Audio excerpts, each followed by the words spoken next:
my goodness! I'm excited. I don't know about you. Only 2 games back. Welcome into the program on, I don't even know what the hell day it is. It's Wednesday is what it is. It's Wednesday. Grant, you're still here today, right? Okay, just checking. Yeah, it's Wednesday then. I have no idea what day it is. I woke up today. I was completely thrown off. I don't know why. I just was. I'm like, oh, today's Thursday. I guess I'm living in a grand land of euphoria or something like that. I had no idea. I woke up today and I was like, oh man, it's Thursday. Grant's not here. He's off another 8 days, 9 days before he gets back. And so I started thinking, and I'm starting to think about guests and everything. And then I'm like, wait a minute, the Brewers won yesterday. That's Tuesday. Is today Wednesday? Today's Wednesday. And then I heard Pat Murphy go, yeah, we got a day game tomorrow, an early game. I'm like, oh, that's right. Today is Wednesday. So I have no idea what the hell's going on. It's like I woke up punch drunk or something like that. I didn't even have dropped a drink last night. But the Brewers won. We're loving it. And Chad Patrick is our new hero as he goes 4 2/3. And hey, he baffles the mighty Kansas City Royals with their fake-ass Quick Trip patches on their sleeves. So we'll take it. I'm excited about that. So Brewers get a win. Bucks all of a sudden catch fire, and they shot the lights out last night. And then you've got the Packers. The Packers are an interesting enigma. I look at the Packers, and I was listening, and we're going to hear from Matt LaFleur today. Okay, so I was listening to Matt LaFleur last night, and I was listening to Brian Gutekunst. And it sounds like they're on the same page. They're saying the same things. Like the message is the same, right? But there's different senses of urgency. And I was talking to a friend of mine last night, and I said, look, should the Packers have a stronger sense of urgency? I know Goody's got, his list of things that he does, and in the offseason, he goes after certain free agents, and he can make phone calls and, hypothesize about deals and such. But should there be a sense of urgency that says, I got to throw the metrics to the side? Like, there's a window here. I don't believe in windows. Well, you better. You better while you have one. And so should there be a sense of urgency? Because there's certainly, and now fans are always urgent. Fans want to win. They want to win now. They want it, like fast food. They want it, out the window, hot and fresh and perfect orders and all that kind of stuff. But should there be a sense of urgency for the Packers? Should there be? So we'll talk a little bit about that today on the program as well. Easy ways to get a hold of us if you choose to do so, and we love it when you do. 877-867-1670, 877-867-1670. You can track us down there. You can find us via the text line. Text is 608-321-1670, 608-321-1670. You can find us at that particular facet. Then we hope that you like us, you ring the bell, you smash the like button, all that kind of stuff over on YouTube. Go to youtube.com. youtube.com/Bill Michaels Show. youtube.com/Bill Michaels Show. You can find, again, youtube.com/Bill Michaels Show. And you can also track us down via Twitter or X, if you want to call it that, at Bill_Michaels, at Bill_Michaels. Grant Bills, at Wisco Grant, WISCO, at Wisco Grant. You can track us down also in the social media world, which if you'd like to do it on Instagram, Facebook, and TikTok, simply The Bill Michaels Show, The Bill Michaels Show. You can find us in all those entities. You can find us on the Twitch app, on the Kick app, on the LinkedIn app as well, and watch us live on all of them if you choose to do so. TheBillMichaels@gmail.com. That's the website, or the email address, TheBillMichaels@gmail.com. The website, TheBillMichaels.com. The app is WOZN, The Zone Madison, Spotify, Apple, iTunes, Google Podcasts, and such after the fact. And then don't forget to coming up on Saturday night, every Saturday, on My 24 in Milwaukee, the TV show that is called Wisconsin Sports Weekly with Bill Michaels. You can find us there, 8 o'clock Central Time, Saturday nights in Milwaukee on My 24 TV. There you go. Grant, how you doing today?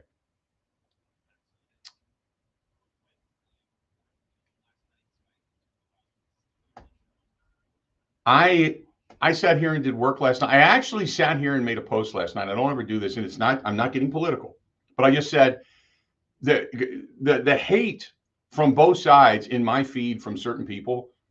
I've never sat down and just said, okay, enough. I'm just done.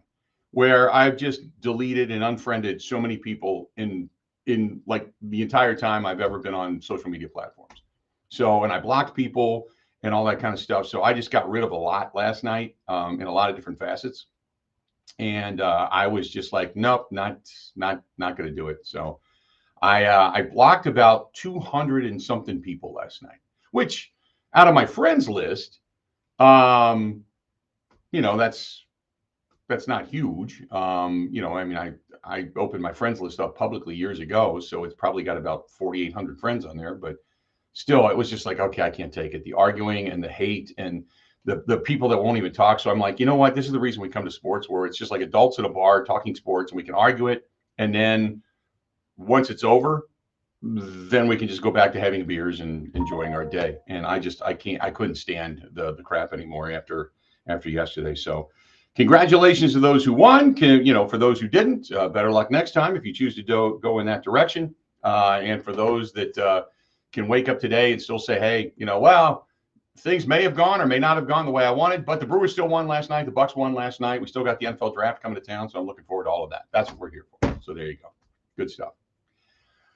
What else do we got today? We got Matt LaFleur we're going to talk about today. We're going to talk a little bit about the Brewers, and we are also going to then we got the return of buy or sell today, which I'm excited about. Looking forward to that. What else am I missing? Anything?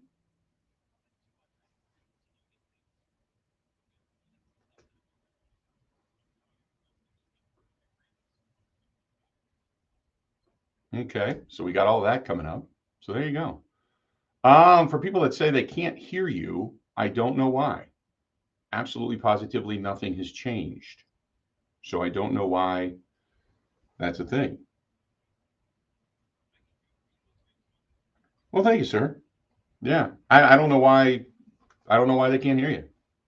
That's weird. I have no idea. That's one of those things I'll look at during the break, but no idea. So see what happens. Yeah. I mean, all the levels are coming out exactly the same as it always has. So don't know. Couldn't tell you. Yeah, we'll figure it out during the break. Oh well. Figure it out during the break. But the Brewers get a win last night, which was fantastic. And to see them do it in that facet is pretty cool. It's kind of like the way they did it and won a lot of games last year. They put pressure on the defense. It was base hits, hitting behind runners, all that kind of stuff. It was good. It was really good. I just enjoyed kind of watching that yesterday and the way they went about their business. I was excited for it. So I'm looking forward to again more hopefully today where they get another win. And oh, by the way, the cool thing about it is what is it? They're only like 2 games out of first place, right? Am I mistaken in that? Yeah, I haven't looked at the divisional standings, but if they win today, what are they? They're 2-4 and they're getting healthier. The problem is you just can't fall into too deep of a hole while you wait to get healthy. So I'm not saying that their season would have been over if they lose last night, but even in March and April, you can only fall so far, right, even if you plan on getting healthy. So they just got to stay alive the best they can. Stay alive. And Yelich came up yard last night, so he had a big hit. But it was just like, okay, there we go. I mean, it's the sound is back. Okay, yeah. You know what? All I did was restart it, and that was it. I don't know what happened, but it must have had a glitch in the system this morning. I did change some things in studio last night. Maybe it just screwed things up. I don't know why. But people on the live stream, I'll tell you what, those people in the cheap seats, man, on the stream, you're famous because we pay attention to you. You're kind of the guide and the rudder of this show. I'm kind of like Grant's the engine. I'm kind of like the guy that just stands there and holds the wheel. And you people that are on the live stream, you're the rudder, man, because you let us know if there's problems or not, and you make us go. And Grant drives the program, and me, I just show up as just some kind of big ass load that's on the boat, for lack of a better term. Cargo. So I'm cargo. Thank you very much. Your terminology is so much better than my terminology is. So, But yeah, it was good to see the Brewers win in that fashion. That was kind of the way they won a lot of games last year. You get a long ball, you get some base knocks, you get a couple of extra base hits, you're stealing bases, forcing defense to make a couple of bad plays, as they did last night. You get a little bit of decent pitching, and the next thing you know, you walk away with a victory. So I was really kind of happy to see them win in that fashion. And that was Brewers baseball last night. And you could clear. Did you see the end of the game? Did you watch to the very end when the guys came out of the dugout? When the players are coming out and everybody's high-fiving and everything? Mm-hmm. Did you see like some of their faces like, whoo, like you could just breathe now. Like all of a sudden, okay, now we can just quit holding our breath to say, okay, well, how long is the streak going to go on? And we end the bloodletting at 4 games, and now we can move on. So hopefully because you got Kansas City, this final one today, off tomorrow, Cincinnati coming to town, and which obviously is division. Maybe you get, you just win some series. And next thing you know, you're back closing in on 500, and there you go. So I look at it that way. You get a pitcher back here, a pitcher back there. And what was nice to see, at least from my perspective last night, is once the team got a lead, it's like, okay, so here come, we assume, your 2 or 3 best relievers. What do they got? Uribe looked awesome. Uribe looked good. Fired up. And they kind of needed him, too, because he came in, I believe, when the game was 2-0, and Koenig had put a couple guys on. It's like, well, if you let this get away, like they could have very well lost that game. Right. And Uribe came in and nailed the first guy to close the first inning, and then was great in his other inning of work as well. And then McGill is the closer. So I know they've had to pitch some spots that they probably would have liked to have other guys. But last night you kind of had your choice guys in the bullpen, and they performed at a really high level, which was relieving, at least for me to see. I love the enthusiasm Brian Anderson and Bill Schroeder had last night when Uribe came in.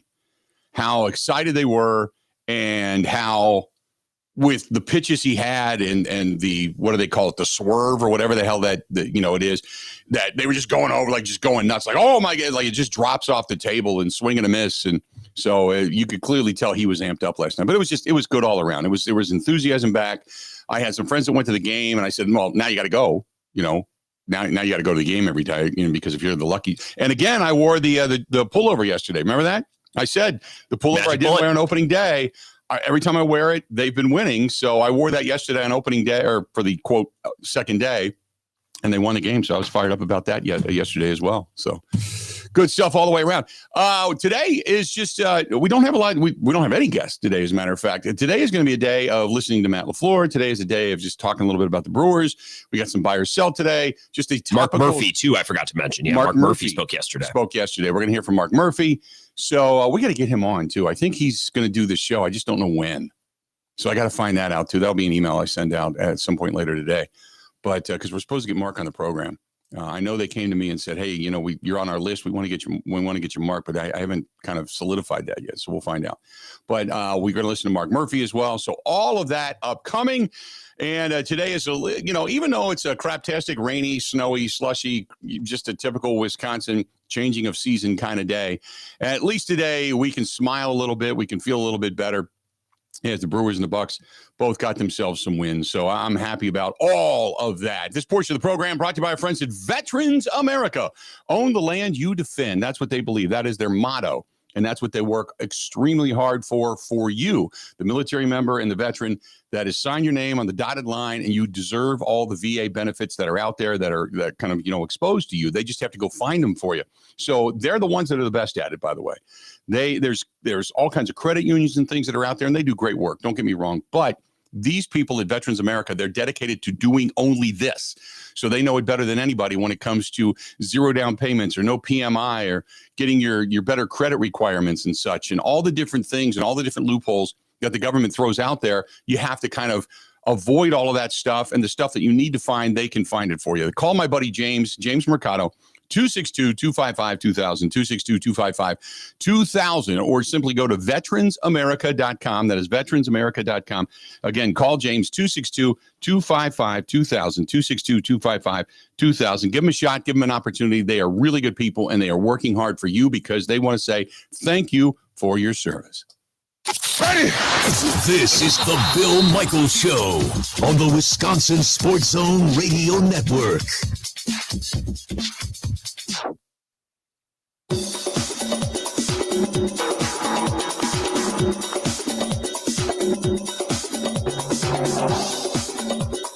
Bill Michaels will resume in 3 minutes.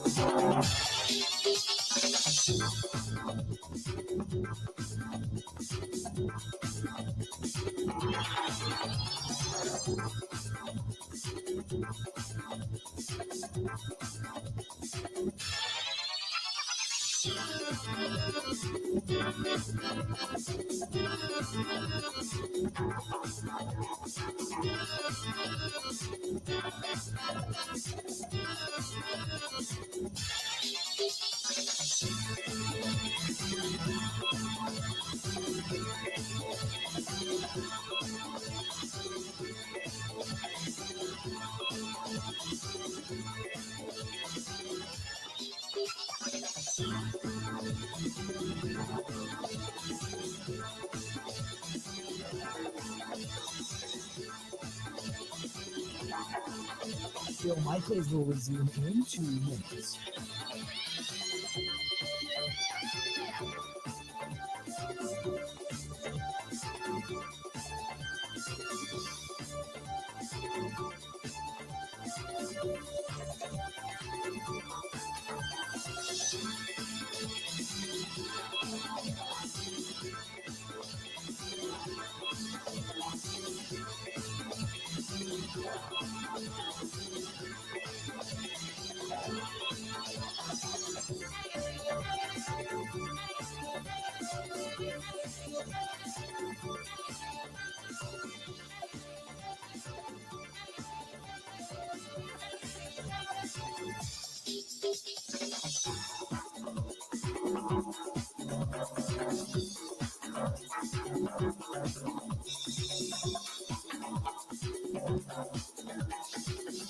Bill Michaels will resume in 1 minute.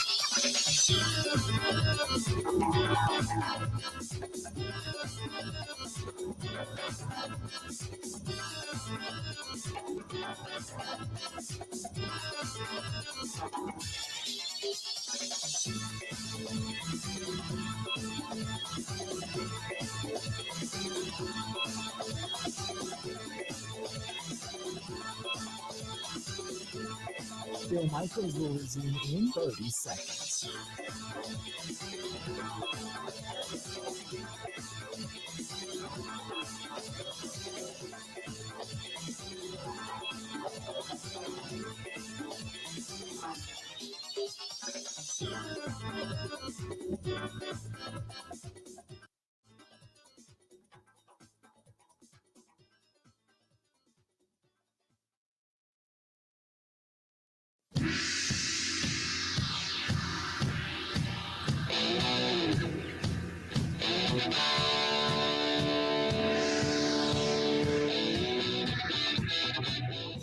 Welcome in the Bill Michaels Show on this rainy, somewhat dreary day.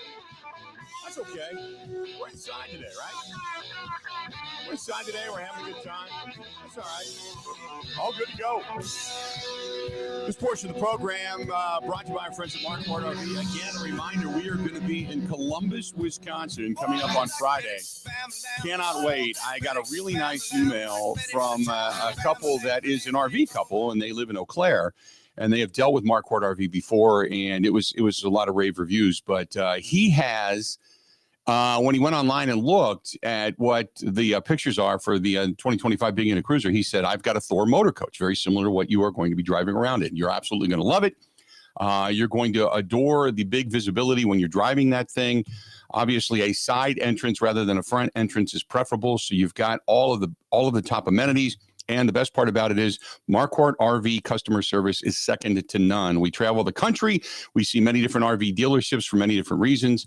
And Marquardt RV is always great to come home to. Looking forward to meeting you in person in Columbus, Wisconsin this coming Friday. And that is from Art. Art, you the man. Looking forward to it. And everything you said are all the things that I've been hearing. So all you did was confirm for me all the good. So I'm looking forward to it. But we hope to see you out there coming up on Friday. Friday, we're going to be in Columbus, Wisconsin. And hopefully, if you're in that area, whether it's Sun Prairie or Madison or Watertown or Johnson Creek and Lake Mills, I can go through that whole section of the state. But come on over and say hi. And we're going to be registering that day. We're going to make an announcement as to the winner. But we're going to be giving away a pair of Brewers tickets or a big flat panel TV. So you can go and see the Brewers in person, or you can get the TV and watch every Brewers game in the comfort of your home, whatever you just decide to do. But we're going to give one of the two away. And because both of them are about the same value, so we're going to give one of those two away coming up on Friday. You make the choice, and then we'll get you the prize. But looking forward to it. Going out to Marquardt RV in Columbus, Wisconsin. Coming up this Friday, the Bill Michaels Show will be live there 10 a.m. to 2 p.m. And Grant will not be here. Grant is going to be off to Iceland. Correct? That's where you're heading. Iceland is where you're going. So correct. Okay. And who is producing the show? Kate, for the most part? Yep. Kate will be here. So Kate will be here. Kate will not be with us on site. It looks like the bus trip was fun, by the way. Speaking of the Zone Madison and the producers and such out there, it looked like the bus trip was a good time. Game. The patio out in left field, and I've Casamigos patio, the Casamigos patio, and I've often gone to games in the summer, and I normally sit on the first base line and looked over at that patio and say, I think I would cook because the sun just drills it in that corner. But this time of year with the roof closed, love it. You get the food and the bathroom and the drink. Like it's a perfect place for a big group. It was a blast. I will say this: there's some tequilas I can drink. Casamigos is one of them. But I hate to say this because I'm going to sound like a complete snob, just so you know. Please, go ahead. I am not a friend of tequila. Many aren't. It's fun. Casamigos, I can drink the higher end stuff, the dark stuff, the more refined stuff that's in the bourbon and the cask barrels. I can drink that in a sipping thing, or maybe once a shot. I had a really bad experience with tequila a long time ago, and I don't know what it is, but that's the kind of stuff. And everybody's got one of those things, right? Like I can't do Jägermeister. I've never been able to do even sober, but Jägermeister's one. Can't do the black licorice thing, just can't. And tequila is the other thing, man. And the funny thing is there's the song that says tequila makes your clothes fall off. Tequila makes me fall down. Great song. Great song. But every time I think about it, if I do that little bit of in my where I might throw, where I'm like, I think I can taste that. I don't know if I can do that. But tequila, yeah. So I'm looking at the section from the pictures, and I'm like, love that section over there. It's great. But I can't drink the stuff up in there. It's more like I got to do a beer or waters or something. I just I had a couple of highlights too. It wasn't just tequila. I was at a party in Coon Valley last fall, and someone had like a $200 bottle of tequila that was almost gone. So like, all right, this is a special occasion. Let's drink this up. I'd never had tequila that expensive. There is quite a difference. So it's okay to be snobby. Like you get the really high end tequila and it's smooth and it doesn't just kind of tastes like rubbing alcohol. Right. I didn't even need to chase it with anything. Right. It was delicious. Do you salt and the lime? Are you a salt and lime guy? I like chasing with pickle juice. I don't know if we've talked about this before. I don't mind salt, lime, whatever. I don't mind any of that stuff. Usually I chase it with a beer. People are like, hey, let's do a shot. Here's the thing. And I don't want to go too off on a tangent on this, but coming up in May, and I've said this time and again, because of our friends over there at Dream Vacations, we are taking a trip with 10, there's 10 of us. There's 8 friends and Kristen and I, and we're going to Punta Cana. And they're tequila drinkers. I mean, like they drink tequila seltzers, tequila limes, tequila lemons, tequila, that's all they drink. And they like to do shots. And I've already told Kristen, it's like, I'm going to do 1 or 2. I'm going to be cordial. I'm not going to be that fuddy-duddy dude. That's a perfect amount of shots, by the way. 1 or 2 shots. Oh God, no. That's a perfect amount. You've been at the party. You've been at this house. They had 2 bottles. The big ones, not the little ones, not the regular ones you get at the bar, the big ones of Casamigos, the high-end Casamigos. 5 people killed those 2 bottles. I mean, that's the kind of tequila drinkers they are. Like, it's just water to them, man. And I'm like, I don't even know how you do that. I'd lose my colon at that point. I will say that if we're at the bar and someone wants to do shots, give me tequila. Because, all right, we're trying to get drunk. It's going to wake me up a little bit. I don't like some people I don't know if you've ever had a snake bite shot or like a peach tea shot. Like sometimes there's just so much sugar in there. Just give me straight tequila. It's going to wake me up, get me drunk. I don't need all of the other sugars and flavors in my body. I can do, like I said, 1 or 2. I like a good bourbon. Bourbons you don't do shots with. People want to do shots with bourbons. I was down at Nice Ash last week, and the guy's like buying Blanton's. He's like, come on, do a shot. I'm like, Blanton's is not a shot drink. Blanton's goes over a large ice cube. You swirl it. You get the tannins coming out of it. You taste everything that's in it. You can taste the cask. You can taste everything that it's made with. You can smell the oak. All of that. You don't do a shot of that stuff. Now, whiskey, bourbons get me a little bit quicker than obviously a beer does. But tequila, I can do a shot. Certain shots you can do, like the shots with Red Bull and all that kind of stuff. You can do that.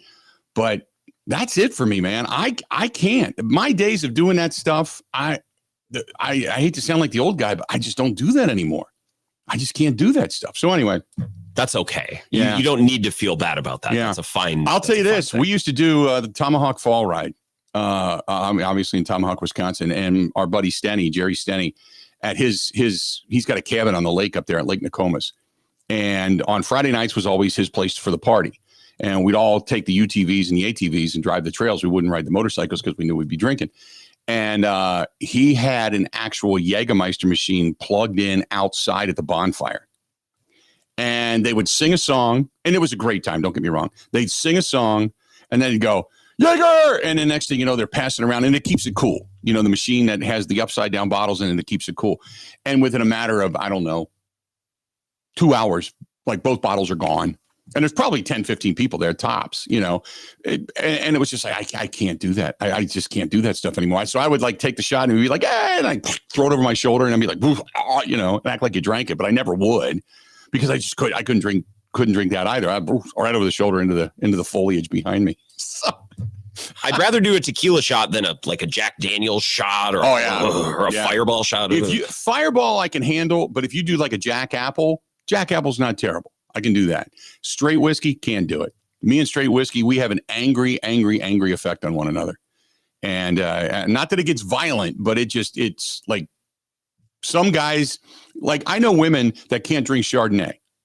I don't know what it is. You drink Chardonnay, you just become raging. I have no idea why, but I have had numerous friends, one girlfriend in the past, are like, I can't drink it. Like they drink Chardonnay, they have 2 glasses, they start to get the buzz, and whatever it does, there's some kind of chemical in certain alcohols that have a trigger effect on certain people. Me, whiskey. I start drinking whiskey, and it's not that I get violent but it's like just suddenly my nerve endings start to become exposed, and little things bother me, and that's when it starts to come out. So I know my limitations. Yeah, exactly. I'm kind of like a good Clint Eastwood movie, a man's got to know his limitations. I know mine. I know what mine are. So life lessons every day on this show. I'm telling you what, there are certain things in life you're going to learn, not necessarily in a book. You're certainly not going to learn it in the educational system. You got to look to this program. 877-867-1670, 877-867-1670. Stephen, thank you very much. Autism Awareness Day today. I did see that posted today. I do have a couple of friends that have children with autism, so always try to support them, and I do their walk every year. So good stuff. There you have it. Let's do this. We're going to step out. We'll take a quick break. When we come back, we will not talk about alcohol anymore, unless, of course, you listen to Mark Murphy and you go, I got to drink. But Mark Murphy spoke yesterday. So we're going to listen to Mark Murphy and see what he has to say about the team, the tush push, and everything else that goes along with it, and obviously the upcoming draft. So hang in there. We got a lot more of the Bill Michaels Show. This portion of the program will not be brought to you by a bar. I'll tell you that right now. We're not going to do that, a bar or a restaurant.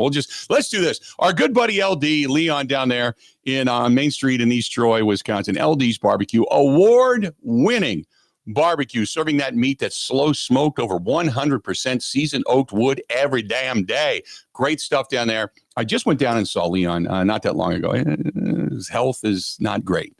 And I'm wishing him nothing but the best and saying my prayers for him. But I met him and, some of the people that are going to be taking over the restaurant relatively soon.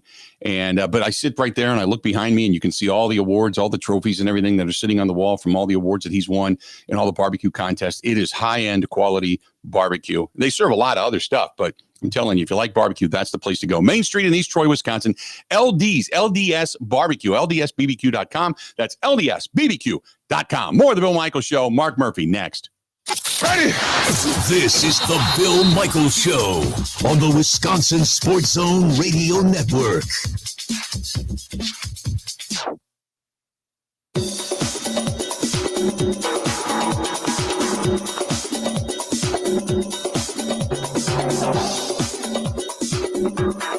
Michaels will resume in 5 minutes.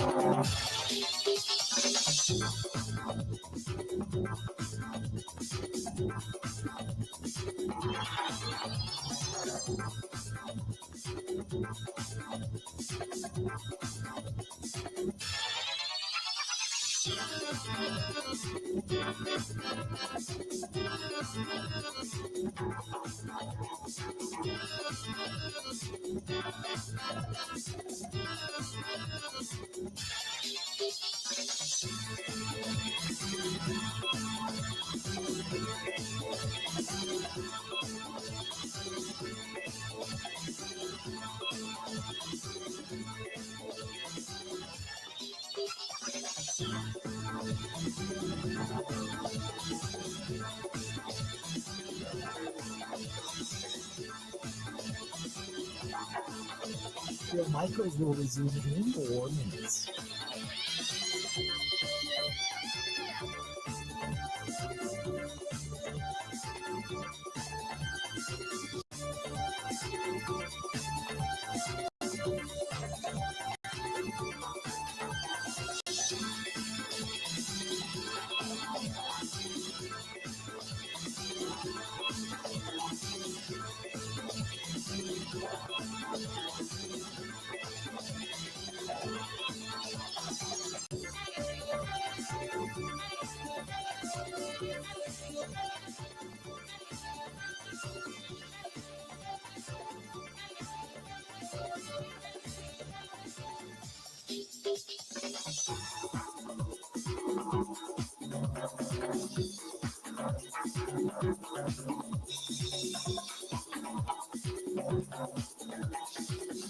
Bill Michaels will resume in 3 minutes.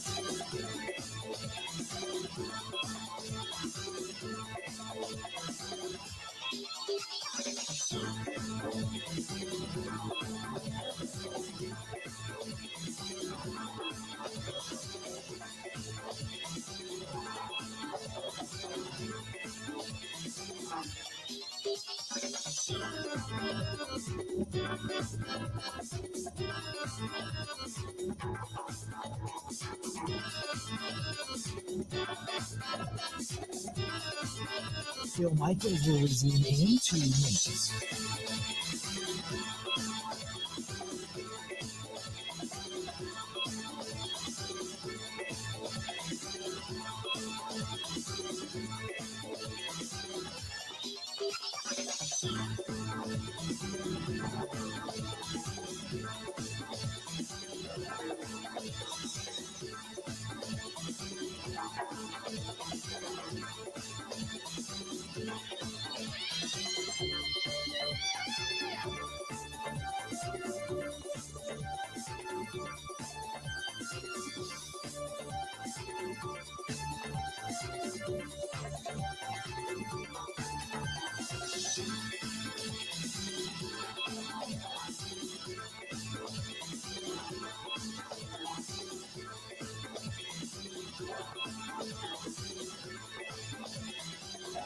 Bill Michaels will resume in 1 minute.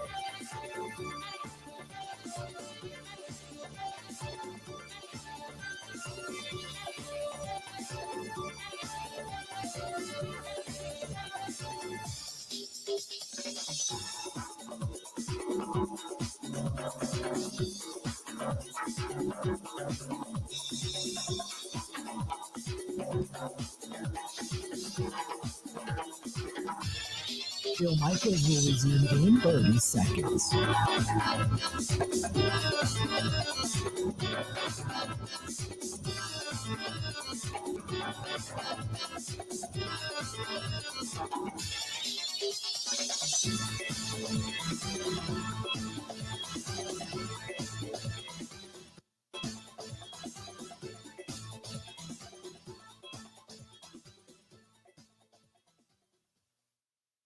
All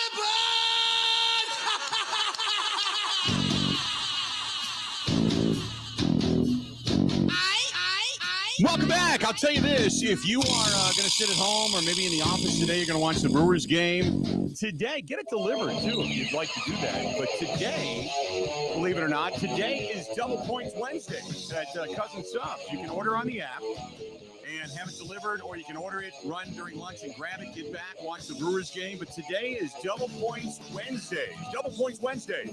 And spring is here, and so are the double points. You can spend $25 today and just watch the rewards go crazy. And it's a perfect day to brighten up your Wednesday because it's rainy, it's nasty, you don't want to go out anyway. So place the order, have it delivered if you choose to do so, and get double points along the way, which is going to start getting you some free stuff. I used it for the first time the other day. I've already got free cookies. Not that I'm going to eat a ton of cookies. So I'm going to save those points, but I'm going to build it up until I get myself an extra pepperoni melt, extra mayo, extra cheese for free, which will taste fantastic.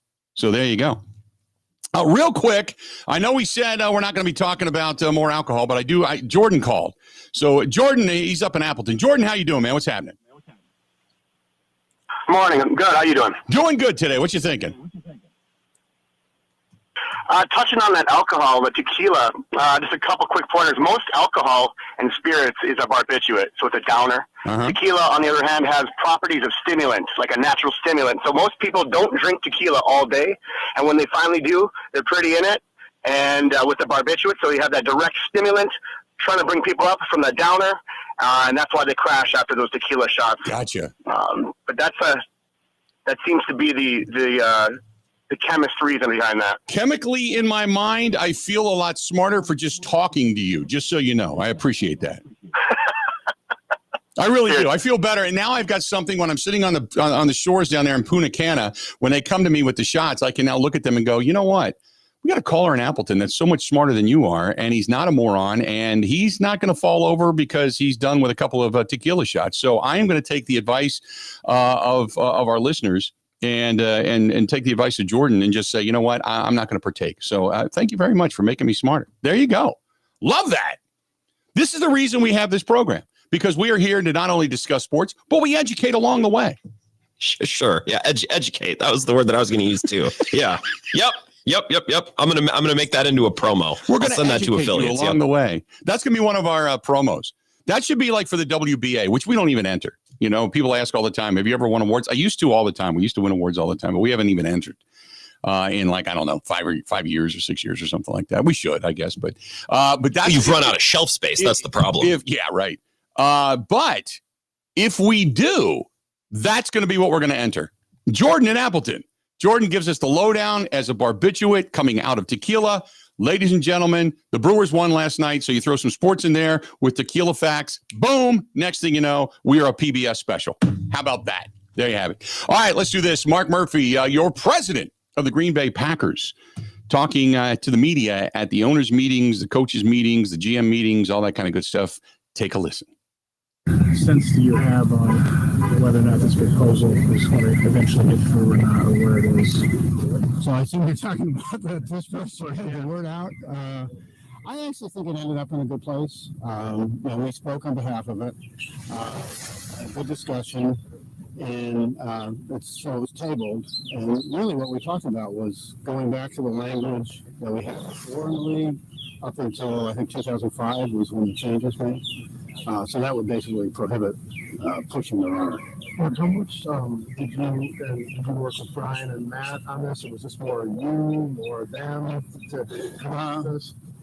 Yeah, we were all involved. I mean, obviously, and Matt had to present it to the coaches. But we also, worked with the league office, and it's, I think they had done it. So the competition committee was pretty strongly in favor of it as well. Yeah. For us, the two main priorities were number one with safety, and in terms of safety, there haven't been that many plays, so there wasn't a lot of injury data, but it was a very small sample size. And I was really moved by Alan Sills, the chief medical officer. He felt very strongly that it was just a question of when there'd be a catastrophic injury with this. Right. When you say you worked with the league office, did they sort of ask you guys to draft this, or? I mean, we're always in touch with each other. Yeah. So that was it, and then pace of play was the other thing. And maybe it's because I'm not a former Commander, I'm a former Redskin, but the NFC Championship game was, players jumping over the line, and I don't think it was good it's good for the game. The two other things, and then it slows down the game with the penalties, and the other two things that we relied on were, from an equity standpoint, that would prohibit on field goals and extra points from pushing. The defense can't push forward, but then on offense we're allowing it. So that was a little bit of an issue, and just the style of the play. I don't. Yeah, it's really more a rugby play than a football play. So it had nothing to do with the fact that the Eagles ran it, because you guys ran it. No, well, yeah, I pointed out we. We kind of changed it. Obviously, Tucker is on, but we were 5 for 5. Yeah. So it's not really about one team being successful, but I would anticipate if it's not banned, you're going to see more and more teams do it. How do you forecast what it could be safety-wise down the road if you don't have much sample size now? Yeah, well, that's why we have a chief medical officer. Really looking at, and I believe. Jason Kelsey has made public comments about, he's glad that he's not involved in the play anymore because he felt it was pretty dangerous. But, and Dr. Sulzman speaks for himself, but the angle of it and the nature and the makeup of the play really does lend itself to.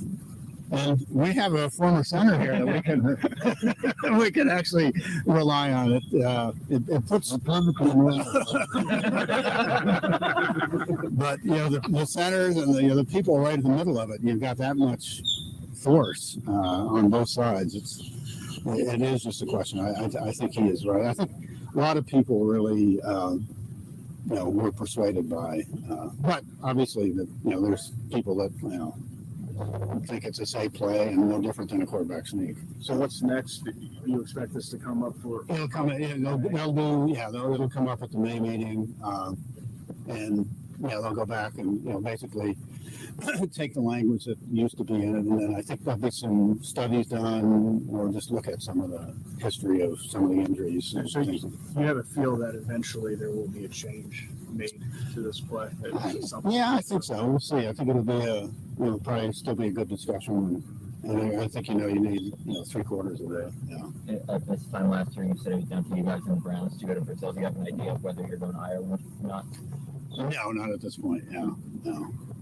I know there's May meetings, there's more meetings, but this is your last annual league meeting. Sure. Was it like for you today? I know Jed York told me earlier that he thought they were going to recognize you in some way. Did they do it? No, not that I'm aware of. Okay. No, it's a little emotional thinking, but and Ed was in every session except the last one, and it was one per club. And I said, Ed, you should take this, and he said, no, this is your last one. So that's I think he's obviously he'll do very well, and he's been sensitive that he wants to make the transition as smooth as possible. This is probably a loaded question, but what has it meant to you to be in this role for the last almost 2 decades? No, I think I'm very fortunate. I'm blessed. It's my wife. I say I'm an owner without the money, but it's phoner is what she calls it. But I think it's one of the very best jobs in all professional sports, and we have a great structure. We've had success, and hopefully, and I'm very confident that will continue. And that's, I look at it. Bob Harlan left it in great shape for me, and hopefully I'm doing the same for Ed, and hopefully Ed will have a 18-year run like Bob and I did. How much longer could you do it if they weren't making you retire? I don't. I'm 70. I knew the rule. I'm not quite 70. I knew the rule when I took the job, but it was always way down the road. But it does come quickly. But I think it's a good sign that time goes fast. It means I think you're enjoying your work, and that's the other thing. And Larry and Les know this. There's so many good people in the organization that. I think we all have a sense that we're very, very fortunate to be working for such a unique organization. A year from now, if you have some time to reflect, what memories are you going to take from these past couple of decades of your time in this role? Yeah, I think obviously the success, I'd say the consistent success on the field, the Super Bowl, obviously, there was a lot of talk in the last session about only one team can win it all, but striving for it is, and probably the people, thinking back, Pete Platten, who was instrumental in hiring me, and people on the executive committee that I've worked with, and then within the organization, obviously Ed has risen to the top, but an awful lot of good people, and been very, very fortunate. Where do you live? We'll probably split our time between, we live in De Pere, and then we got a place up in Burke County. You may not have heard, I own a golf course, so I'll be a little more involved. You're going to stay in Wisconsin then? Yeah, I think so. We all expect free. Well, maybe reduced. Yes. Mark, one more football-related question. Sure. The kickoff, I mean, now that being made permanent, also like going out to 35, so how do you feel about that and kind of what that's going to do? Yeah, no, I think it was, I think that's the right move. It was a 1 year, we looked at it, and it had to change that we thought. And I think moving the touchback to the 35, you'll see more teams kick the ball a little higher, and should have quite a few more returns. And the good news is that it's now as safe as the plays from scrimmage on passing and running. So that had the effect, and it is a dynamic kickoff. Yeah. Last year at this time, if I remember right, you were a little concerned about unintended consequences on that play. If there's not going to be any here. No, there hasn't been. I think that's why we did it as a 1 year trial. I think it's permanent now. So, the thing I don't think we addressed the onside kick. So I think it's staying that you have to declare it, and you can only do it in the fourth quarter. I think there were some. I don't know why you can't do it in the third quarter. If you declare, what would be the reason for not doing it if you want to do it in the second quarter? Anytime you want. Because the onside kicks are more dangerous than regular. I think that's the concern. Your time as president is obviously going out on a big way with the draft. Sure. Where things stand right now, what needs to be done to prepare Green Bay next week? Well, there's still a lot to do, but it's a league's event, and this isn't their first rodeo. They've done quite a few, and I think we feel pretty good about it. We had, Ed and I had a call to the league office, just kind of going through some last minute things, and but yeah, I mean, I think the number of league employees that are going to be coming into Green Bay over the next few weeks is pretty astounding. But we're really excited about it. And you can feel, I'm sure you're all in the community, you can feel it. I mean, people are talking about it. I think the Press Gazette has a daily article on what's some all different aspects of the draft, but it'll be like a week-long commercial for Green Bay and Wisconsin, and I think some of the things that we've done to really make it unique to Green Bay, I think people will really appreciate it in Wisconsin. In terms of being unique to Green Bay, the draft happens every year, but this is going to be different than any other situation with the size of the city and the challenge. Yeah. What have been the biggest challenges of getting to this point now of getting ready? Well, weather's something you can't control, but that's the reality. I think the size of the market, the hotel rooms, it'll be different, but people will be traveling from farther distances. But I think obviously the league, when they selected us, knew that. I think the positive side of it is, Lambeau Field is iconic, and I know there's probably awful lot of NFL fans across the country that have never been to Lambeau Field that will come to the draft. We anticipate 250,000 people over the 3 days of the draft. Mark, how do you feel?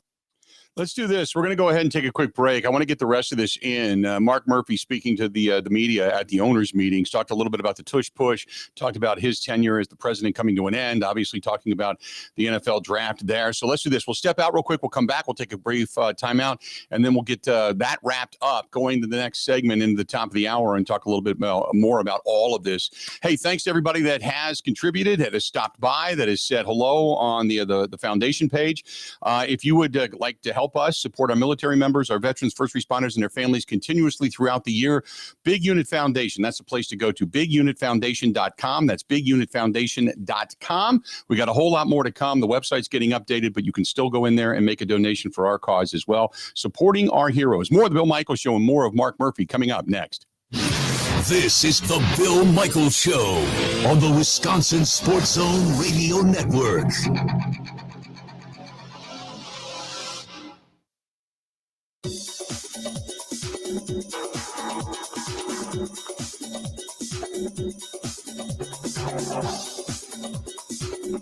Bill Michaels will resume in 3 minutes.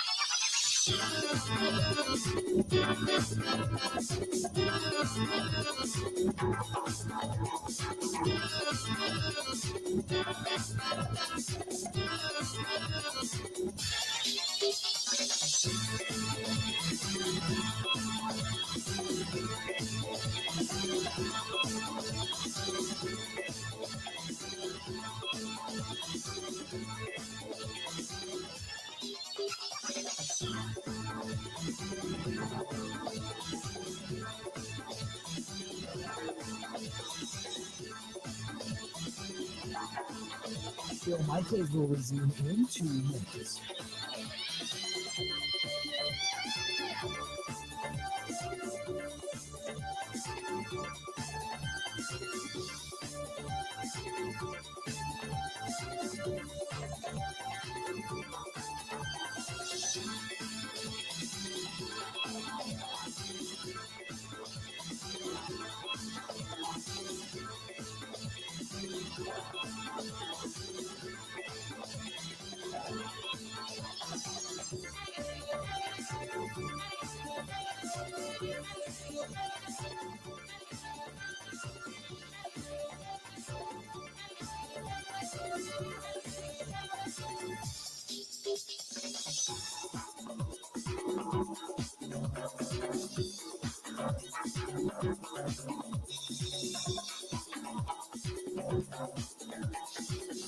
Bill Michaels will resume in 1 minute.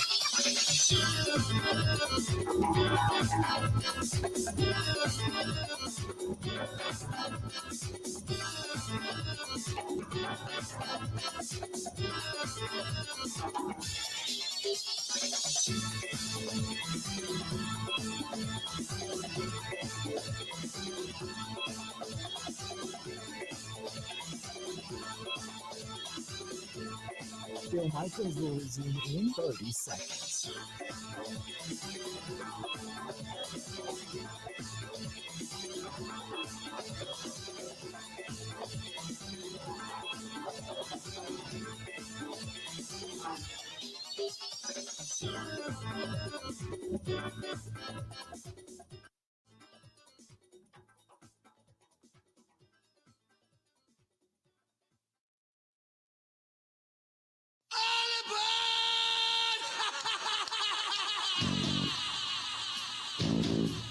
Welcome back to Bill Michaels Show. We continue on. Mark Murphy talking to the media. We want to wrap that up, and we'll get into the top of the hour. A couple of minutes of Mark Murphy. Here you go. About just the organization from a football perspective, Brian said in January, it's time to start competing for championships. Sure. What do you think of where you guys are at in that regard? Yeah, no, I have a lot of confidence, obviously, in Brian and Matt and Russ Ball, the leadership there. And I know Ed, Ed's been involved in the meetings as well. Yeah, I mean, we're obviously, I think we're set up to win. I think we'll do well. It was a disappointing end of the year here. It's funny, 2 years in a row we made the playoffs, but the way this 2 years ago when we got in, won a game, and we had fewer wins in the regular season, but I ended up feeling better about this. But it's a reality of the NFL. It's hard to win, and I think the fact that we've been able to win on such a consistent basis speaks well to the people that we have in place at the key positions. But I think I have a lot of confidence in Brian, Matt, and Russ, and I know Ed will work well with them. Just along the way, obviously, you said it wasn't taking work. What do you think are Ed's strengths going into this job, and why do you think he's the right guy? Well, he's been in the position 12 years. He's got a great football background. Extremely intelligent, respected throughout the building and across the league. And he's been involved in almost every aspect of our organization, so it's not going to be a difficult transition for him. What made you hire him, whatever, 12, 13 years ago or whatever it was? Why did you hire him? Well, I mean, it's kind of the same. He's had great experience. And obviously, kind of grew up around it with his father being president of 2 different NFL teams, and he came very highly recommended by the league office, for his time there. Aside from the Aaron Rodgers thing in 08, what was the toughest storm you had to weather? Was it draft and love? Was it COVID was pretty. Yeah. Well, and that was in COVID, because I remember we were all at home when we got a call that we're going to be trading up and drafting a quarterback. There you go. That's Mark Murphy. Let's do this. We're going to step out. We're at the top of the hour. We're going to take a quick break. We're going to come back. We've got a lot more to get to. Trust me. We're going to talk more about this, talk about Murph leaving, talk about Matt LaFleur's comments. We're going to be talking a little ESPN coming up here momentarily, a little bit more about reporting on the tush push and what needs to happen for it to either be banned or not to be banned. Stay tuned. Got a whole lot more. That fast. We've got an hour down. We got 3 more yet to go. The Bill Michaels Show continues on this rainy Wednesday. But the Brewers got to win, so I'm smiling ear to ear. We got more of the Bill Michaels Show coming up next.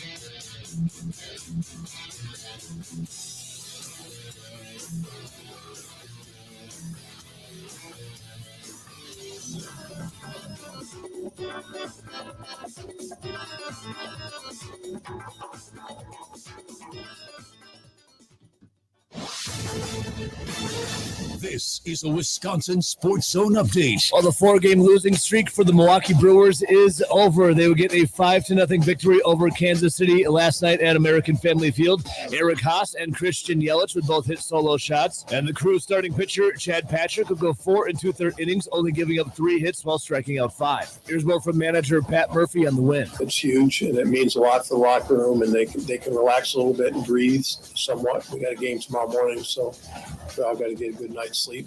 But sure enough, it does a lot. The Brewers now sit 1-4 on the season. They'll look to win the rubber match this afternoon against the Royals. First pitch is at 12:10. Turning to the Bucks, they also snapped a 4-game losing streak as Giannis Antetokounmpo scored 37 points, and the Deer shot 68.9% from the floor. That's a franchise record for field goal percentage, as they would take down the Phoenix Suns 133-123. Head coach Doc Rivers reacts. We shoot 70% in the first half the other night. We shoot 68.9 tonight. Gosh, if we can just rebound the ball and take care of the ball, we got a chance to break out and make a hell of a run here. We really do. Up next, the Bucks will visit Philadelphia on Thursday. Rural Mutual Insurance, keeping Wisconsin strong. Farmers deal with a lot, including long days, stress, and fatigue. This is your reminder to take breaks, stretch, have a snack, and hydrate your body. Avoid farm accidents by keeping yourself healthy. Visit ruralmutual.com to learn how Rural Mutual supports Wisconsin farmers and prioritize safety on the farm. Rural Mutual Insurance, keeping Wisconsin strong. The Green Bay Packers' proposal to ban the tush push was tabled yesterday. They have the support of 16 other teams, but need a minimum of 24 votes to approve a change. And finally, the draft is just 22 days away in Green Bay. For the Wisconsin Sports Zone Network, I'm Ebo.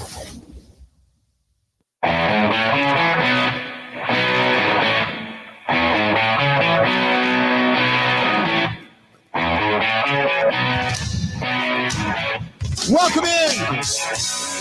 Wednesday edition of the Bill Michaels Show. Brewers, I'm excited. Brewers got to win. They're off the schneid.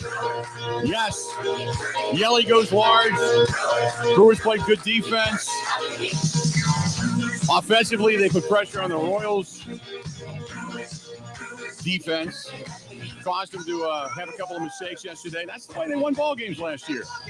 They got back to their roots, and then coming out of the dugout last night after the final out was recorded, you could see some of the guys going, woo!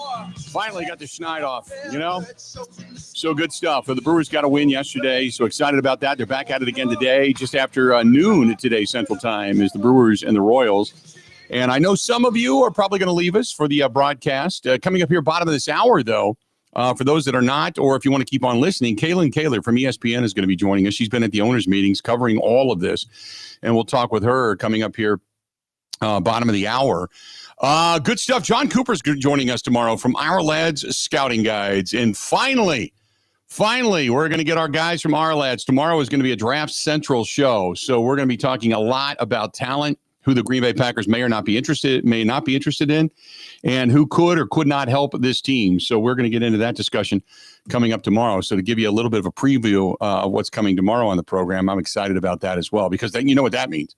Like Puxatawny Phil, when you get coupon, suddenly I can smell my mailbox because you know the draft guides are coming.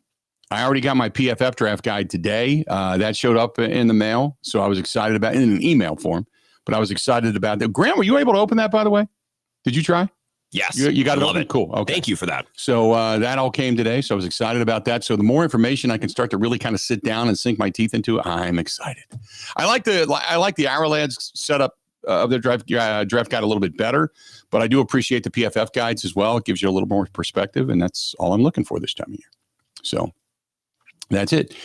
877-867-1670, 877-867-1670. You want to find us? That's the phone number to call. If you want to text us, 608-321-1670, 608-321-1670. You can find us on Twitter, X, @Bill_Michaels, @Bill_Michaels. You can track us down over on Twitter on X, @Bill_Michaels, and Grant, @Wisco Grant, @Wisco Grant. The YouTube thing, by the way, thanks to everybody that continues to subscribe over there. We're creeping over 6,000 subscribers, so which is really, really good. And we are creeping up on 2 million views, 2 million for this year. So, man, well, for the last year and a half, really, I think last year and 4 months. But thanks to everybody for paying attention to the program. That's awesome. But you can find us over there, youtube.com/Bill Michaels Show. We are on Instagram, Facebook, and TikTok, the Bill Michaels Show. You can find us on the Twitch app, on the Kick app, on the LinkedIn app as well. You can email the program, the Bill Michaels @gmail.com. The website, thebillmichaels.com. The app is WOZN, The Zone Madison. You can find us after the fact on Spotify, Apple, iTunes, Google Podcast. And for those of you watching us in Milwaukee, we appreciate it. And in the Milwaukee surrounding areas on My 24 TV, Saturday nights, 8 o'clock Central. That is the time that Wisconsin Sports Weekly with Bill Michaels airs. And we are proud of that program as well. So thank you for making us a hit all over. We appreciate that. Oh, by the way, this is completely off topic. And this is from Marty. Marty says, is that a 4-color pen that you use? Marty, it is. I have used these things. I think these things have been around since I was maybe in grade school. I think they've got 2 different styles, but I love them. I've always used them because I mark everything that I want to check off in red. I still write all my notes in black and blue. And when I'm scoring the games up in Green Bay, when I'm using Packer notes, I do it in green. So I've always loved them. And now they've got them in purple too. So they do some purple stuff. But yeah, I've got like 40 of them around the house. It's funny because every time I go to the grocery store and I have a list, I always forget to bring a pen in. So I go over and I grab one of these. I pull it out. I check off my list and then I just scan the empty box and I pay for the pen. But now I've got like 20 of 30 of them around the house. They're everywhere. But plus they're thicker for my fingers, which is a little bit easier, and they're not hard on my knuckle. But yes, I'm kind of a childlike in that particular sense. So there you go. Weird questions, but we'll answer damn near everything. There you go. Michael says, I still can't believe Goody spent 10 years worth of first-round draft picks on a defense to hand them over to Joe Barry. That was a questionable move. Well, think about it's not Joe Barry. Think about all the draft picks they have spent. All of them. All the draft picks they have spent. What is the best defensive draft pick the Packers have had in the last 10 years? Think about that for a minute. Mull that one over. The best draft pick they've had in the last 10 years. So let's go back to 2015. If you want to go back to 2014, we can do that. Clinton Dix. Carl Bradford. Demarius Randall. Quentin Rollins. Jake Ryan. Christian Ringo. There's Kenny Clark. Okay, hold that. That's 2016. Kenny Clark. Kyler Fackrell. Blake Martinez. Dean Lowry. Kevin King. Josh Jones. Vince Beagle. Jair Alexander, obviously. Josh Jackson. Oren Burks. James Looney. Kendall Donnerson. Rashawn Gary. Darnell Savage. Kingsley Kiki. Kadar Holman. Ty Summers. Kamal Martin. Vernon Scott. Jonathan Garvin. Eric Stokes. TJ Slayton. Shamar Jean Charles. Cole Van Lannon. Isaiah McDuffie. There's Quay Walker. Devontae Wyatt. Let's see here. Romeo Dobbs. No, he's offense. I'm sorry. I'm looking at the wrong thing. I'm looking because Zach Thomas drafted him, and he's an offensive lineman and not an outside linebacker. That's Kingsley Angabari that came after that. Jonathan Ford. Lucas Van Ness. Colby Wooden. Carl Brooks. Carrington Valentine. Anthony Johnson.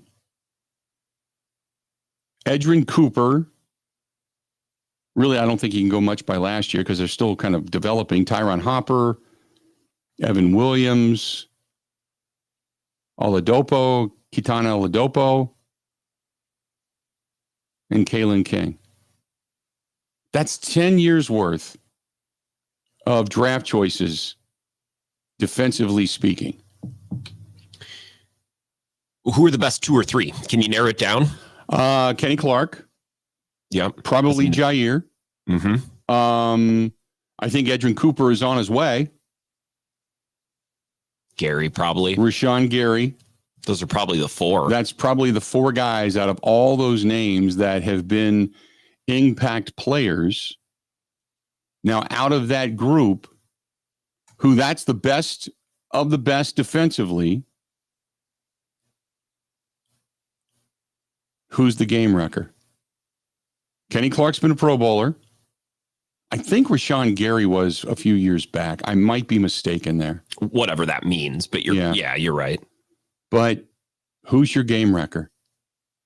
I think if you take all those players at their best, I think Jair's the best player. Right. Problem is he just couldn't stay healthy the last couple of years. Kenny Clark, I mean, he's been in, year 9 for him? It's unbelievable. Yeah. He doesn't seem like an old man. He was drafted in 2016, right? Right. Holy smokes. Put it this way. It's not going to take Edrin Cooper very much to be the best defensive draft pick of the last 10 years. If what he showed last year was just the beginning, it's not going to be too hard for Right. him to be the top name on that list. But in the grand scheme of things, and this goes back to my original question that I have in the headline of the show today, that's 10 years worth of defensive drafts. The guys that have been more game wreckers have been the free agents than it has been the draftees. So when I say, do the Packers need urgency? When there's this, well, we believe we can get this through the draft. 10 years worth of draft choices. Where is your constant game wrecker? And you say there's no sense of urgency. That's a lot of draft choices that have basically made very little impact. And I don't mean to demean guys like Kenny Clark or Rashawn Gary because they've had impact, but I'm talking about the enormity of that many draft choices that have been thrown at this defense that have either been average, above average, or really not had an impact because there is no excellence there. Kenny Clark is probably the closest because he's been the most consistent.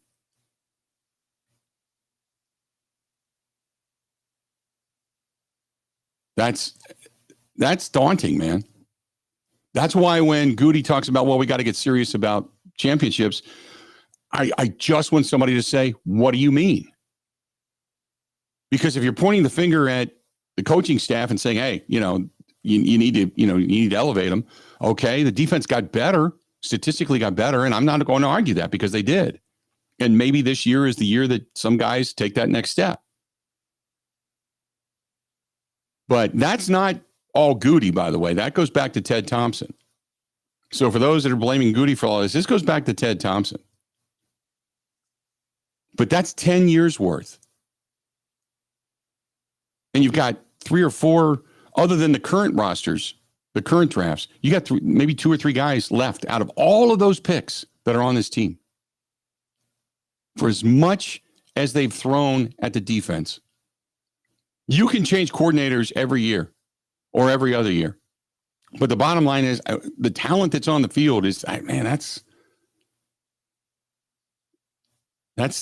not great, especially when you're a team that really does believe that we are not going to overspend in free agency. We're not going to go out and get a whole lot of dudes.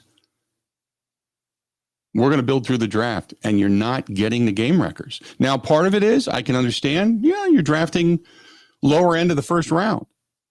But there's been guys that have been there, and you've chosen not to take them. For one reason or another, you've chosen not to take them. And that just let that marinate a minute. Without saying anything like this stinks or that stinks or screaming and yelling and whatever, just all those names I gave you, 4 guys stand out, defensively speaking. And a majority of the guys in the last 2 years, you just don't know anything about yet as far as what their total capabilities are because they haven't fully developed. And one of those guys is a guy from last year in Edrin Cooper. Now, you can say guys like Devontae Wyatt, Quay Walker, who started to play well last year, they're maybe starting to take that jump coming into their contractual years after those rookie contracts. Okay, they're starting to emerge, but that's daunting. So that's why I said, look, if you're fooling yourself going, well, we believe the process, we believe that the draft is the way to go, we believe that that this is the way you build a team. I'm sitting there going, what have you built? What have you built? What diamond in the rough, defensively speaking, you have found that is a game wrecker? Yet you refuse to overspend to get a game wrecker. Where is it? The results just aren't there. 877-867-1670, 877-867-1670. I'm interested in your thoughts. Give us a buzz. You can text us as well. All the names I just gave you, all of those names, the last 10 years worth, you got about 4 that have had an impact. Not game wreckers, but have had an impact on the game. Think about that. 877-867-1670. Hit us up. Hey, they've got a big weekend coming up. They got country music over there at Smoke on the Water.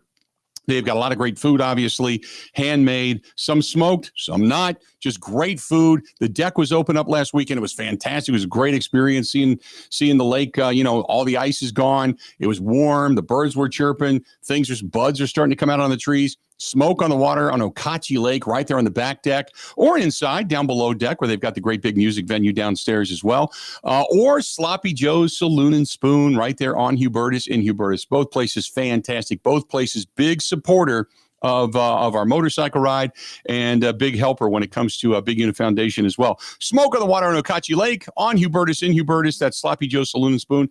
Great places. Stop in, try it out. Covering Wisconsin sports like a blanket, this is the Bill Michaels Show on the Wisconsin Sports Zone Radio Network. There's a winning magic powering up at Potawatomi Casino Hotel, Milwaukee. This April, prepare for an exciting quest to $300,000 in the Enchanted Spin Slot Tournament. Just conjure your rewards card and play slots to earn drawing entries. Each Thursday, 60 winners will compete for thousands in cash and prizes. Let your journey begin with Enchanted Spins, only at Potawatomi. More info online. Must be 21 and a rewards member to play.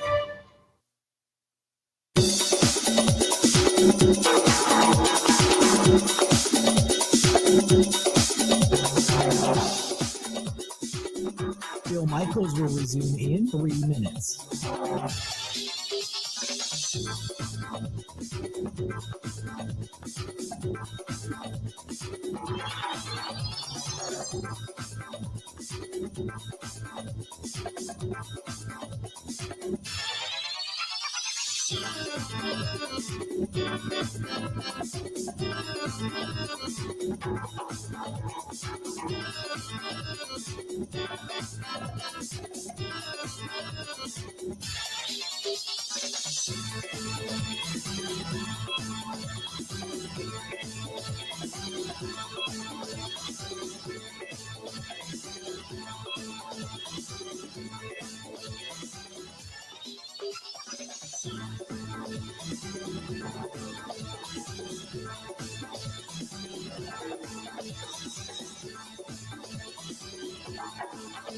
Bill Michaels will resume in 2 minutes.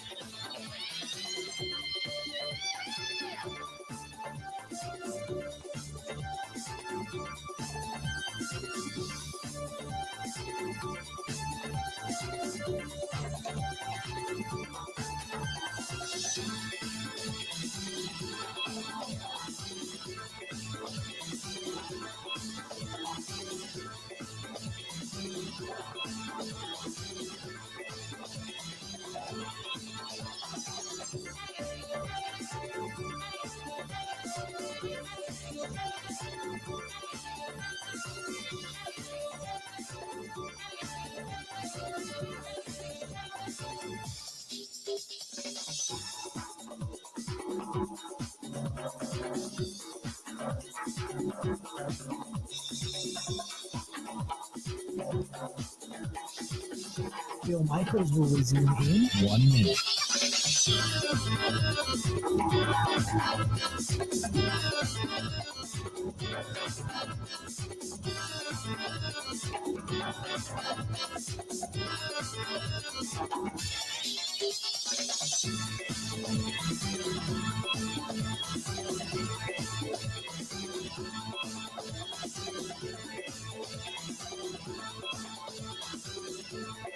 Bill Michaels will resume in 30 seconds.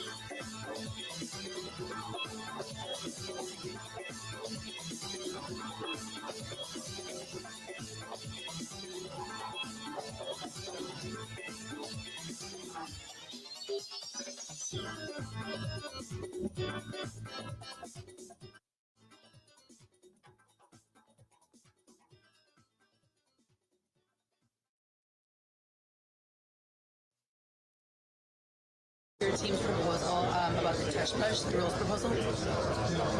Well, just when you look at the play, I would say I don't think it's a great football play. It's more of a rugby play.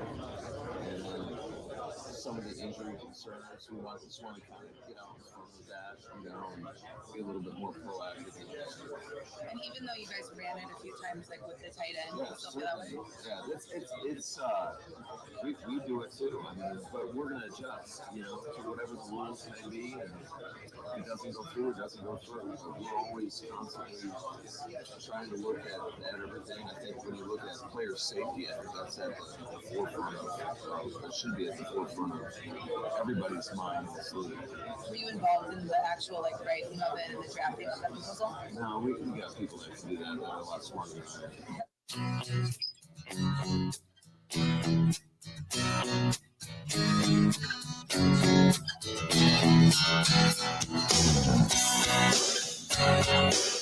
Welcome back. The Bill Michaels Show. The words of Matt LaFleur. Trio Williams. Live down dirt road. It's a rugby play. Homemade wine like not a fan. I know. Not a fan. I dropped by one Friday night and said, "Can you help me, Creole?" Of what is going on when it comes to the tush push. And it just feels like, hey, there's something slightly off about the tush push, for lack of a better term. So, the Packers just don't feel like it's very much of a really football-esque play. And look, there are some that have stated the exact same thing. Some defenders have, to me, for a long time, I was like, just stop it, But the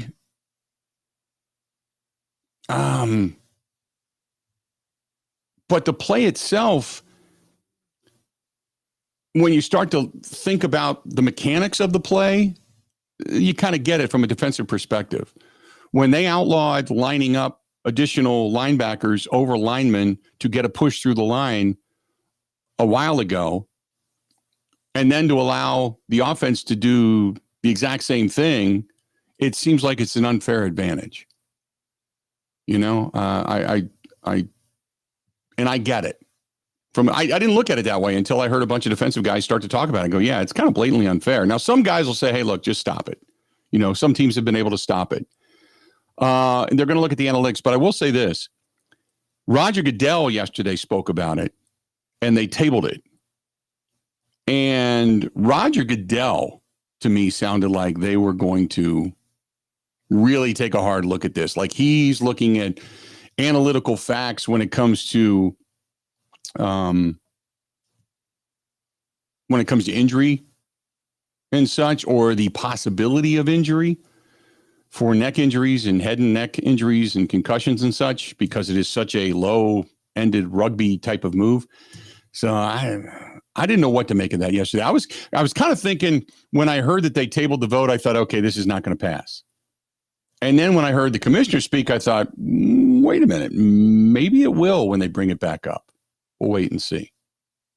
877-867-1670, 877-867-1670. You want to find us, please feel free. Go ahead and do so. We'd love to talk to you. We'd love to hear from you. Again, 877-867-1670. Give us a shout.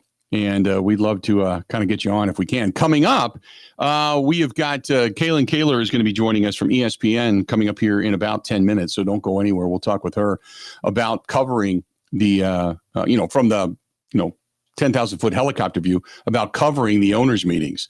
So we'll get, and the tush push, obviously, which they are gathering a lot of information. That's become really kind of the popular topic.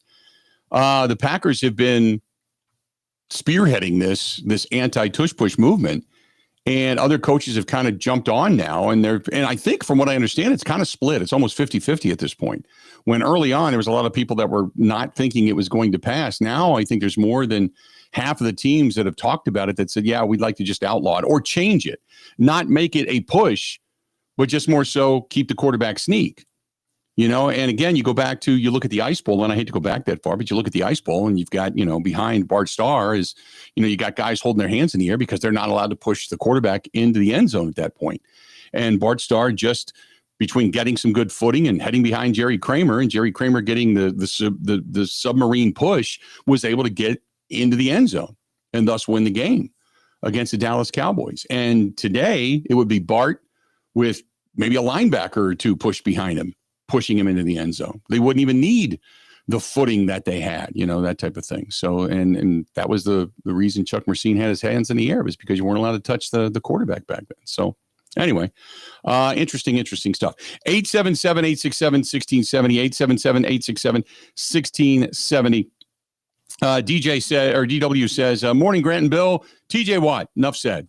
We were talking about the draft choices that have been made over the last 10 years, defensively speaking, and you really don't have a consistent Pro Bowler. Kenny Clark's about the closest to it, but you really don't have a game wrecker, a guy that you say, okay, that guy is going to take over a ball game. That guy is going to get you off the field.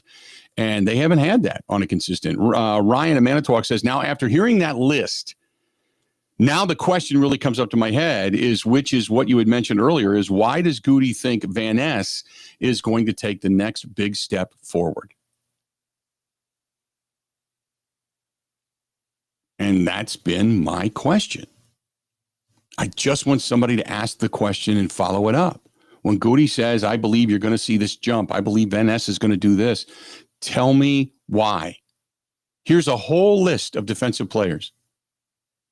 Over 20 defensive players in the last 10 years. Over 20 guys. And out of 26 or something guys that I had mentioned, 4 of them, and one of them from last year in Edrin Cooper, who hasn't fully kind of grown yet. We're still waiting for the final blossom to bloom. But tell me, in one of them you're ready to get rid of in Jair. The other 2 being Rashawn Gary and Kenny Clark. All the draft capital that has been thrown at this team, and you don't have game wreckers. Why do you now believe this thing's going to come together and mature and get better and dominant this year? That's what I want to know. That's what I want to know. I think it's a legitimate question.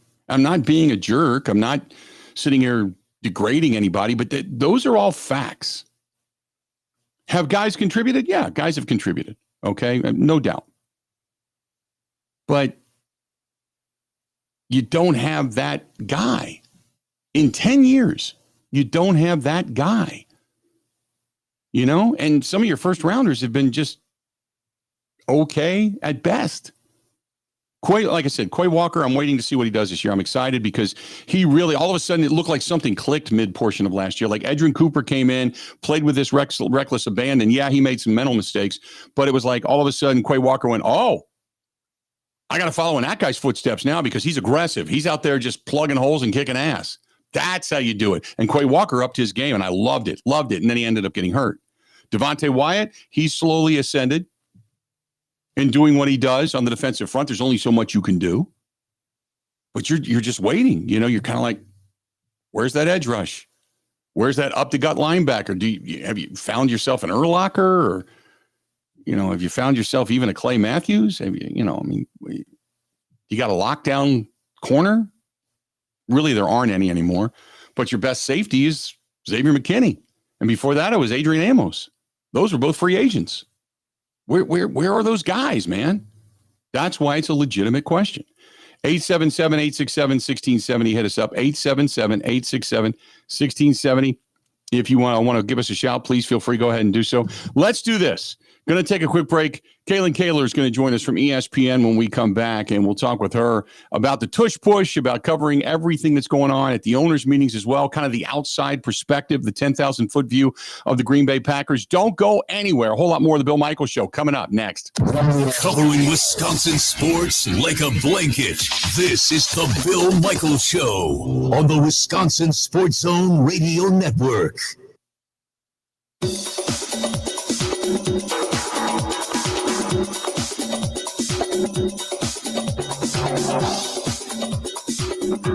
Bill Michaels will resume in 5 minutes.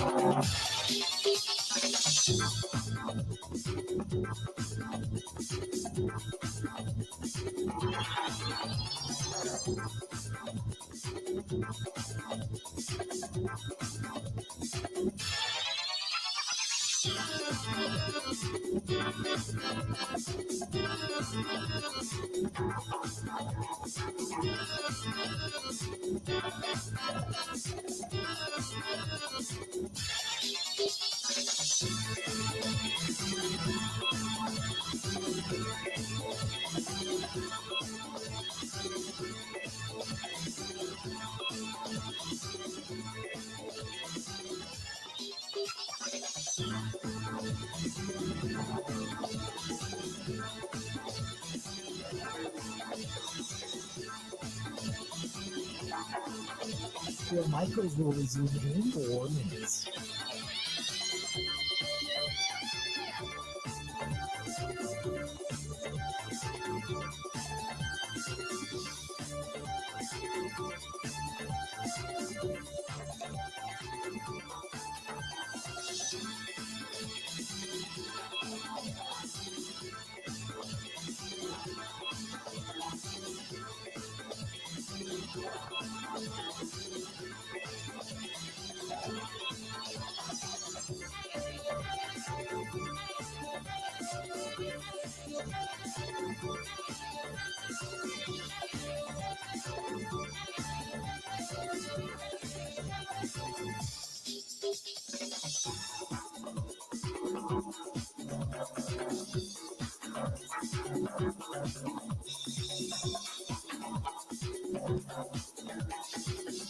Phil Michaels will resume in 3 minutes.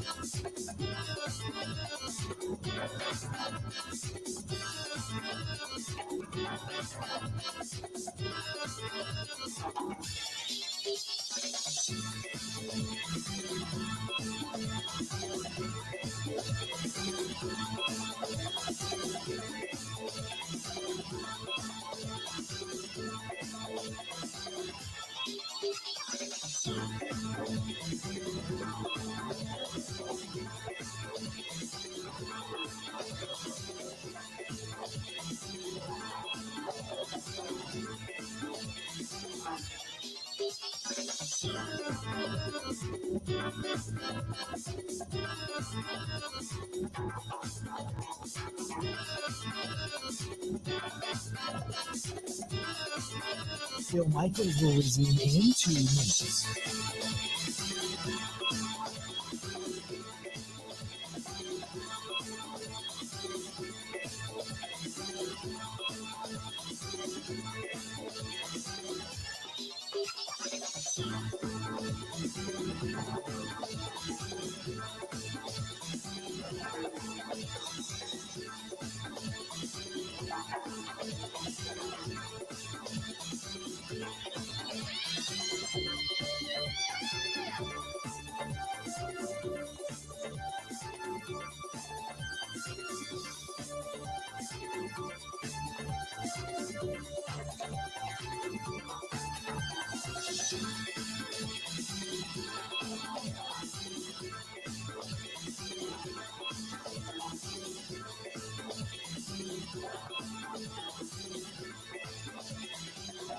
Phil Michaels will resume in 1 minute.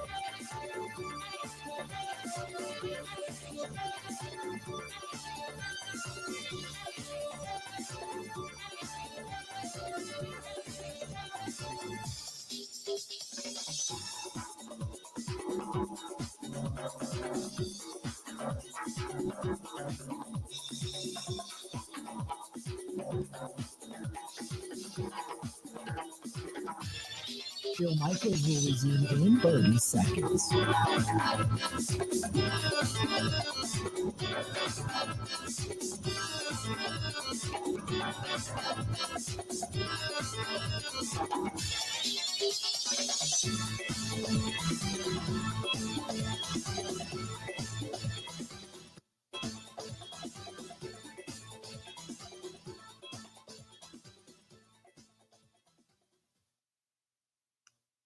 The NFC Championship game was, players jumping over the line, and I don't think it was good for. It's good for the game.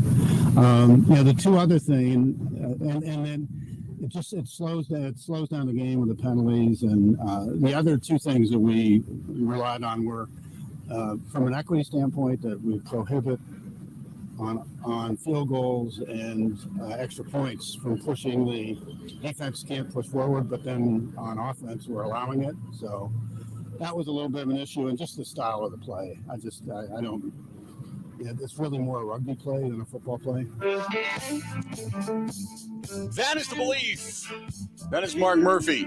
More of a rugby play than a football play, and since they eliminated the defensive lineup where you can't bring linebackers to push linemen, to go after centers and guys in the interior line. Many feel that it's kind of a tush push is somewhat of a defensive unfair play. So we'll see what happens after it's all said and done, as the commissioner spoke about this yesterday. Joining us on the hotline from ESPN, their NFL reporter down there at the owners' meetings, Kaylin Kaler is joining us. Kaylin, how you doing?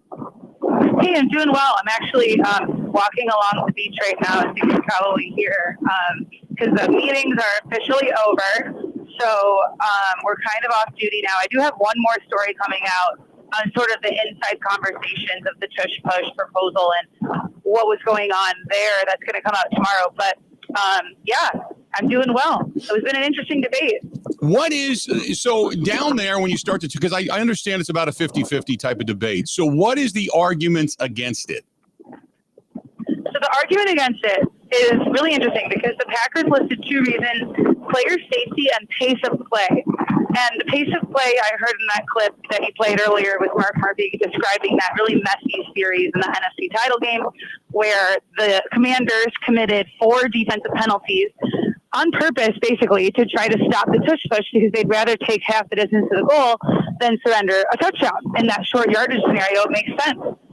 The league did not like the look of that, and the competition committee also agreed with Mark Murphy's point there, where it was like, that's not a good television product. So that's the pace of play aspect. But the other aspect, which really, as Dorset told me here, became like the main point, was the player safety part of it. And what's interesting is, when Mark Murphy wrote his mailbag question, which has kind of gone viral after the Packers submitted the proposal, he does that monthly mailbag, and he was asked about the tush push. This was on February 1st. So before we officially knew that the Packers were submitting this proposal, Mark Murphy wrote about his issues with the play, and he did not mention player safety at all in that mailbag. He mentioned the aesthetics of it. He mentioned the pace of play. He mentioned that Commander series. He did not mention player safety. So what's interesting is that this rules proposal has somehow evolved to become mainly about player safety. And the problem with that sources with other clubs told me that they had an issue with the way this rule was being presented,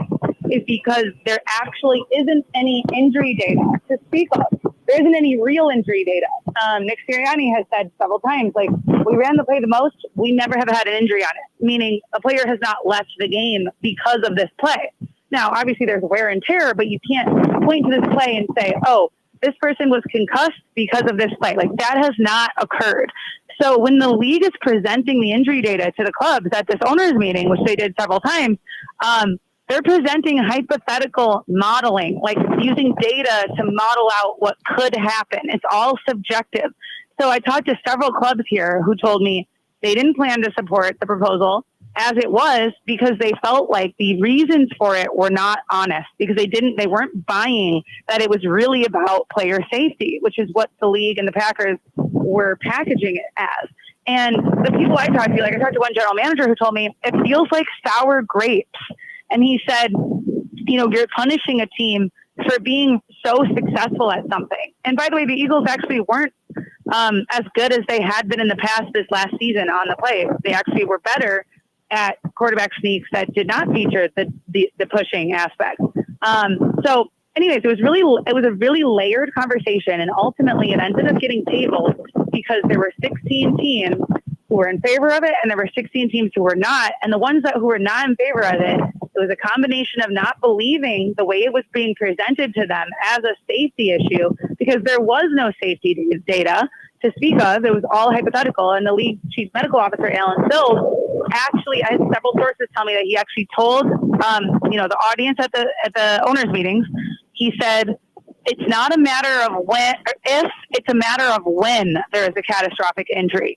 So the language that the NFL was using to talk about the injury risk was very serious, very dramatic language that convinced some teams, and then other teams that actually rubbed them the other way directly, because they were like, this is not what this is actually about. And they think it's really about some competitive pettiness, and then also about how the play looks. Because everyone says, oh, it looks like rugby, it's not a football play, and apparently there's an issue with that. So that's what was going on behind the scenes here, and it was really interesting because I witnessed Eagles general manager Howie Roseman and two members of the competition committee who are both head coaches, Sean McVay and Sean McDermott, having a very passionate and enthusiastic side conversation in a little, not secret hallway, but like a hallway that was kind of off to the side of this ballroom where the meetings were occurring.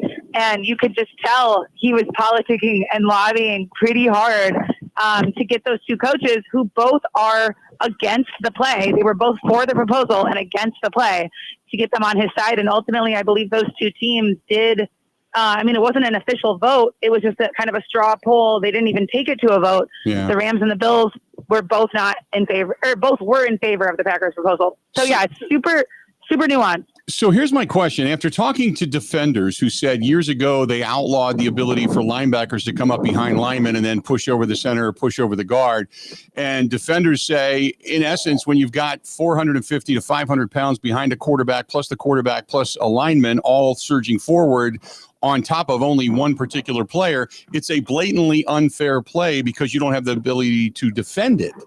So when I heard that, that's because I've always been a guy of saying, hey, if you can't, just stop it. You know, if you don't complain about it, just stop the damn thing. But in that particular sense, they started to sway me over to say, we can't line up our guy and either jump over the line or push our guy forward. We're not allowed to do that. So why should they be allowed to do it? So on that particular face, I understood it. They can actually push on defense. That's a common misconception. Defensive players cannot push on field goals. It's a special teams rule because the offensive line on field goal block or on field goal unit, they are interlocked, and they were seeing a lot of orthopedic injuries. Their legs are interlocked. So they were seeing orthopedic injuries when they're pushing in that scenario because people were tangled up in each other. Their legs were tangled up.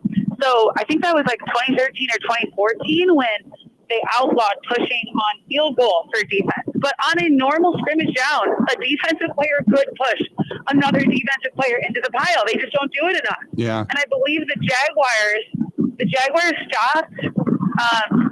Don't take me at 100% value for this because I haven't watched it in a minute, but I believe this past season the Jaguars stopped 2 Eagles pushes with using that philosophy with like stacking guys along the center. Because if you can stop the center, if you can get him to not get the leverage, the Eagle center, that's the key to stopping the play. And the Jaguars did that successfully twice this year. They had a terrible season overall, but they can hang a banner that says they stopped 2 pushes there. So anyways, that is a common misconception. But that is one of the arguments that is being made now. The vote is tabled, and the Packers have said they're going to broaden the proposal to be less about the tush push and more about any pushing of a ball carrier, because the way they see it is that, or the way the competition committee saw it, and it was recommended to the Packers to amend the proposal in this way, is that the rule book has some inconsistencies when it comes to what types of pushing are allowed and not allowed. And the field goal pushing that we just discussed is an example of that. And so if the Packers want to come back, which they plan to do, and rewrite the proposal to be more about no pushing at all of a ball carrier, that's going to help align the rule book and address some of those issues. And for the teams that didn't support it, who said, this isn't fair because it's targeting one team for being successful, this amended proposal is going to address that issue as well. So I do think when this comes back to conversation in May, I think they're going to have the support to pass it because they need 8 more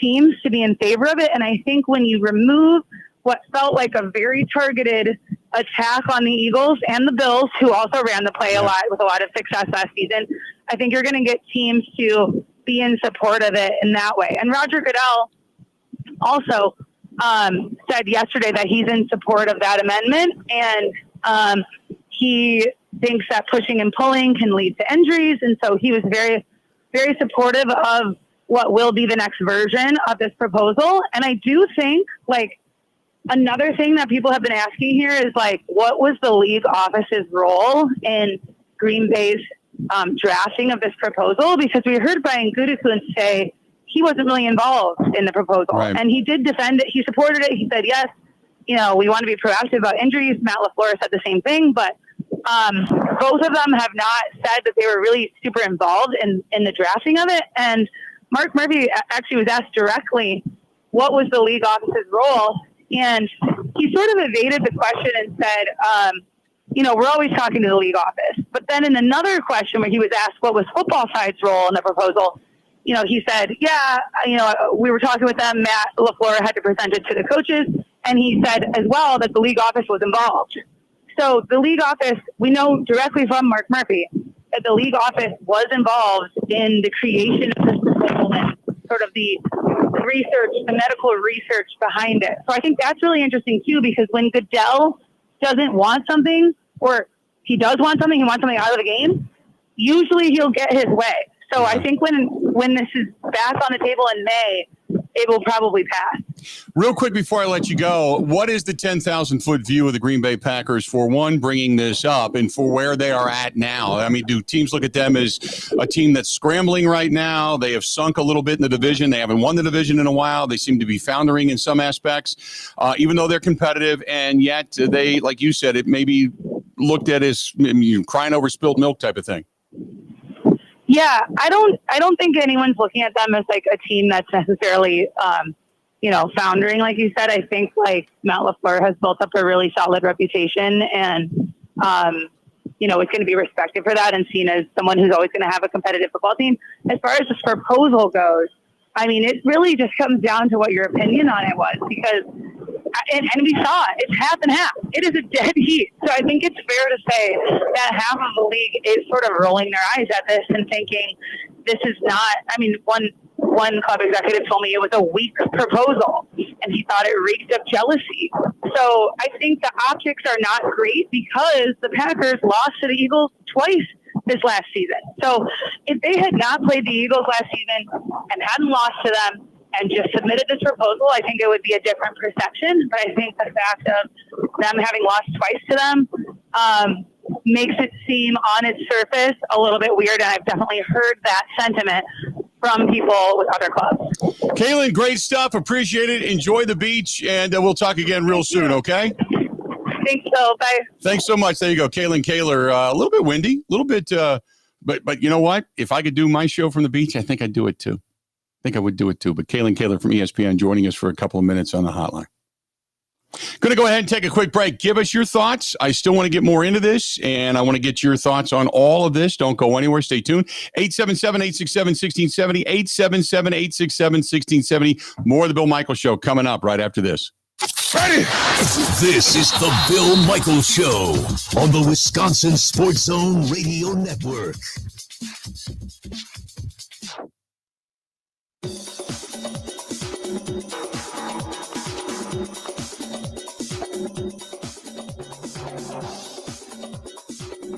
Bill Michaels will resume in 3 minutes.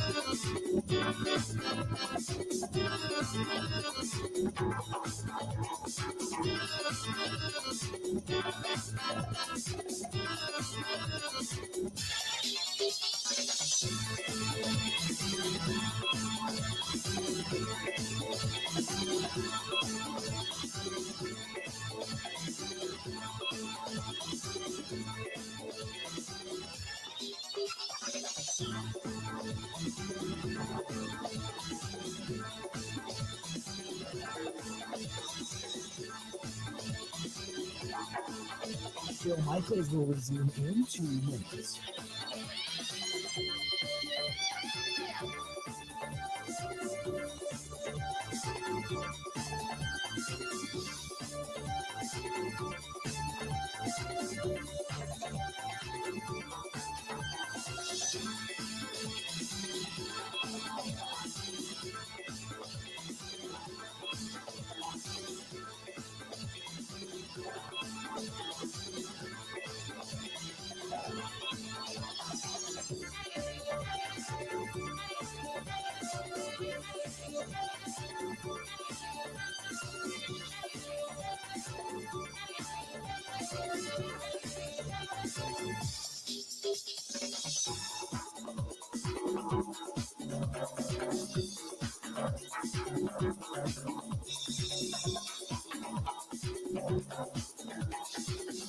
Bill Michaels will resume in 1 minute.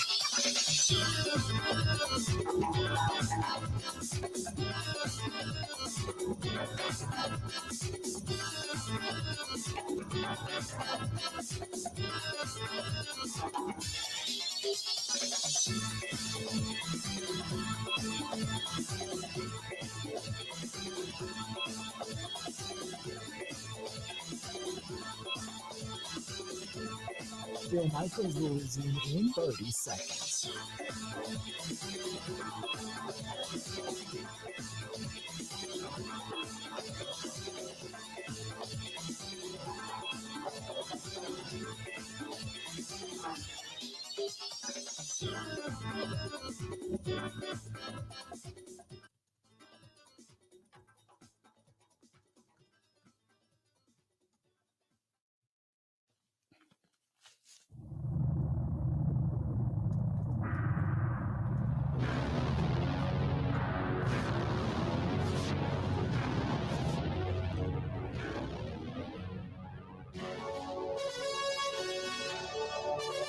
We continue on this Wednesday edition of the Bill Michaels Show.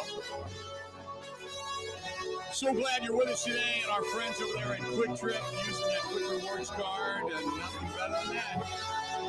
Nothing better than that. Went in this morning, and I didn't want to do a lot of running around today. I did have to swing out and grab a half a gallon of milk today and stop it in the Quick Trip. And it's always good because I worked out this morning and everything. I'm like, I don't want to eat a lot of, blech. So I had a buddy of mine's son with me. I was dropping him off at school, and he just needed some help, a neighbor down the street. And I dropped the kid off, and I said, hey, I'm going to stop real quick, and ended up getting the cheeseburger was for free today. Or the not the cheeseburger, excuse me, the breakfast sandwich was free today at Quick Trip because I had some points. Those are always great. So you feed the kid, you send him off to school, good to go. I got my half gallon of milk, got back home, did a little workout, got ready for the show. Good stuff today, and our friends at Quick Trip. Quick Trip, always fantastic, based right here in the state of Wisconsin. And stick with the hometown team. Stick with those that always say, see you next time, because they know you're coming back. They always want to earn your trust, but they know you're coming back because they are by far the best. That's our friends over there at Quick Trip. Good stuff from Kaylin Kaler. It's interesting that she feels like, Grant, this is going to be gone. Like the tush push is going to be gone. Like that's where this is going. I just when I said earlier, I thought the commissioner was leaning more towards getting rid of it because at first I thought, okay, this isn't going to pass. But then listening to the commissioner yesterday, I was kind of like, maybe it will, because it sounds like he might want it out.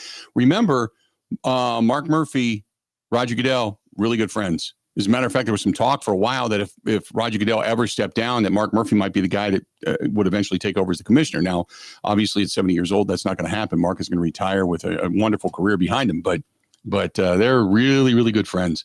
And I get the sense that this probably is not going to last, that the tush push in some way, shape, or form is going to be revived or revised, I should say, or the pushing from behind is going to be removed altogether.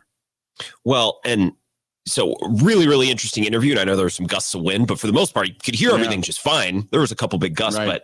But what Kaylin's so good at is all of her stories are normally really focused on one thing, and she's been all over the tush push because I think it's one of the biggest stories league-wide, at least from the owners' meetings. Yeah. The Goodell angle is an interesting one. And you notice how she pointed out, well, Murphy said in his mailbag this, and then later we heard something else. Right. Like the league office was probably looking for a team like, hey, we don't want to be the bad guys here. Can you spearhead this thing and put it on the table? And her comment about if Roger Goodell wants something, he typically gets it. I don't know. That really struck me. And I think that's something that football fans should really consider when this comes back up again in May. I wonder how the navigation of this is going to go. And I agree with you, by the way, that this was probably the league watching that game with the Commanders leaping over the line and the officials saying, hey, if you continue to do it, we got to award them a touchdown. And then the media going crazy the day after. It was a mess. Yeah, it was a mess. So I look at it as they said, this is bad for the game. This is bad for TV. This is just dumb. We're watching stupidity.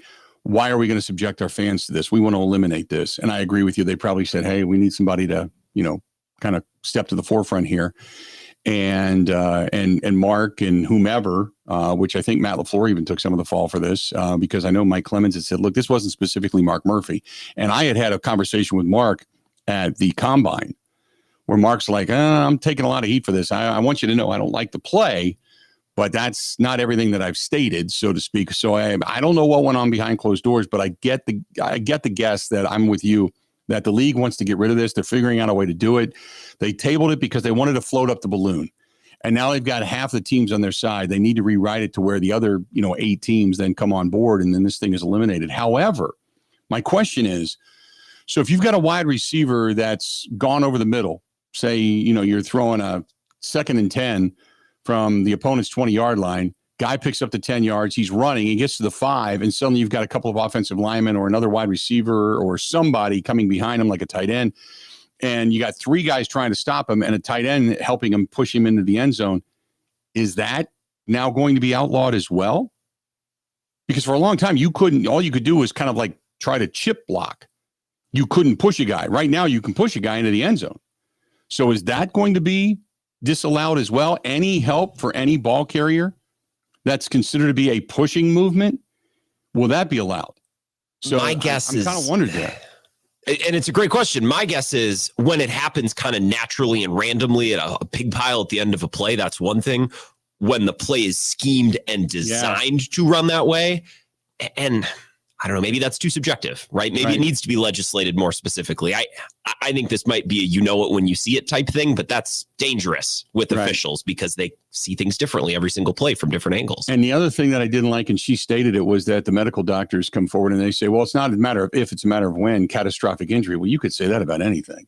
Exactly. That could happen on any play anytime. And to me, I mean, if I'm sitting there listening to this, I'm trying to look at, things beyond a reasonable doubt. I'm like, that does not convince me of anything. The what if you got to bring facts or you don't have the facts, and sounds like they don't have the facts. So they're going to have to amend this thing to make it more likable for the 8 other teams that voted against it, or at least weren't in favor of it in the straw poll, as she put. So interesting stuff. Hey, we've got 2 hours down, 2 hours yet to go. Don't go anywhere. Don't go anywhere. Loving today's program. Going to talk a little bit more about the draft, about the upcoming, and I want to know the urgency now. The urgency now. What you make it out to be. What is your version of urgency when it comes to the Green Bay Packers? Don't go anywhere. This portion of the program brought to you by our friends at Skipper Buds. Boating season right around the corner. For boat sales, service, and storage, call Todd. He's the GM over there. 262-544-1200. 262-544-1200. Skipper Buds. New boats, used boats. They've got them all, and service is fantastic. Check out Skipper Buds. 262-255 or 544-1200. 262-544-1200. More of the Bill Michaels Show is next.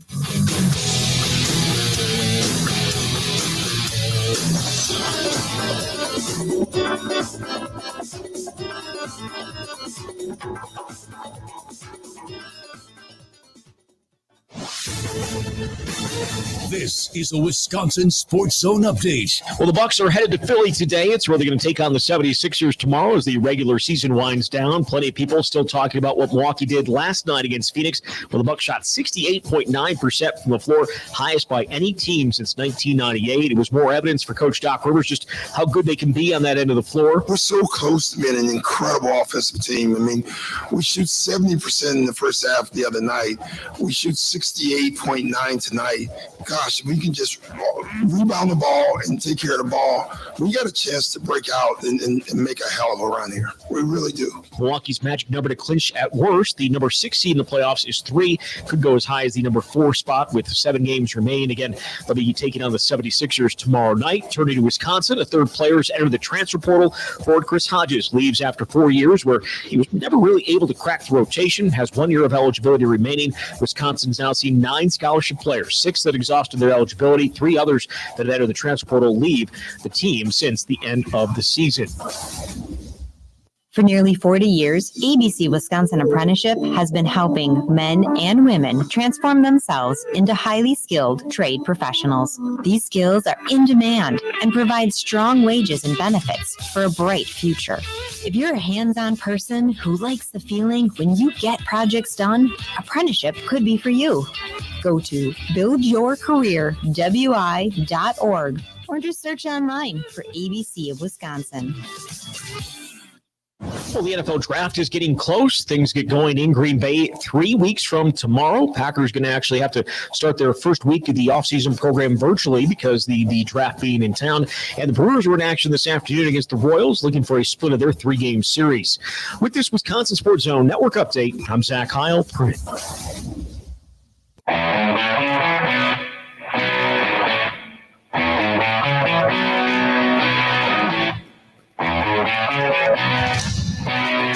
Welcome in. I am, we're through 2 hours of the program already. I feel like I just sat down. Scintillating. We talk about everything. And today has been good. Got off to a weird start, talking about doing some shots, but for the most part, fascinating stuff. Brewers get a win last night. And back at it again today and excited. Hopefully they can get to the rubber match today and put themselves in. You know what? If you just start winning series, then suddenly the 0-4 start starts to fade very quickly. Then you start thinking to yourself, well, maybe this team can hang on, just stick around 500, get a few guys back. Optimism starts to reign supreme. Cincinnati's coming to town this weekend. If you get the win today, that gives you 2 out of 3 over Kansas City. If you can beat Cincinnati 2 out of 3 over the weekend. I saw Cincinnati. Boy, I watched a couple of games on the MLB Network, and Cincinnati's still making a lot of the same boneheaded mistakes. Ellie De La Cruz, for everything he is cracked up to be, and he's an incredible player, just at times just has inexplicable errors. Some of the thought processes, some of their base runners is still not functional. Now, I know Terry Francona's got his hands full, so get them while they're down a little bit. Hopefully the Brewers can do that and get 2 out of 3 over the weekend. And all of a sudden you're always right with the world. You know, you're back at it. You've creeped back near 500. So that's good stuff. I'm all about that. We're talking some Packers football today. The whole tush push thing has become a hot topic of conversation coming out of the owners' meetings. We heard from Goody the other day. Going to hear some thoughts from Matt LaFleur today, as a matter of fact, coming up. So all of that. But I want to know from you. I went through the list in the last hour. When you start to talk about some of the holes that need to be filled and such, and, you know, Goody saying we need to get more serious about winning championships and all the things that have been stated. Okay. The sense of urgency. And I know they have said that, well, we don't believe in windows and, you know, whatever the Cliff Notes version of that is, but I want to know what your sense of urgency is. Fans are a little bit different. I mean, we have a little more of a psychotic fandemonium tendency to us. But I'm looking at this team thinking, you're right now, if you're sitting at the top of the hill, you're teetering one way or the other. Like last year, you just couldn't get over the hill because you couldn't beat the teams that you needed to beat. You beat the teams that you should beat. So you're sitting right there and you're kind of teetering. But in the NFL, if you don't get better, you're getting worse. So looking at where they're at, the quote, sense of urgency as to how far away they are or aren't, and I don't think they're that far away in the NFL, but it's a very razor thin line between being exceptionally good and exceptionally bad. Where are they? What is your sense of urgency right now when it comes to the Green Bay Packers?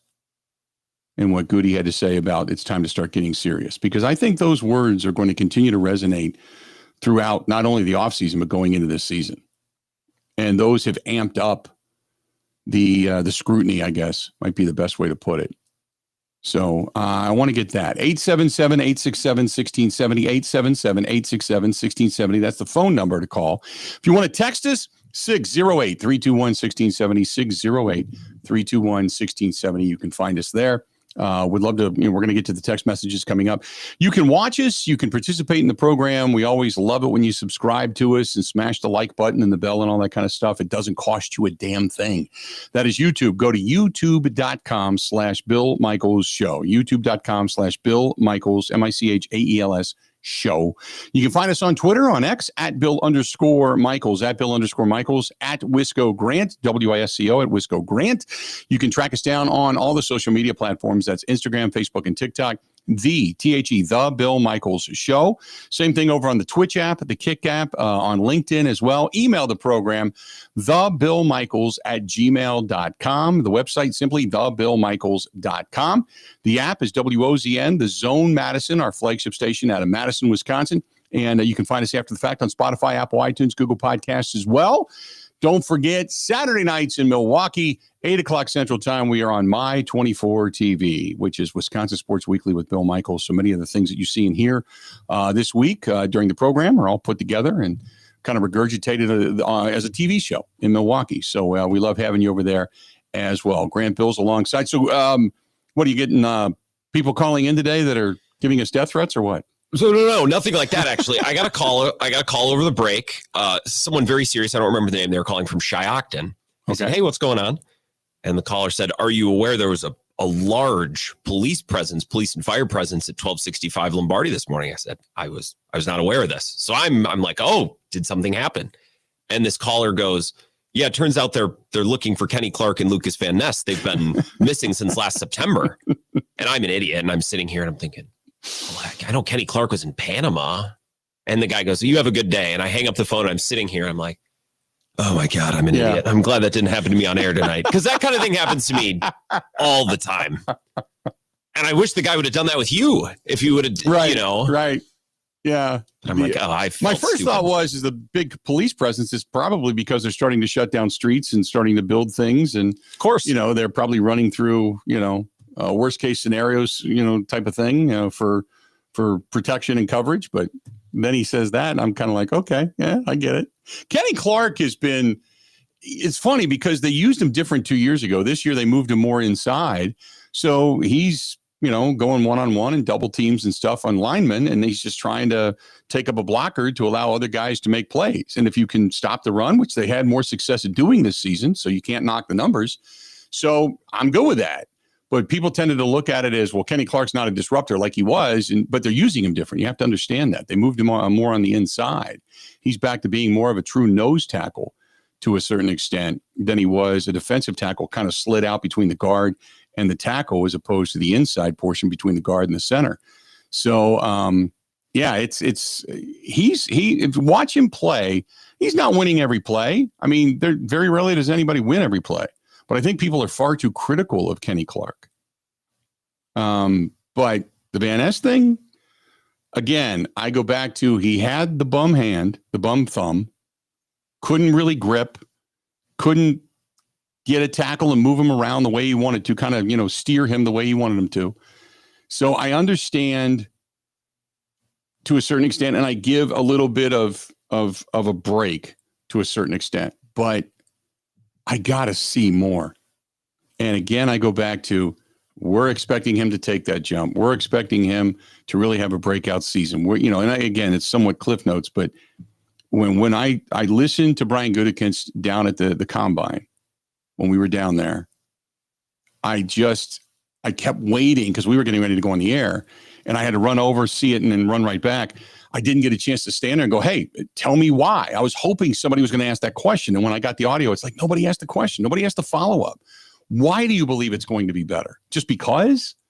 Or is there something you're seeing? And if you're seeing something, I don't need to know every detailed explanation. I don't need to know that he's, working with Jeff Hafley on this particular move or this particular stunt, or, he's working with some of the best on power moves or bringing out the old Reggie White hammer or something. I don't know. I don't need all of that. But what I need to know is I've seen him behind the scenes. I know what he's working on. I know what he's beginning to perfect. I know how he's taken a step forward or 2 steps or 5 steps forward. I know that he's been in the strength and conditioning program and he's put on 10 pounds of muscle. I'm just looking for the reason why you believe that. Make me a believer too. Because from what I've seen, I think that where your optimism is and where what I've seen actually is a pretty large gap. And where the optimism is, and again, I'm not picking on Lucas Van Ness, but I haven't seen it to make me go, whoa, that's coming along. I just haven't seen that yet. So maybe it's just merely year 2 of the Jeff Hafley system. Maybe it's just that is what the optimism is bringing. I don't know. But that's why I go back to, And I listed all of those defenders over the last 10 years between Ted Thompson and Brian Gutekunst that have come into this system. Kenny Clark, Rashawn Gary, Jair Alexander, even Edrin Cooper. Those 4 guys, I look at and go, okay, Edrin Cooper's got a lot of potential, and he jumped off the page at me last year. So I'm excited about seeing him. We know what Jair is, and we know that they're shopping him around to get rid of him. So he's going to be a guy that's gone. We know Rashawn Gary was continually ascending until the injury. And at the end of last season, he really started to go back to what we had kind of become accustomed to when it came to Rashawn Gary. And then you've got Kenny Clark, who's just Kenny Clark. He's a staple. So those 4 guys, out of that, 1 guy's a hopeful, 2 guys are established and hopefully going to continue that level or better their play. And the other guy is going to be gone. There's no game record there. So out of 10 years worth of defensive draft choices, you don't have a game record. What makes you believe that the game record that you've chosen now, who's now going to be the 3rd year into the system, is Lucas Van Ness? Like, here we go. That's where I'm putting all those pieces of that puzzle back together to say, in this piece and this piece and this piece are like a math equation, this plus this plus this plus this plus this. What makes you think it's going to equal that?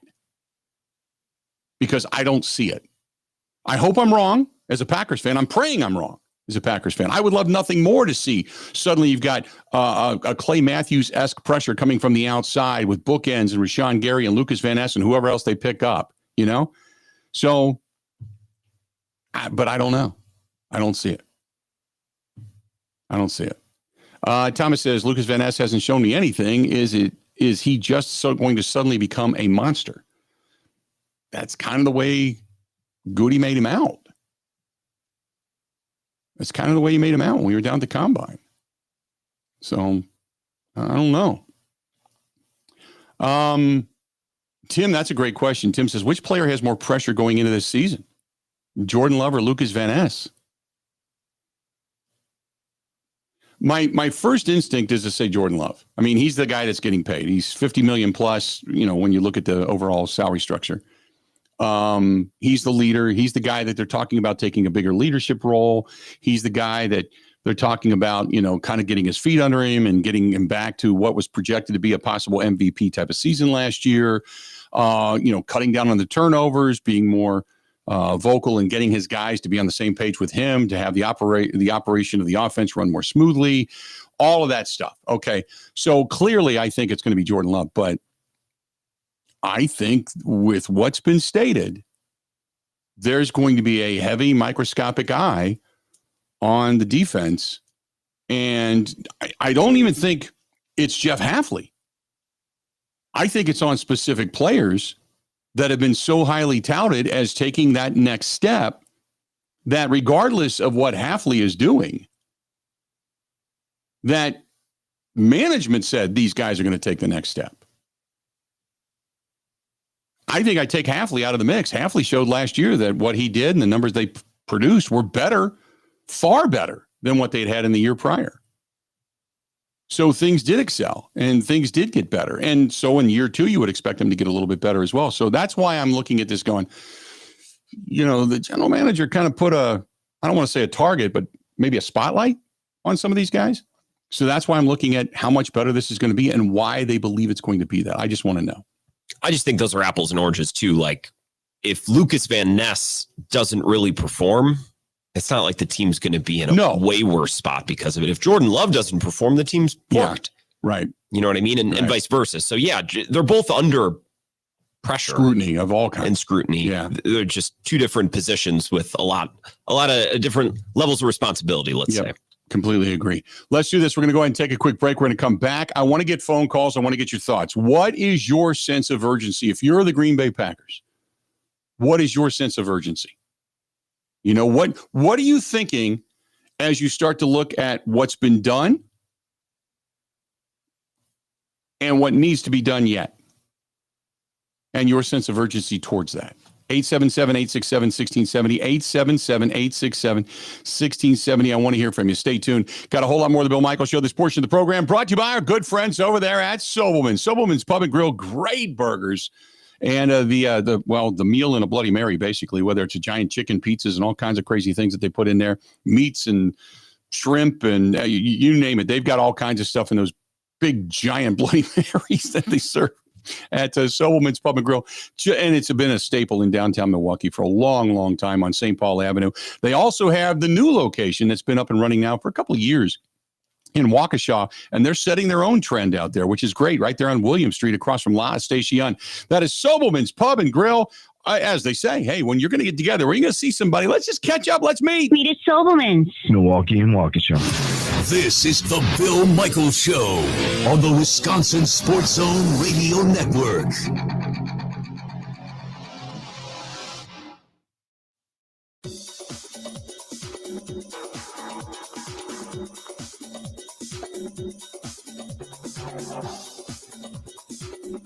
Bill Michaels will resume in 3 minutes.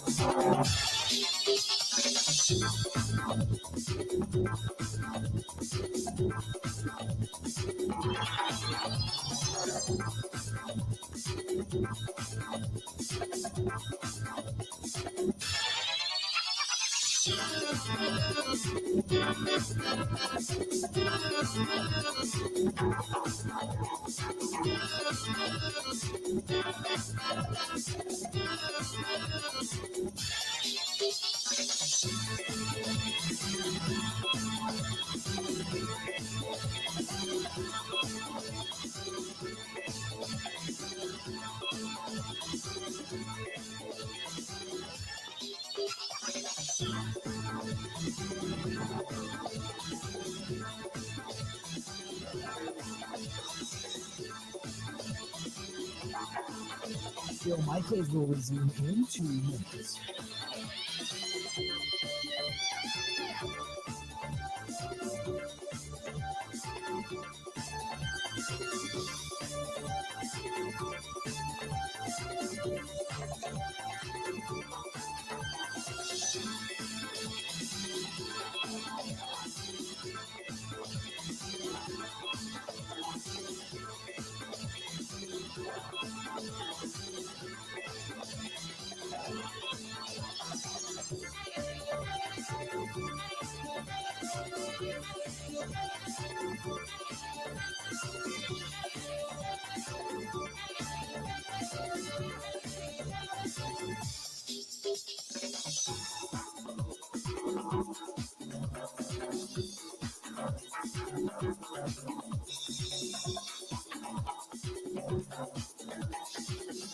Bill Michaels will resume in 1 minute.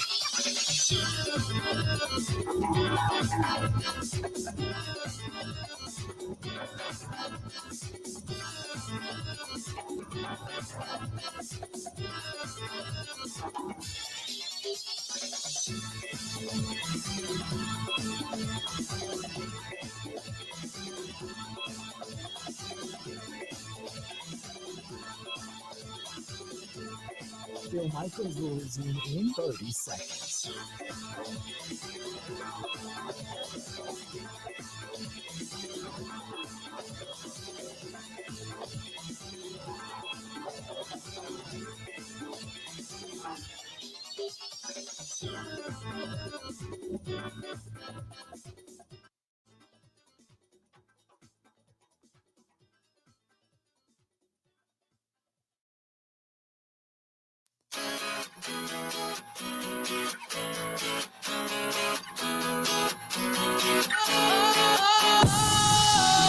Sometimes I get a good feeling. Love that feeling. Hell yeah. Welcome back. Bill Michaels Show on this rainy Wednesday. Baseball being played, though. And the Brewers, just like that. Jackson Churio goes yard. And the Brewers are up. Love it. They got a lead. Liking it. Hell yeah. 877-877-867-1670. Of course, the program brought to you by our friends at the Water Doctors. Water Doctors, which is the Connecticut water softening system. Best water softening system out there. Hands down. Hands down. And when it comes to the drinking water, I have it here every day. I do anywhere from 90 to 120 ounces of water a day, right out of the reverse osmosis, which is fantastic. No taste, no bad flavors. Not to mention they do the ultraviolet thing, and it kills all that bacteria. And if it's for you, great. But how about your kids or your pets? Make sure you got good, clean drinking water. That is the Connecticut water softening system, and it's hands down the best out there, without a doubt.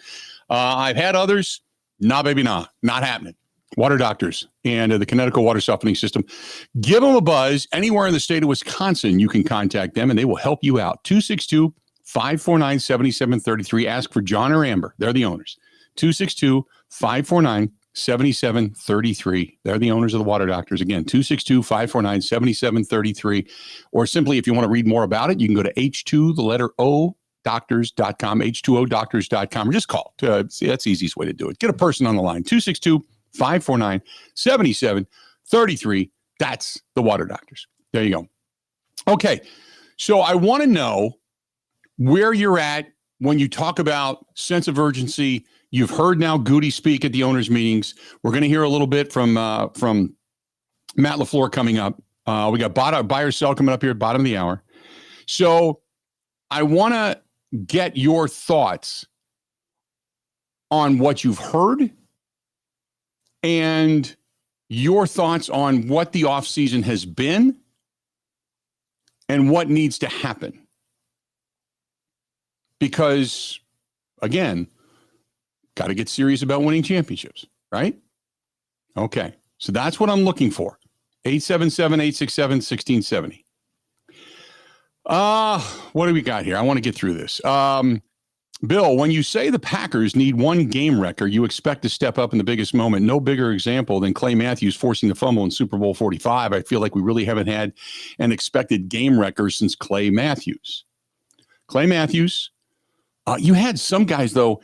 You had Nick Collins was a hell of a player. Obviously, Charles Woodson being the defensive player of the year. You had that. But in game wreckers, you can look. B.J. Raji was a guy that was constantly putting pressure up the gut, him and Ryan Pickett. They had Cullen Jenkins. They had Howard Green. They had C.J. Wilson. They had guys that they all kind of stepped up. But I agree with you about Clay Matthews. Clay Matthews, when healthy, was a one-man wrecking crew. There was no Cincinnati, down in Cincinnati, the Packers played the Bengals. And that was the game in which Eddie Lacy came back. Because Mike Clemens and I were down in the field. We were talking to Eddie Lacy before the game. And Clay Matthews had come out. And he was, kind of doing his thing. It's before they put pads on. It was real early in the day when they're out there just kind of stretching and running around. And Clay was like, I feel good today. And Clay was a one-man wrecking crew that day. I mean, they couldn't block him. They could not contain Clay Matthews. He was flying everywhere. And then midway through the second quarter, he dove, and I can't remember who the running back was at that time, but he dove at the running back and the hamstring. Had to leave the game. After that, Packers had no answer.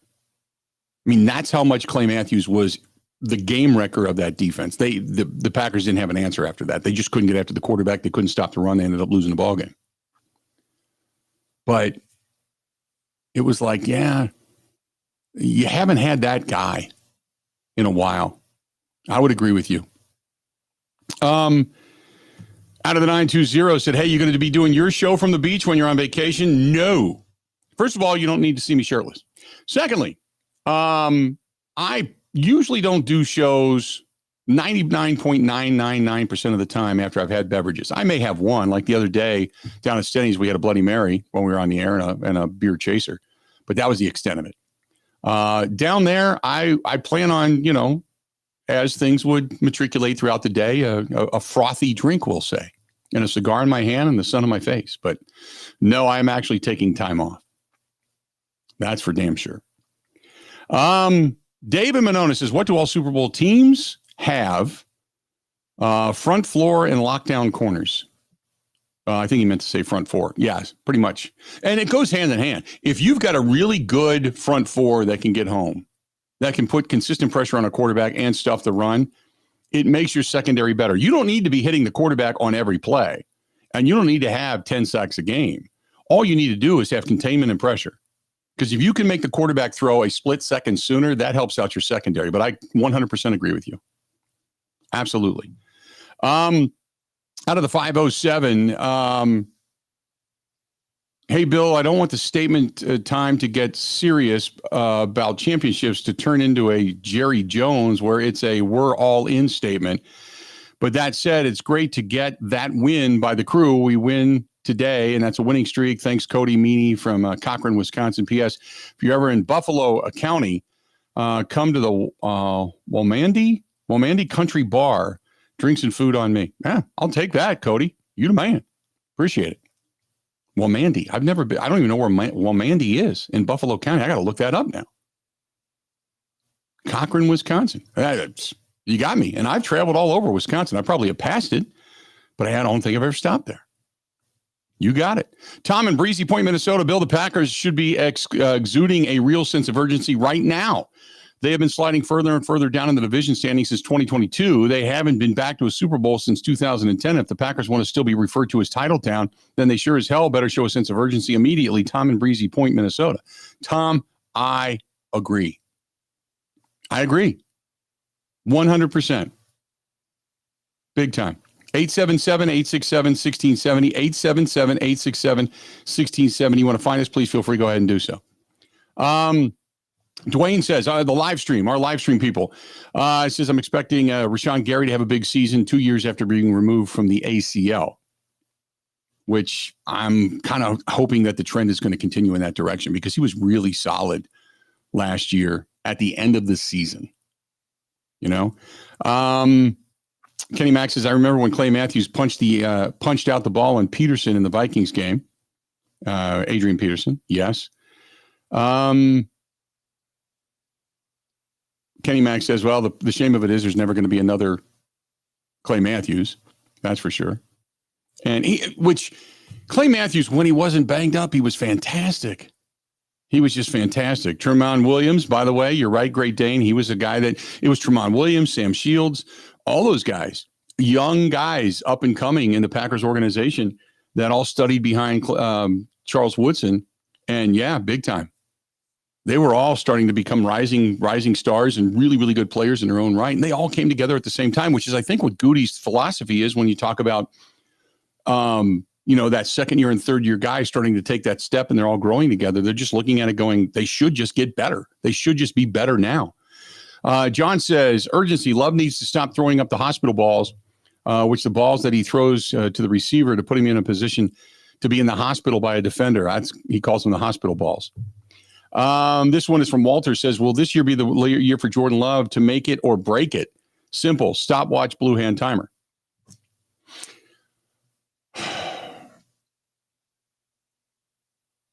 A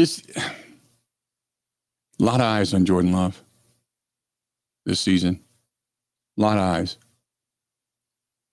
I want to say I'm excited because everybody knew this offseason, with Jordan Love obviously having the groin injury and the knee injury, and that probably hindered him a little bit. Having all of that, you're kind of wondering, okay, offseason, you get away, whatever needed to be done, whatever needed to be rehabbed, he should be ready to go. You're excited about that. I'm excited to see him come back and kind of level up, so to speak. Because you have that first year where you have success, and then league makes an adjustment and they say, okay, this is what we know. This is what we see. Take this away. Now let's see him make the adjustment. And there were times he did. It wasn't consistent. And here's the other thing. I thought this was interesting. They brought up a statistic yesterday that I was watching on, I think it was NFL Live, where they had talked about Jalen Hurts and Jalen Hurts' level of success last year. And Jalen Hurts had some good games. And I didn't watch, obviously, Arizona Cardinals football. I saw, some highlights, and sometimes I went back to reference things, but that was about the extent of it. I didn't sit down and watch the all 22 consistently. But one of the stats that came out that I read, and it might have even been in Pro Football Focus, Jalen Hurts the year prior had 81% of his snaps out of shotgun, and his success level was down. Last year, he had over 70% of his snaps under center, and his success level almost doubled in a lot of different categories. And they were breaking down the reasons as to why. and the majority of it was, and I think it was Matt Hasselbeck on ESPN that he was even talking about this, that when you have that ability as a quarterback to turn your back on the defense and either hand the ball off or tuck it or a quick out or an RPO, a naked bootleg, for that split second, you freeze that defense because they can't see the football, especially if you really can sell it. And Jordan Love can do that. His predecessor, Aaron Rodgers, when Rodgers would sell it, Rodgers had a way of doing it, was just amazing. I mean, the all-time best at it was Boomer Esiason, going years and years and years. But Boomer could teach a class on that, on how to hide the football, because he was so good at it. But Aaron Rodgers was really good at it. And if Jordan Love masters that and they put him under center and you can freeze that defense for a second, oh my God, there's so much success that can go along with that, which is why I'd love to see him back under center more. I know they gave the reasoning of, well, we ran the ball better out of shotgun. I still don't like that. Still don't like that. I think that's great if you're running the football, but I think it then can stymie what you're doing and your overall offense capability if this is what you're going to do consistently, because you're showing them consistently what it is you're doing and you're showing the ball consistently. Here it is. Here it is. Here it is. So I'm interested to see how much they're going to have Jordan Love under center this year. I'm excited about that too. I hope it's more. I hope it's more. 877-867-1670, 877-867-1670. Andrew says, come on with the Love criticism. Have you seen the level of quarterback play that seems to be out there? The Bears may finally have a good one, but how long? And Love is better than all of them. What is the criticism? What are you talking about, Andrew? Do you not think tell me this, Andrew, when you type a statement like that, let me ask you a question. Give me the example of criticism. And because criticism is something that you consider to be like unwarranted, right? Like, oh my God, don't be negative about my quarterback. He's so much better. He's great. Tell me what we said or what I said or what's been written that is untrue. And I just went over the positives and negatives because he had flashes last year. He had good games. He had bad games. And I even predicated it by saying the knee injury, the groin injury. How much did that hinder him last year? So all of that being said, you don't want to hear criticism. This is not the show for that, okay? We're pretty honest about everything we say. So if you want to just hear, roses and birds chirping in the background and green and gold smoke being blown up your ass, this is not the program for that. So tell me what we said was wrong and argue the point. Don't just say, cut out the criticism. He's better than everybody, because that doesn't fly with me. I'm not here. I'm here to look at things in a reality, because this is a big season. This is a big off season for the Green Bay Packers. They're, like I said at the beginning of the show, they're sitting on a tipping point right now. You haven't won the division in a few years. You were one win away from going winless in the division. Clearly, teams around you have excelled, and they've excelled past you. So don't sit there and go, I don't want too much criticism. It's all warranted. Stay tuned. We got a whole lot more of the Bill Michaels Show coming up. Buy or sell is back, my friends. Buy or sell is back. Aren't you excited? This portion of the program brought to you by our friends at MIBA, manufacturing hydrodynamic bearings for the power generation industry, right here in our own backyard. And that is Grafton, Wisconsin. Grafton, Wisconsin. They are looking for right now skilled CNC machinists and machinists in general, and they're looking for you here in the state. Okay, and they're hiring. And they're paying top dollar, both for pay and benefits, because they need really good people. And they're continuing to expand, which is fantastic. And there's some of the companies that they're working with specifically. If you're watching on the live stream, you can search for them on Indeed at MIBA Industrial Bearings in Grafton, MIBA Industrial Bearings in Grafton, or call direct 262-337-2210, 262-337-2210. If you're qualified, and you the man or the woman for that matter, they're looking for you, and they want to pay you to come and be a part of their team. This is the Bill Michaels Show on the Wisconsin Sports Zone Radio Network.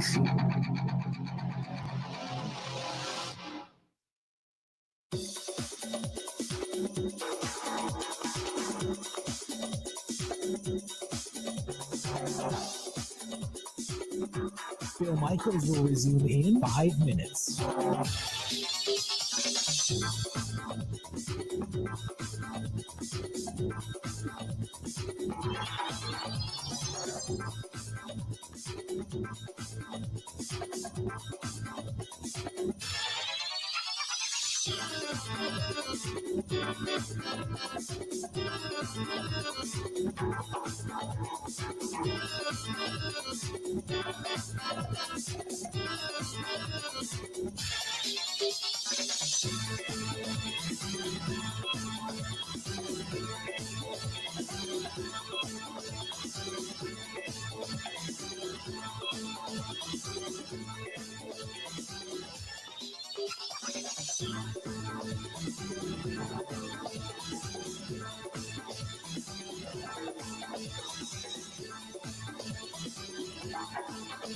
Bill Michaels will resume in 4 minutes.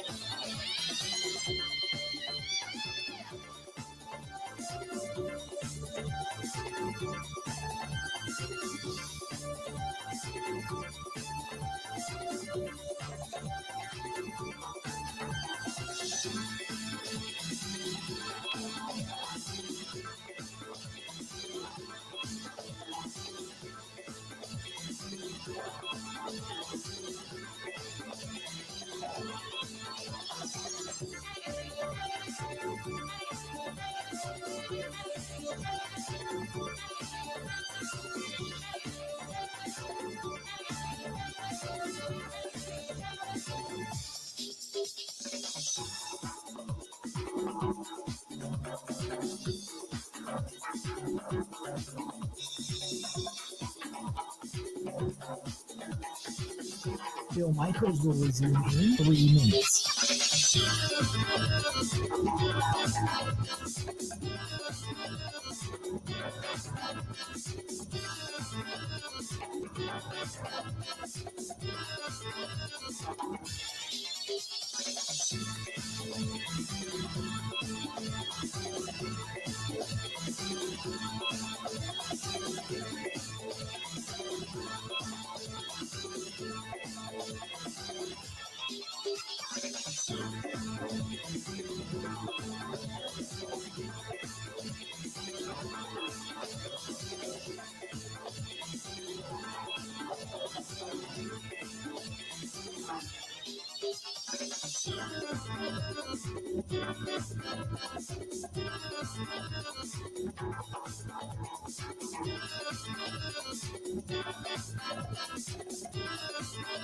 Bill Michaels will resume in 2 minutes.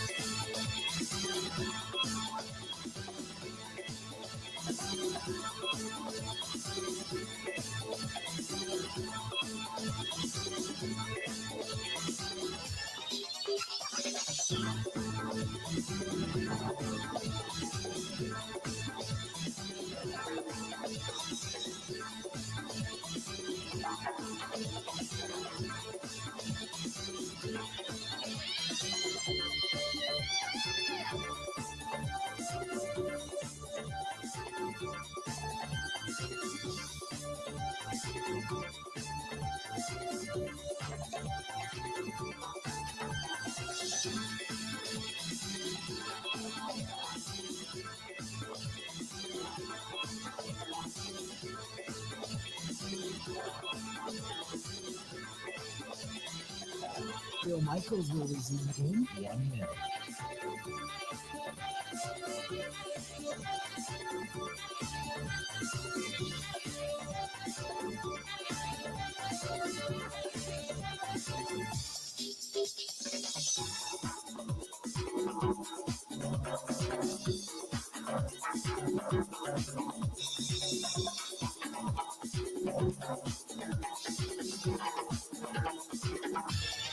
Bill Michaels will resume in 30 seconds.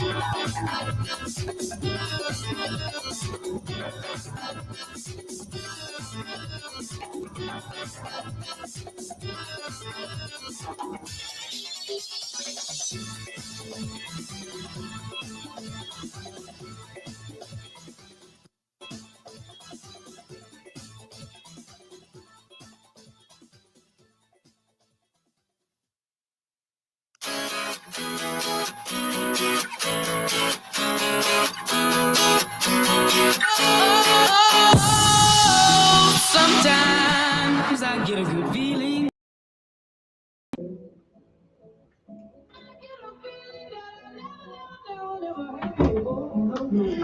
What? Welcome back. Here we go. Here we go. Loving it. Got an email. Just came in during the break.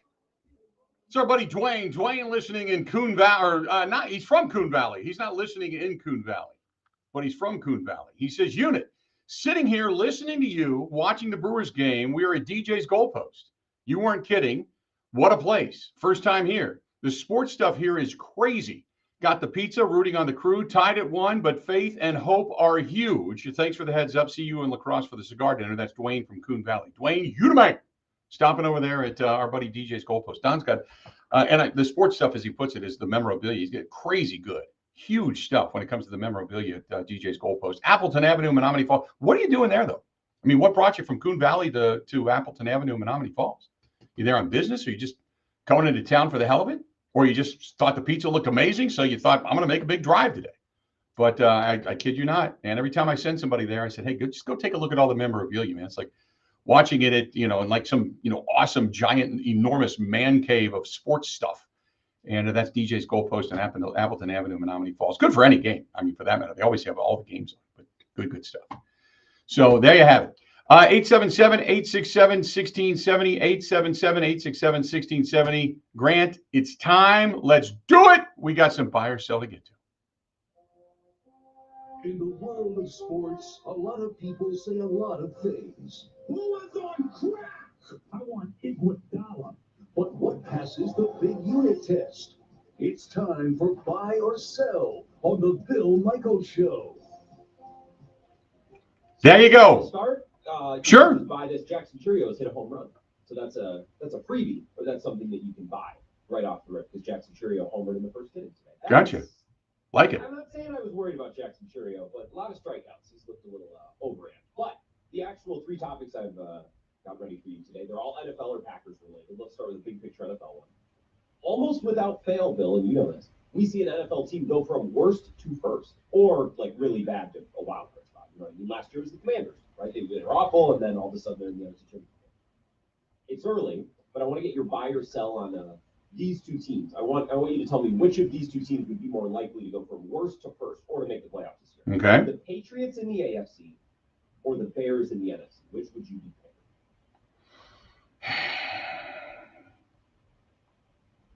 Oh boy. You can also say both. Yeah, I want that's a great question. Teams who could be poised to take a big leap this year. That's a great.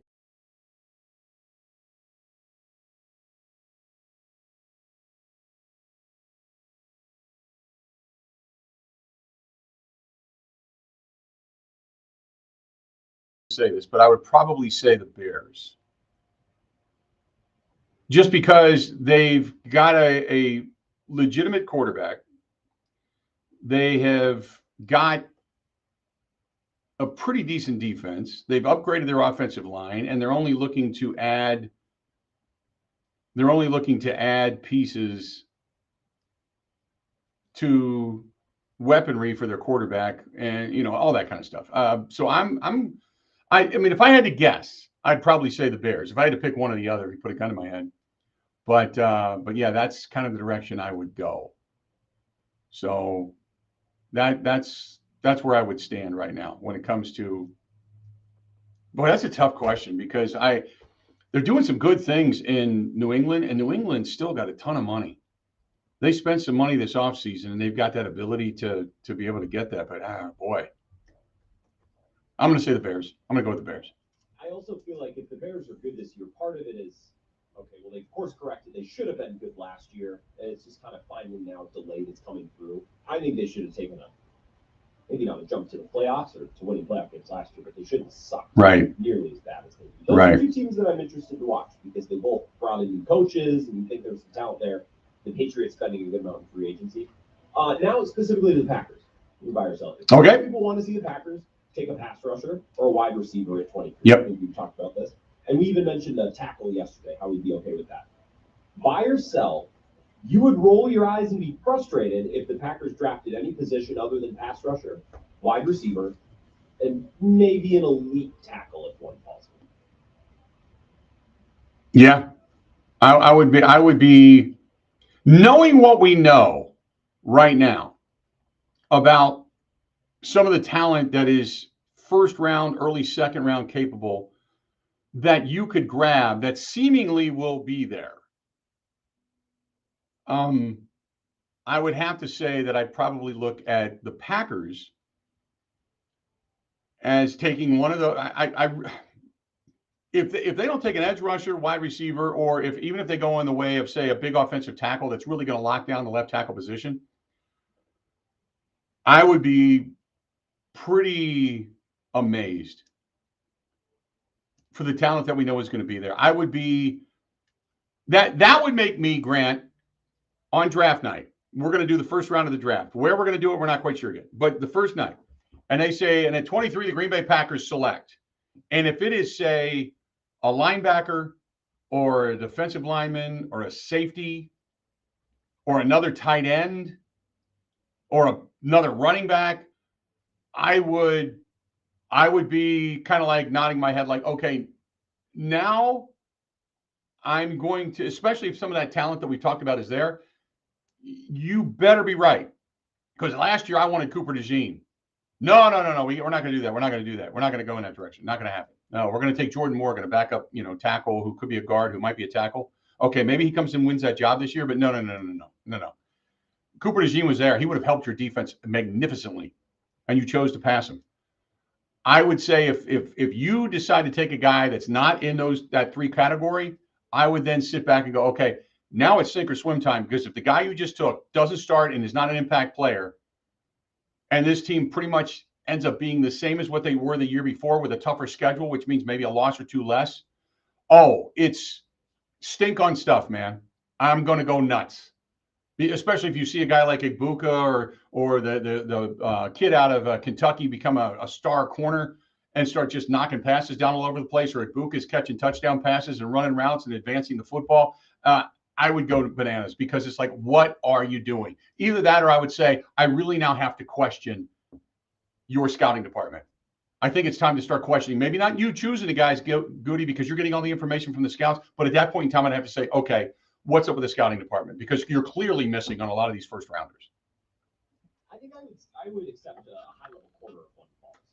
That would be something. All right, if you can get a blue chip corner with great traits that fell for whatever reason, and you didn't really maybe expect them to be there, you could use that. But if it's O-line, interior O-line, running back, safety, you kind of need to get a player who can actually help you win and potentially be a difference-making player in 2025. Edge and wide receiver, that's where I start, but I could be accepting of a couple other things. Last one, and this might be a quick one. I just want to get your gauge. I want you to plant your flag on this. Matt LaFleur said yesterday, and we'll hear from a little bit of Matt LaFleur in the last hour of the show, Jordan will compete with Rasheed Walker for the left tackle position. So buy or sell, we got to call it now. Jordan Morgan will be the Packers' starting left tackle when the season kicks off in 2025.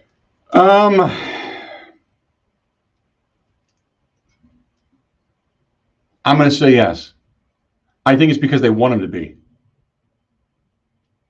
I think it's because they want him to be. I think they want Jordan Morgan to be the guy. I think first of all, he's got a first round tag on him. So that right there says that he has to start.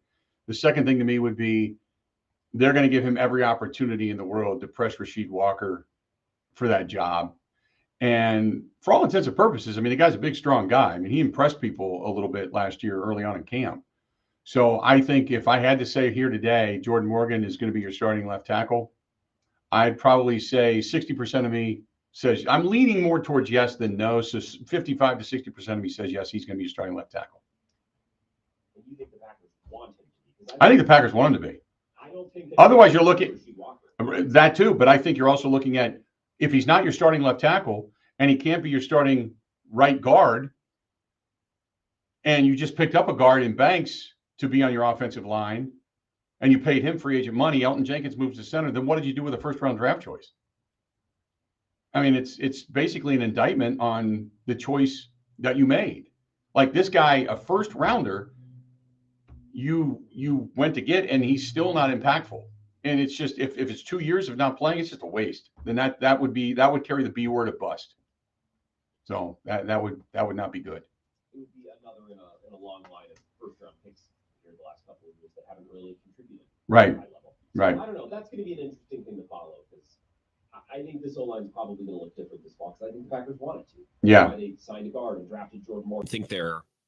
I think this current alignment's fine. I don't think they want to pay these guys massive money, Walker and Tom. I think they'll pay Tom, but they're hesitant on Walker. Right. So that's it. Let's buy or sell. There you go. That is buy or sell. That is how we do it. Hopefully you've got an opinion on that as well. You can always chime in. We'd love to hear from you. Stay tuned. Got a whole lot more of the Bill Michaels Show coming up right after this. Covering Wisconsin sports like a blanket. This is the Bill Michaels Show on the Wisconsin Sports Zone Radio Network. There's a winning magic powering up at Potawatomi Casino Hotel Milwaukee. This April, prepare for an exciting quest to $300,000 in the Enchanted Spin Slot Tournament. Just conjure your rewards card and play slots to earn drawing entries. Each Thursday, 60 winners will compete for thousands in cash and prizes. Let your journey begin with Enchanted Spins, only at Potawatomi. More info online. Must be 21 and a rewards member to play.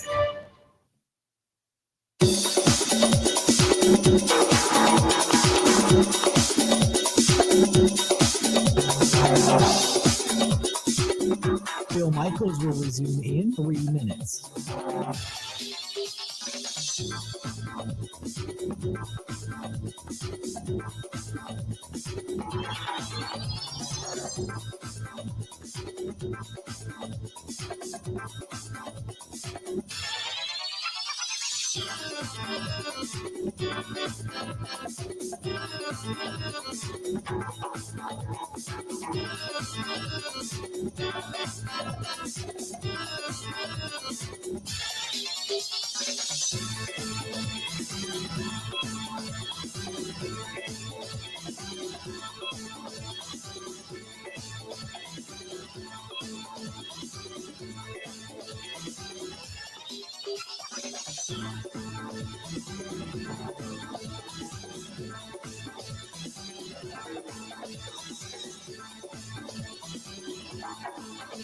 Bill Michaels will resume in 2 minutes.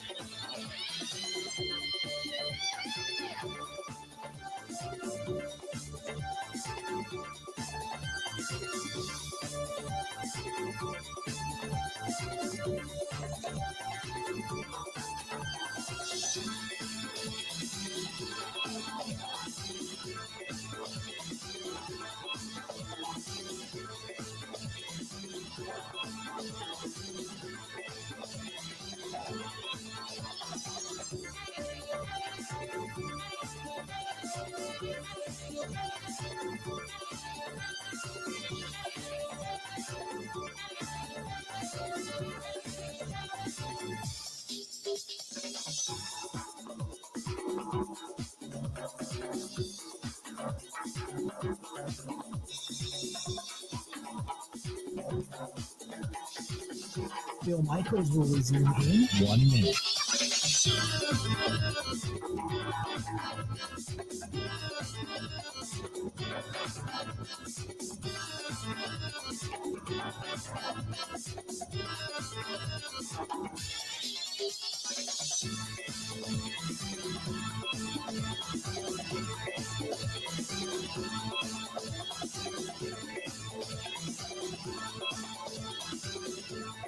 Bill Michaels will resume in 30 seconds.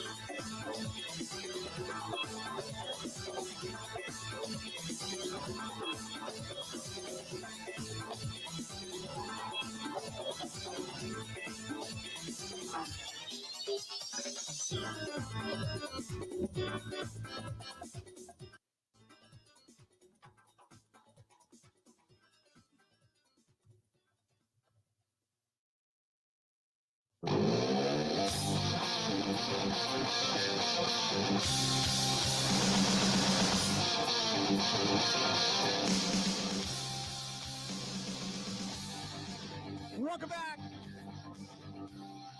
The Bill Michaels Show.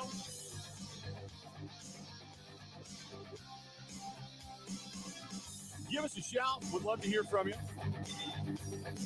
877-867-1670, 877-867-1670. If you want to find us, please feel free.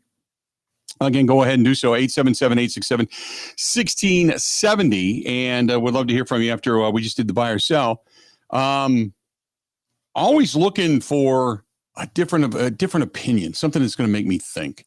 This is from Terry, who says, what would be wrong if they ended up picking up a defensive player in the trenches? I don't think it would be the worst move in the world. If that player is then able to put pressure on a quarterback from up the gut, it would help the linebackers as well. They need one. I'm not going to argue that. It would be, my issue is, if that's the best available player, and that is a guy that is Kenny Clark level or better, Devontae Wyatt level or better, I'm not totally against it. Okay? I've seen Derek Harmon, an Oregon player, right? That's a player who's been mocked to the Packers. I wouldn't hate it. When I say edge rusher or pass rusher, that could be a D lineman too. Right. I wouldn't hate it. But we do know that there is a certain level of talent that is going to be there, or at least seemingly, by many reports, seemingly going to be there when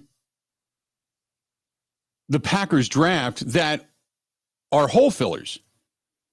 Edge rusher, wide receiver, corner.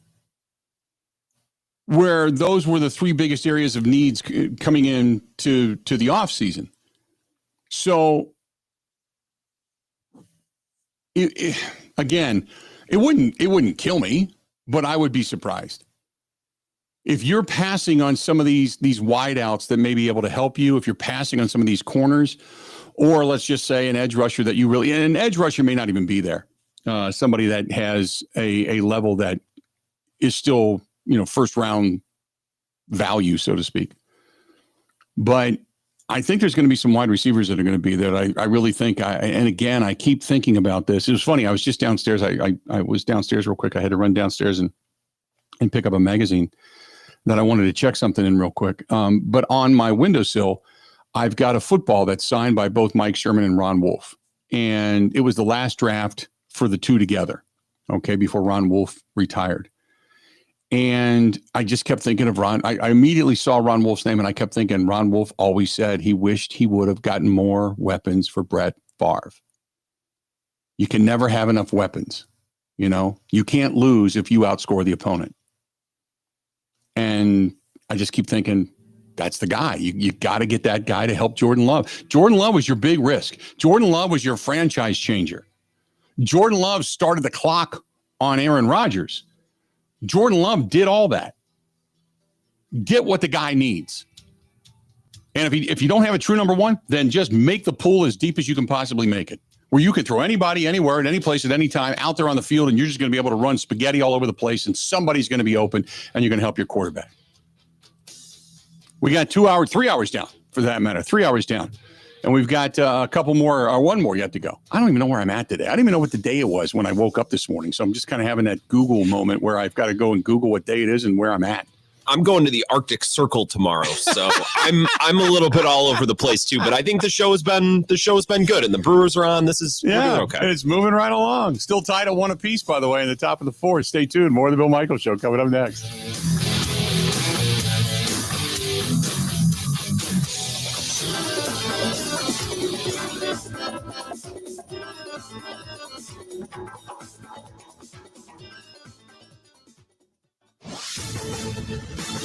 This is a Wisconsin Sports Zone update. Well, the Bucs are headed to Philly today. It's where they're going to take on the 76ers tomorrow as the regular season winds down. Plenty of people still talking about what Milwaukee did last night against Phoenix, where the Bucs shot 68.9% from the floor, highest by any team since 1998. It was more evidence for Coach Doc Rivers just how good they can be on that end of the floor. We're so close to being an incredible offensive team. I mean, we shoot 70% in the first half the other night.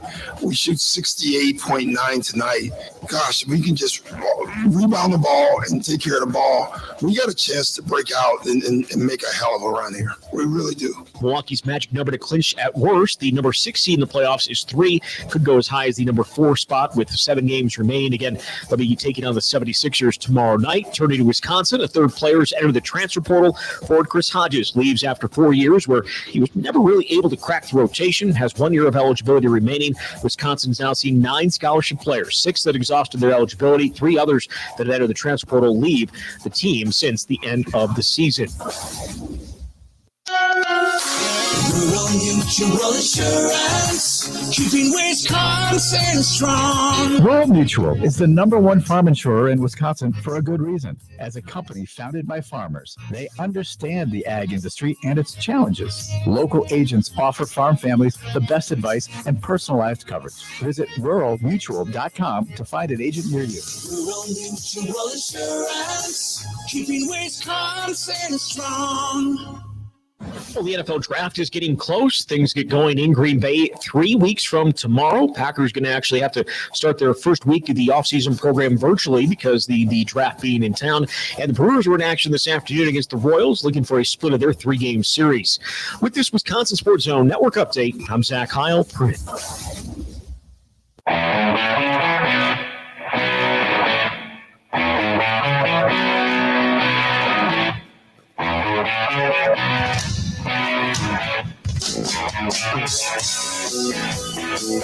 Welcome in. Hour number 4, the Bill Michaels Show. Here we are. Glad you are with us on this kind of a craptastic Wednesday. But hey, the Brewers got off to an early lead. Tied still at 1 apiece. Brewers coming to bat, bottom of the 4th right now.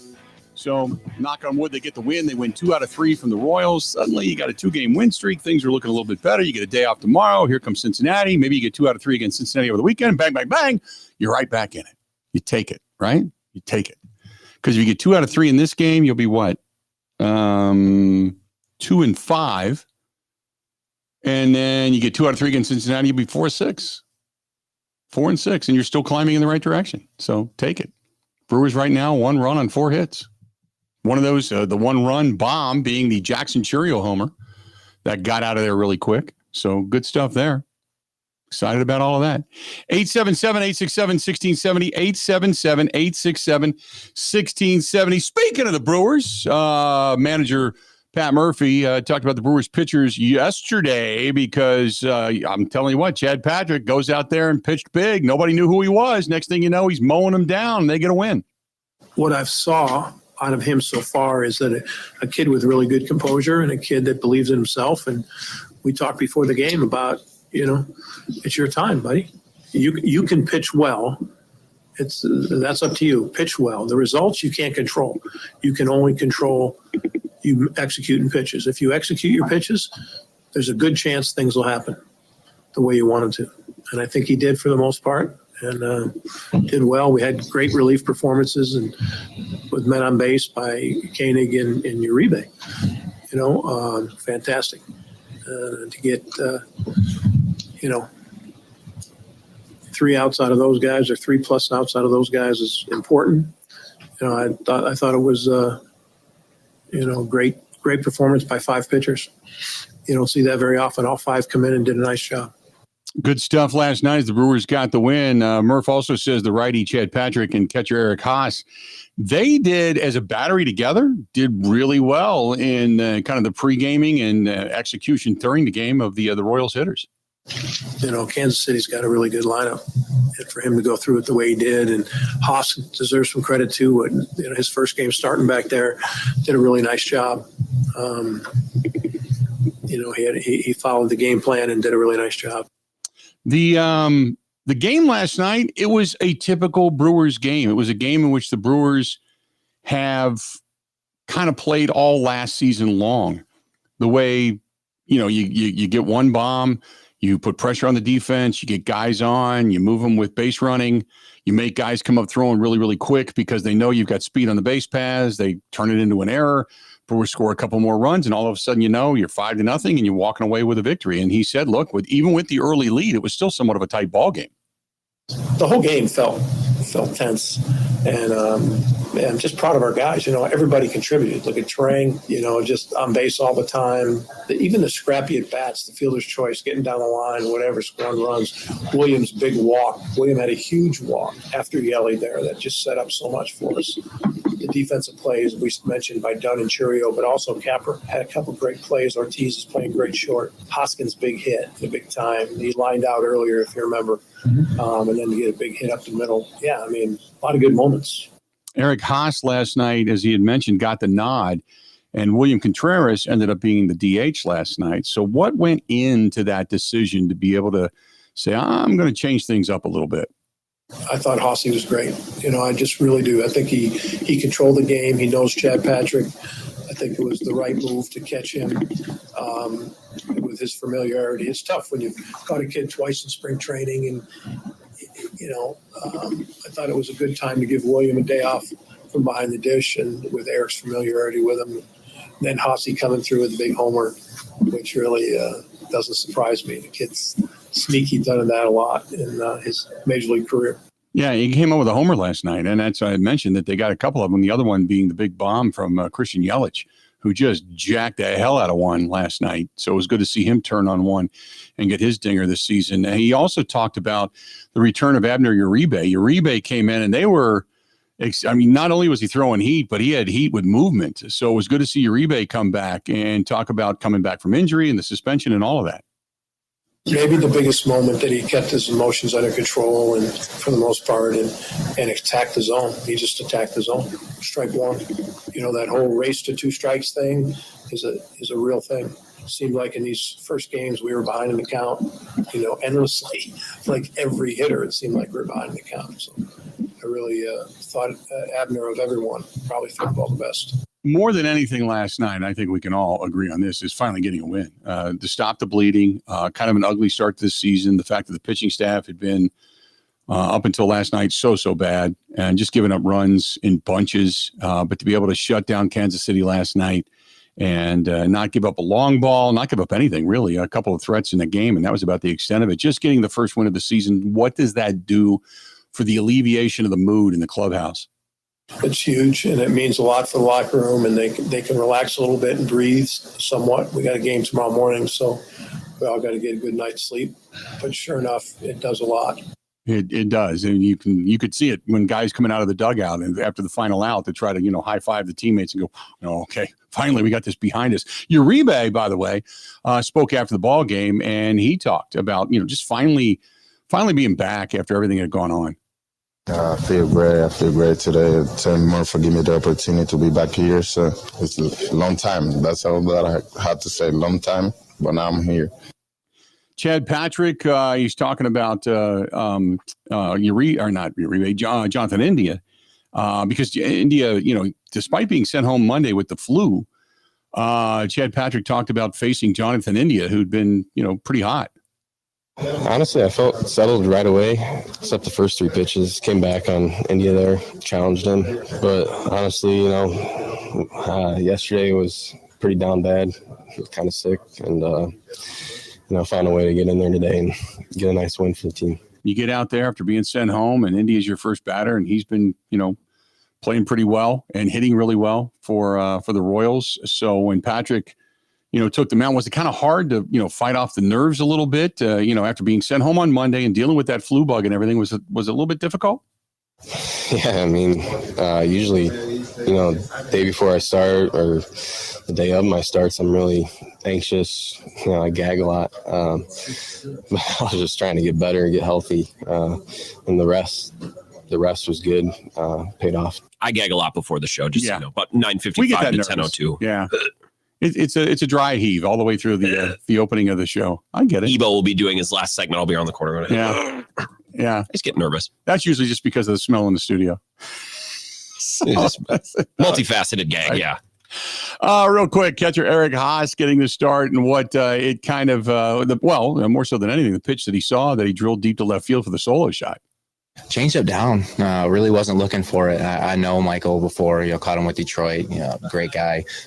Looking for sliders out over the plate, and a changeup just kind of showed up, and I was surprised. We both had a good laugh about it after, and I had a one-hopper right off him, so we were laughing, but just trying to get a good pitch and not try to do too much. And he also talked about, working with Chad Patrick with, 300 friends, relatives, hometown, Hebron, battling the flu, all of that going on, and the way he went out there and threw the ball. That was great. I think he pulled himself together really good. Obviously under the weather, like you said, probably a lot of nerves. I know he had probably his whole hometown here watching him. So for him to put us on his back and give us a quality outing was huge, not only for him, but for the boys. That's kind of your neck of the woods down there. Is it it's a town in Indiana. Is it Hebron? Yep. Hebron is what they say, the way it's called, but it's Hebron. Yeah. But it's Hebron is the way they actually pronounce it. Like Louisville. Nobody says Louisville. Down there, they say, Louisville. So, but yeah, Hebron, and I know exactly where it's at. Yeah. I always thought it was like Hebron James. No, not quite. No. I always see the sign. I'm like Hebron James every time I go by. No, Hebron, Indiana. And yeah, that's small town. I'll tell you that. Good baseball over there. Good basketball over there too, but more known for baseball. Hebron has always been. Hebron is it's like a collection of towns. They take kids from all over to make it like the Hebron whatever MASH district of school. So, but no, they've got some good athletes down there. You know, because Hebron, you got Hebron, and there's a couple of other areas. There's Harrison. There's Greensburg. God, I can't think of the other. Rushville, Greensburg is a good conglomeration of athletes. And then you start to get into, you know, actually Indianapolis and things like that. But yeah, that whole area, that's southwestern Ohio, southeastern Indiana area is all really big sports down there. It's just south of Valpo, right? It looks like Hebron is, Hebron is. Yeah. Hebron. Because you can do Hebron, Valpo. Valpo's got good sports because you get a lot of families that leave Illinois for the better taxes and the better housing and stuff like that that go to Valpo in Indiana, northern Indiana. And you've got good sports there too. You very much so. I got cousins in LaPorte. Well, we were down there. We were in Long Beach, Michigan City last February. We were down there. Mm-hmm. It's been forever because we used to go to LaPorte to see my cousins a long time ago. And it was like 8 hours from where I grew up. So I hadn't been in a while. But I always lean on you for all things Indiana. Yeah. You know, that's your corner of the country. Not Right. Indiana specifically, but Ohio, Indiana, Illinois. You there's- recommended to avoid, what did you tell me? Hammond? There's something for Hammond, yeah, Indiana. when you get near there's Gary, Indiana, Hammond, Indiana, all those, you know, those, oh God, there's just going through Gary on 90 to get, you know, because you got to cross through there to get like go to Cleveland or to Detroit or all the way around to go up into Michigan. It's just such a craptastic scene. It just is just not good. Not good. Is Gary like similar to Bethlehem or areas in Pennsylvania where they did all the work to build the big cities like New York? Like, did Gary power Chicago and build that up? And now it's just like, what happened there? I know very little about it. Gary is where crime went out of Chicago. So if you were somebody that was being sought after in Chicago or starting to bring the heat in Chicago, you went to Gary. Oh, that's, you know, that's some of that area in Gary, Indiana. So it's maybe it's been on the rise, over the last few years. I don't know, but I just know that there's been a few times where I've had to take that bridge that goes from the east side of Chicago that crosses over into Gary, Indiana, which, by the way, that bridge, first of all, is really tall. So it gives me almost vertigo. Secondly, you hate that. To cross that thing is like, I don't know, you got to fill out a credit app at the toll booth. Because I remember one time I took the boat and the boat's got 2 axles. Plus I had a truck that was a dually. And it was like $27 or some stupid amount of money to get across there. I'm like, you got to be kidding me. But then you go through Gary, Indiana, and you see, I think it's the Lumberyard. The Lumberyard is the Gary, Indiana minor league ball team that plays there. I think they play at the Lumberyard and all through that area. And it's a very depressed and impoverished area and has been for a long, long time. There's Miller Beach that goes through there that you can go to. They even got an area called New Chicago, which is just another part of town. It seems Chicago's still there. You know what I mean? Like Chicago's it's like its influence. Yeah. New England is like at least across the ocean from actual England. Right. It seems like we can't just start a new Chicago 40 miles across the border. Yeah. It seems a little pointed. Exactly. So, but yeah, you go down through there and you pass Maryville, which then you can go a little east of Valparaiso. Valparaiso is another good area. Crown Point's a good area, and the Crown Point is booming. And that's because of a lot of people that, speaking of Hebron, there's Hebron, Dinwiddle. I can't think of the other ones that are in that area. I think I can't remember. But Crown Point, Maryville, in that whole area, they've combined those school districts too. And Crown Point is a big area where just south of Maryville, where a lot of people have exited Chicago and moved for the taxes, the housing, and all that. And you're still only 45 minutes away to an hour away from downtown Chicago. So if you got to commute and go into Chicago, you can do it. Plus, there's trains that run down there. So a lot of people left Illinois and they've moved to Maryville and Crown Point, Shearerville, I think is another area that, if I remember correctly, Hobart's not great. I'd move a little bit further south if I'm going to, build housing than Hobart, but that's where a lot of people have kind of left and moved off to. So there's your thought for the day. These are my favorite conversations with you. I was telling Kate at the ballpark the other day. It's like you would be amazed at how much Bill knows about music because he used to DJ both on the radio and in clubs. So all the records and all the artists. Like, there's a lot of rant. It's not just sports with you. You're a very complex When I individual. sold my record collection, and it was the vinyls and the CDs, I had about 800 albums and probably another 500 CDs by the time it was all said and done, is what I ended up getting rid of. And it was, some of the stuff was original, some of the stuff was, and 45s. Oh my God, I had so many 45s, it wasn't funny. I was like a 45 collector. But yeah, I sold it for, I think it was like a couple $1,000. But, for everything that you spent over the years, it was probably $10,000 worth of music. But I sold it for, I think, of like $1,500. But it was your livelihood too, if you're DJing. But yeah, I was DJing at the time. Yeah, I was Party Time Productions, baby. That was the name of the company. Party Time Productions. I see, because I know we're going to a break. I see Michael on the live stream say, wonder if Dame Time is still out on Vane Time. Yes. First of all, clever, but too soon. Yeah. I have a Damian Lillard update for you on the other side of this break. Let's do that. We'll do it's good news. Yes, we'll do the Damian Lillard update when we come back. Don't go anywhere. Stay tuned. We got a whole lot more of the Bill Michaels Show coming up. This portion of the program brought to you by our buddy Tim at Tim Stereo Systems and Motorcycle Audio. And get a hold of Tim. Yes, the light that I had installed in my bike, by the time it was all said and done, it was like $600. And the light itself is, I think, $400. It doesn't take long to do. And oh my God, it's whiter and it's brighter. And it's fantastic. If you're looking for a headlight, if you're looking for a great stereo system, if you're looking for brake assist, all that stuff, he's done for me. And I try. If he says I'm going to do something to your bike, I'm like, go do it and just let me know what the price is, because it's fantastic. He does incredible work, and I can't wait for the riding season to get here fast enough. I'm like all over it this year. Tim Stereo Systems, Motorcycle Audio, and so much more. 608-718-1425, 608-718-1425. Again, get a hold of Tim, 608-718-1425.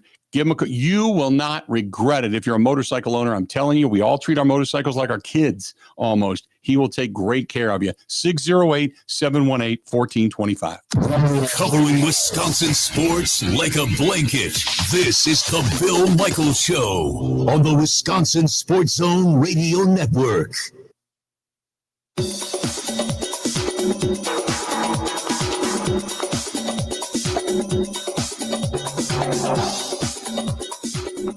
Bill Michaels will resume in 3 minutes.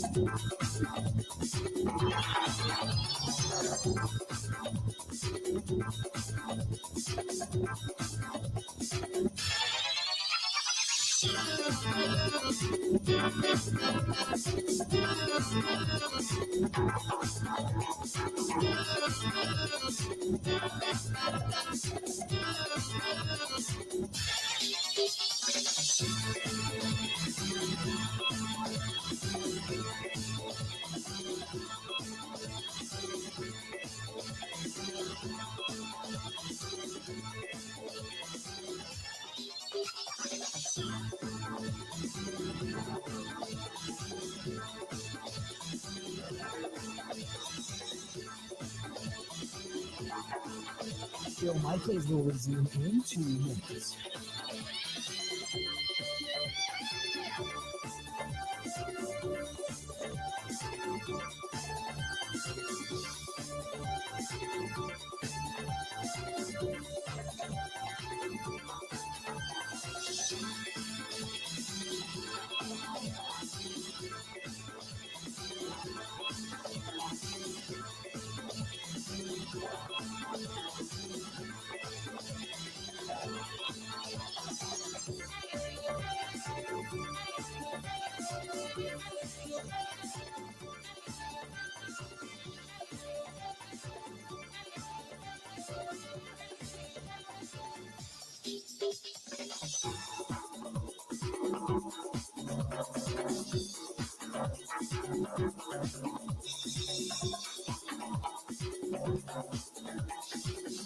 Bill Michaels will resume in 1 minute.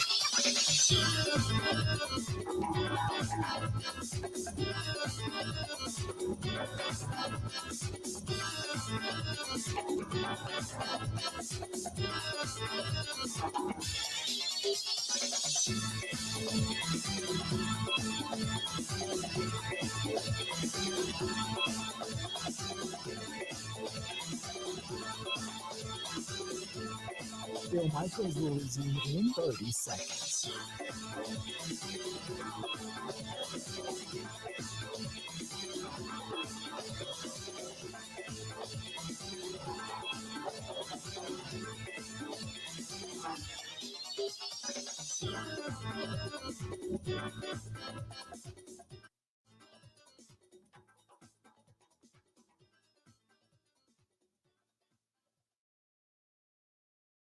Want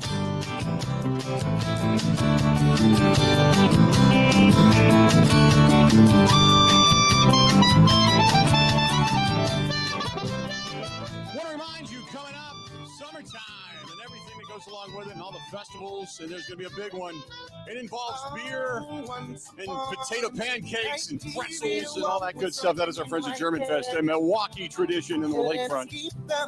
Just down there at the Henry Meyer Festival grounds. German Fest is back again this year, July 25th, 26th, and 27th. Leading you right into that next weekend where you get into the Wisconsin State Fair. So you've got the fests are on. Go to GermanFest.com. GermanFest.com for all the information, details, and such as they continue to trickle down and getting ready for German Fest, the Milwaukee tradition, the biggest house party that Milwaukee has. And that then leads you into the end of September when you get into Oktoberfest out in La Crosse. So you've got two great festivals at opposite sides of the state. It's fantastic. Love it. German Fest, July 25th, 26th, and 27th. Go to GermanFest.com. That is GermanFest.com. Oofda. There you go. All right. That being said, we've got Dame Time news. What is it? Grant Bills. Well, I can play you the audio directly from the Shams' mouth. He was on the Pat McAfee show. Here's about 90 seconds, and the news seems good. I'm no doctor, and neither is Shams, and that's clear because he's kind of stumbling through some of this information. But here's the latest. Yeah, there is a chance. There's optimism, and with blood clots, usually it's an extended absence, it's months-long absence. But I'm told his treatment started early. They identified kind of what it was. They started him on treatment. Then they finally got the diagnosis back. He's having doctor appointments every single week to gauge how that blood clot looks in that calf. My understanding is doctors are encouraged by where it's at. They see that blood clot is actually lowering. It's decreasing. It's diminishing. And he's doing some light workouts right now. He's hopeful to get cleared here in the next week and a half to go full go contact and then resume basketball and play in games for the Milwaukee Bucks. So that is good news, though. The doctors are going in. They're seeing that blood clot is actually diminishing in his right calf. We'll see if he's going to be able to make it back. That's going to be a fluid situation, but a lot of pressure. It is Dame time in Milwaukee right now. A lot of pressure on that organization and how they can compete. How can they win in the playoffs? Can they get by in the first round? They've been losing in the first round the last few years.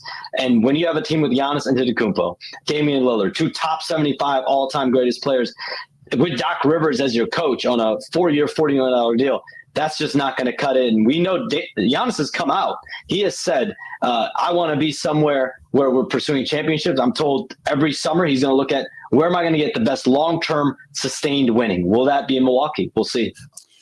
Shams Charania there from ESPN on the Pat McAfee show. I mean, if, Dame can play, great. If he can't, you've almost got a built-in excuse to say, well, Giannis was hurt the last couple of years. Dame was hurt last year, and then this year, obviously, he goes down again. But the whole goal has basically been get to the postseason and let these two guys kind of marinate and go and then see what happens and see where you really need to fill in the pieces. But that is good news that he could possibly be back sooner rather than later. I didn't need the editorializing at the end where he's like, and with Giannis, he's going to, okay, we've heard that. Just give us the information. They were saying that all morning. Yeah, they were talking about Giannis and if they get bounced in the first round and what Giannis is going to want to do. And then they regurgitate the whole, well, he's going to want out. And Giannis is the guy himself that said, you're going to have to, blow up Milwaukee for me to leave here.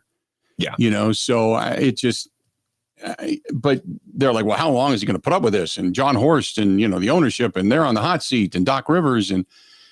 And I think remember, $120 million is wrapped up in Giannis and Dame. And we were talking about that with Jim Ozarski earlier this year, $120 million between those two guys, and everybody else is kind of fending for themselves. They're going to get some salary relief at the end of this season where they can maybe move some pieces around and maybe spend a little money in the offseason. So there is some silver linings to all of this, but you really would. And again, I don't want them to push him back for the sake of playing basketball. I mean, the health is, what's paramount. You hate to have a blood clot break, and the next thing you know, it goes to something important and he has some real health scare. You don't want that, but you'd love to be able to see these two guys up that level, we'll say, of intensity and bring that to the postseason. Because Dame brought it before he ended up going down last year. We saw Chris Middleton bring it, and that's the reason they traded Chris Middleton away, because he couldn't stay healthy. And they're like, I don't think this guy's even going to be available for us for the postseason. So we need to make a move going a little bit younger with a better contract of Kuzma. So we're all kind of waiting as to whether or not it's actually going to happen, where this team is going to be viable. But right now, I think myself, like most, have just said, if Dame comes back and they get out of the first round, that's fantastic. But I don't think many people expect them to do much more than that, in my opinion. I'd at least like to see them try. Yeah. You know what I mean? I'd like to see a fully healthy Bucks team at least try in the postseason, because you see upsets all the time. No one thought the Heat were going to upset the Bucks 2 years ago, and all of a sudden they're in the conference finals and the NBA finals. So crazy things happen. You don't get as many upsets in the NBA playoffs, but I'd like the chance to watch my team try for the first time in forever. Here's the question too, is how much longer do you have of Giannis? I mean, that guy plays, first of all, big men don't last long. You mean staying in Milwaukee or playing at a high level? Playing at a high level. Okay. First of all, big men don't last long in the NBA. Their career span is much shorter than, now LeBron's kind of a freak, but they're, for the most part, big men in the NBA don't last nearly as long as smaller guards and such, like, because they play inside, they bang a lot more, they're on the ground a lot more, they take a lot more hits, a lot more falls, ankles, knees, all that kind of stuff. So that's first and foremost. Secondly, just the pounding by which he plays, the ferocity that he plays with on the inside. Every time he's getting banged up, that's one less bang that he's going to take, and then, eventually big men begin to really slow down. So not that he's doing that just yet, but you kind of wonder how many more years. Is it 2 years, 3 years before you start to see 4 years before you really hit that wall? How much, and I hate to use the term window, but how much of a window do you truly have with Giannis right now? If you had to say, I'm going to set my watch in 3 years, 2 years, 5 years, what is the window with Giannis? Because that's what you have to fill. That's what you have to look at and go, I have to do everything. And I think John Horst has tried to do that. Just some of the moves didn't pan out. But I really think they have tried to do that. And they made the moves that a lot of people wanted to see. So for people to turn around and go, wow, they screwed it up. Maybe you didn't want to get, you can't get Damian Lillard if you don't give up Drew Holiday. You're not going to get Lillard. So it's at the time, I don't think there was anybody that thought that was a bad deal. There was a couple of people that said, boy, you're going to lose your defense because you're not going to pick up defense by bringing in Damian Lillard. But defensively, they haven't played bad this season. Just they only play it in spurts. But you had to give up something to get something. But I thought John Horst has probably tried to do and pulled every trick out of the possible bag that he could. It just, some of this stuff hasn't worked out. People love to revise history with the Bucks. It's like, why'd they ever fire Bud? Right. Everyone yelled that Bud should have been fired for 2 years. Yep. And then, why'd you trade Drew Holiday away? Look, they could have tried it with Drew and keeping Drew. I think they'd still be coming up short in the playoffs. It would just look different. Right. So, okay. I still don't think they wouldn't be winning titles either way. It would look different. I applaud them for taking a big swing, because sometimes, especially when you have a player like Giannis in a market like Milwaukee, you got to take a big swing. Yeah, I would agree. So I mean, and again, you're absolutely right about the Bud thing, because everybody's, well, we should have kept Bud. Well, the majority of people wanted Bud out of here by the way the team was playing during his last demise. Now, granted, he got fired after his brother died in the postseason, and everything was a little bit, it was a little bit cattywampus there. You wonder, had his brother not passed away, what that scenario might have played out like at that point as far as Bud goes, but neither here nor there. But it's good to see Bud got the welcome back to coming back to the Fiserv, which was kind of nice. 877-867-1670, 877-867-1670. Here's a note for you. If you follow the show and you follow our friends at Curly's Waterfront Sports Bar and Grill over there on Pewaukee Lake, find Curly's Waterfront Sports Bar and Grill on Facebook. Find it. You just go search it, Curly's Waterfront Sports Bar and Grill. It'll pop up. And they are in the round robin, we'll say, of best fish fries. So they've advanced, and I think that's coming up. But they have the link to go vote for them, and they're asking, please vote them the best fish fry out there in Lake Country. I know there's a lot of great ones. Curly's has got a really, really, really good one. They offer many different varieties of fish fries as well. But Curly's Waterfront Sports Bar and Grill, they are efforting towards the finals of much like March Madness, of fish fries, we'll say. So go to Curly's Waterfront Sports Bar and Grill, find them on Facebook, and then just click vote. Vote for Curly's Waterfront Sports Bar and Grill, and give them a little something to hang their hat on out there, because they do great work. They've got a lot of good stuff out there. That's Curly's Waterfront Sports Bar and Grill, Pewaukee Lake, Lakeview Boulevard. More of the Bill Michaels Show coming up right after this. Ready? This is the Bill Michaels Show on the Wisconsin Sports Zone Radio Network.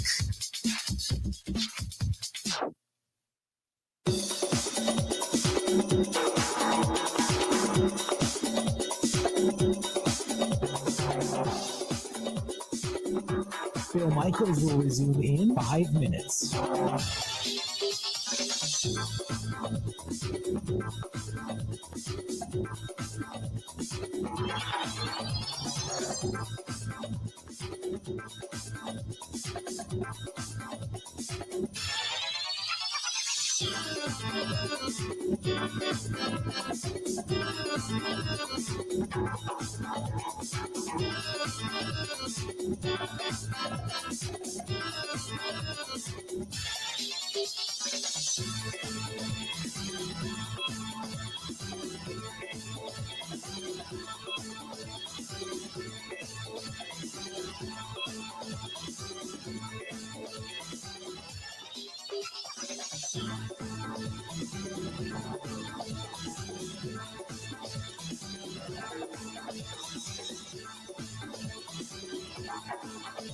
Bill Michaels will resume in 4 minutes.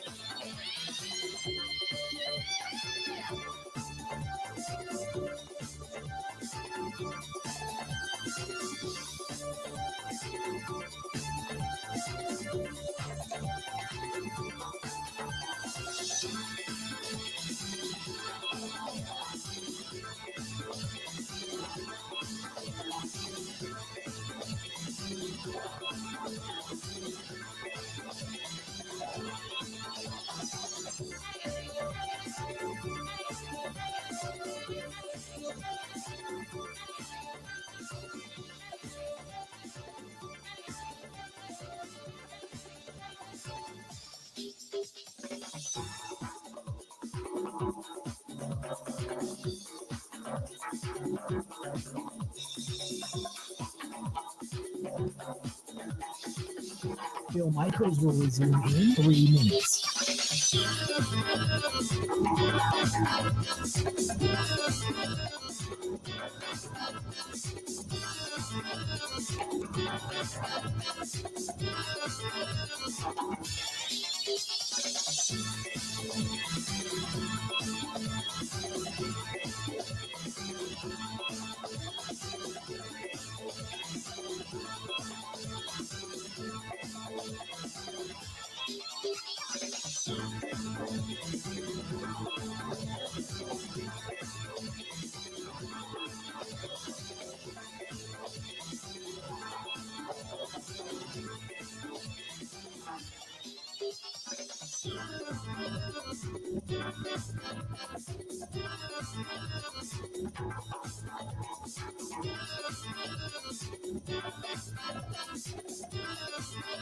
Bill Michaels will resume in 2 minutes.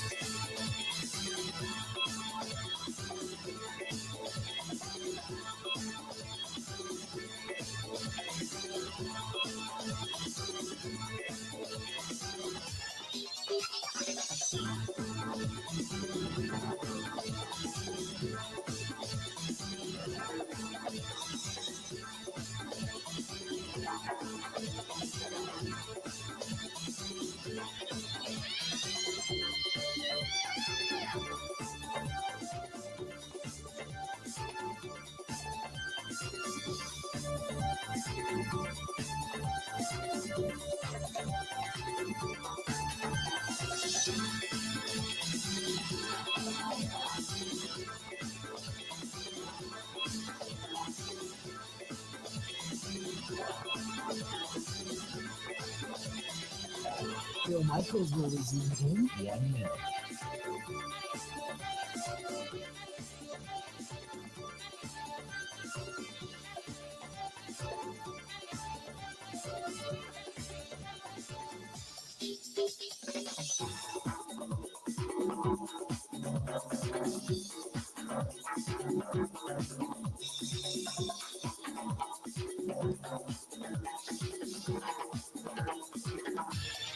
Bill Michaels will resume in 30 seconds.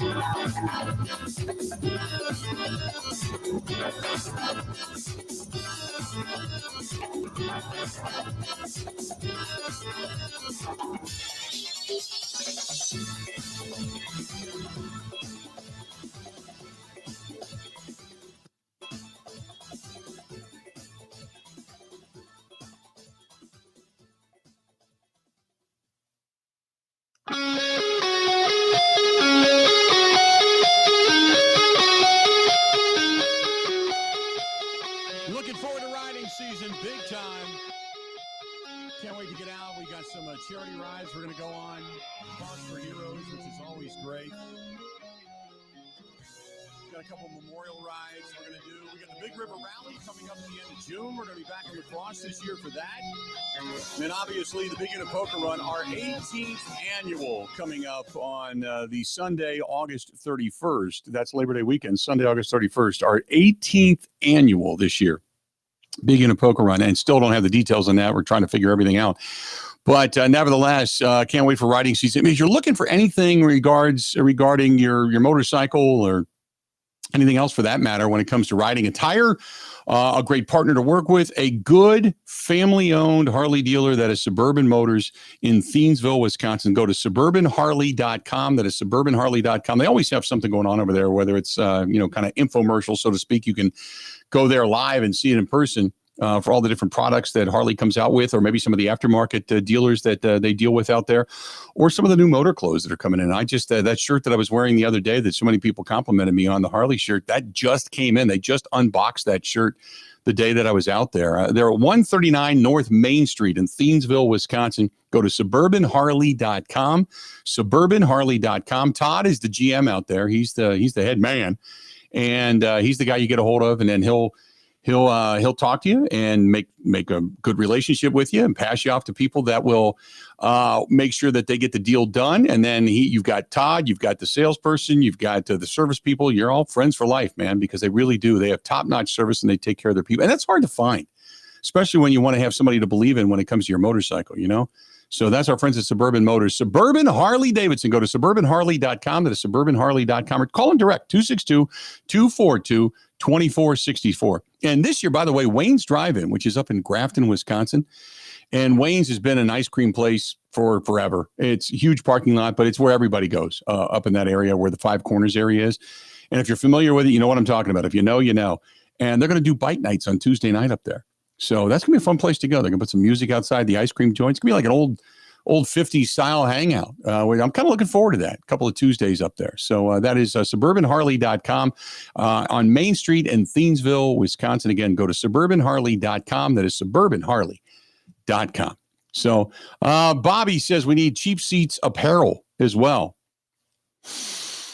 There's only so much we can do. As a matter of fact, I met yesterday. The apparel links are going to be coming relatively soon. There were a couple of people that asked me to buy stuff like right now because they're getting ready for golf season and they needed to order. So I sent a few of those out. But the website we had a meeting yesterday and we're pretty much just about ready to launch. We're hoping by the end of the week that everything is ready to go and we can either put it up with our own site or over on our social media platforms or put it on our website, whatever it happens to be. So if you want to get some apparel, that would be great. And the reason I appreciate it, not just the fact that, you get a bunch of people out there walking around with Bill Michaels Show apparel on, but on the sleeve is going to be the patch for Big Unit Foundation, and all the proceeds for everything that we do when it comes to the apparel side of things, all those proceeds go to Big Unit Foundation, all of them. So we're not going to be making money on it. It's not paying the bills at the radio stations or anything like that. All of it goes to our charity, which is Big Unit Foundation. So if you don't want to do it for our name on it, do it for the patch that's on the sleeve that says Big Unit Foundation, because we'd love to have you on board for that as well. Good stuff. Phil says, why won't the Brewers or any other Major League Baseball team take a chance on Trevor Bauer? The Brewers are in such need of starting pitching. And he said he would take a league minimum just for the chance to play again. He was found innocent and deserves a second chance. Phil, this is between you, me, and the fence post. I get the feeling that he's been banned from baseball. Secretly, behind closed doors. He's been blacklisted from baseball. Not to mention he wasn't pitching well down in the Mexican League. But I get the sense that incident and the admission, it wasn't just he was found innocent. I mean, he was. What they were doing was between two consenting adults. But it was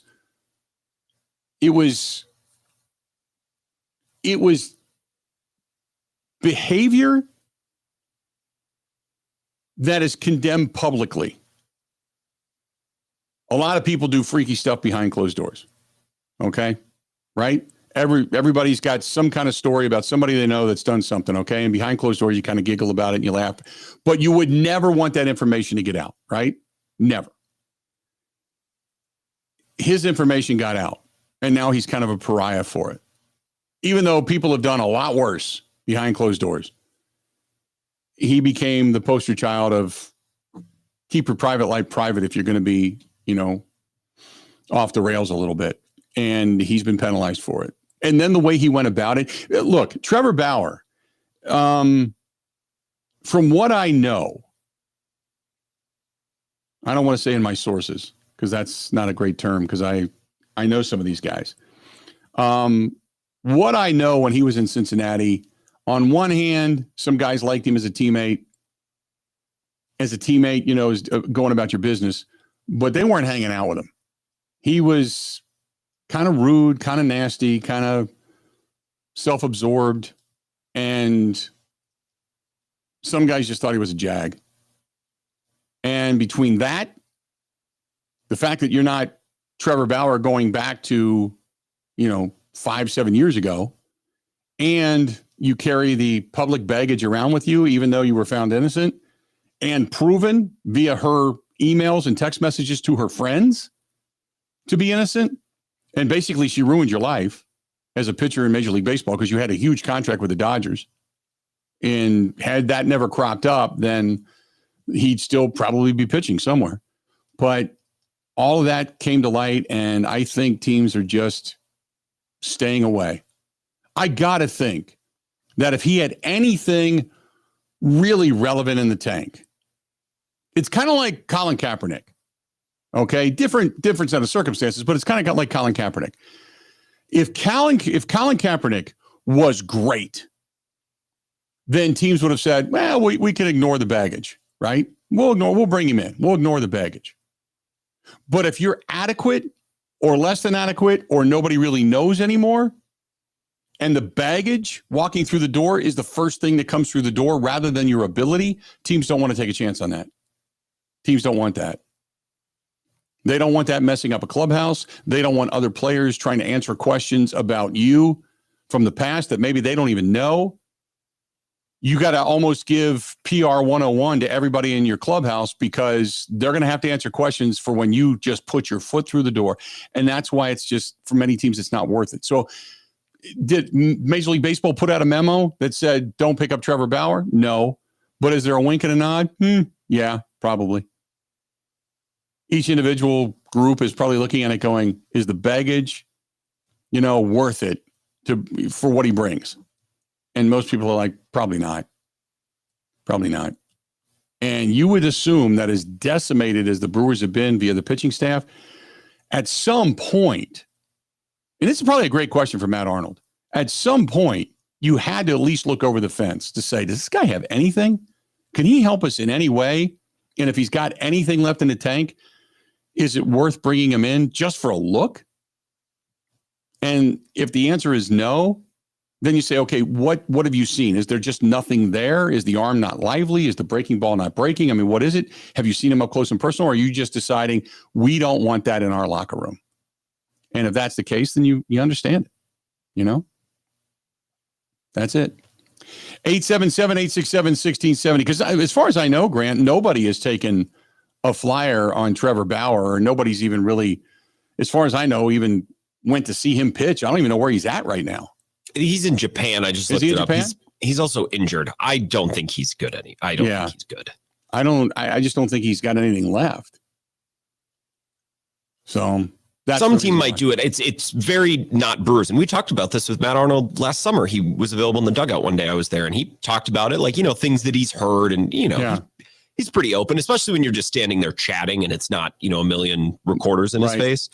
And he kind of is thinking along the same lines as you, what he's heard. And, I think there's more to that story. Teams don't want to deal with that. And I'm not convinced he's that good anymore. I know for a fact. Well, I shouldn't say that. I know through very reliable people, we'll say. Was I there? No. Did I witness it? No. But I know from very reliable people that have said the same thing to me in different conversations that said the dude was a freak. Dude was a freak. That was exactly the way it was put to me. And one guy said to me, the minute he leaves the ballpark, he's looking to get his freak on. And they were worried about some of the things that he was doing and the people that he was meeting up with. Now, I can't get into the details as to what specifically was said because I don't want to completely disparage that, but there was genuine concern there, which is one of the reasons why it was like, you know what? No, we're gonna go ahead and let you walk out the door. Dodgers want to pay you, have at it. Take it. Go ahead and get out the door. So, and then obviously the details that came out, those were the things that we know, much less the things we don't know. Sometimes you're thinking, man, here's what we do know. Can you only imagine what's below the surface? Holy mackerel. So, by the way, and we have not really talked about it because I usually don't go too into detail for a game that's ongoing while we're on the air, but the Brewers are still tied at 1 apiece, top of the 7th with 2 outs. Freddie Peralta, now knocking on wood here, I don't want to jinx things. Freddie Peralta's throwing a gem right now. He's had some good defense behind him with Ortiz just climbing a ladder to bring down that line drive. But Freddie Peralta's 1 run on 2 hits through 7. He's having a hell of an outing right now. Well, I mean, this game started at 12:10. It's 150. And if Freddie Peralta gets this out in the next couple seconds, we're going to the bottom of 7. Right. This game's flying. Right. And he's throwing a gem. So kudos to Freddie. And he didn't pitch terribly in Hoskins climbing a ladder too, stabbing one down at first base. He's had a couple of big defensive plays down there so far this year in the young season. He had a diving play the other day. It's had a good season. Yeah. But, both balls were hit on the screws. Don't get me wrong. But Freddie Peralta gets through 7 innings, giving up 1 run on 2 hits. It's like, damn. That Hoskins catch is more impressive than the Ortiz one. The Ortiz one was nice, but that's a play that I bet Ortiz would make 9 out of 10 times. That Hoskins catch, he hung up there for a second, waited for the ball. That was impressive. He was pulling a Michael Jordan from the charity stripe. But the Brewers still tied going into the bottom of the 7th, 1 apiece. Not a bad outing today for fastball Freddie. Not at all, man. Good stuff. Let's do this. We'll step out, take a quick break, come back, wrap things up. More of the Bill Michaels Show next. This is the Bill Michaels Show on the Wisconsin Sports Zone Radio Network.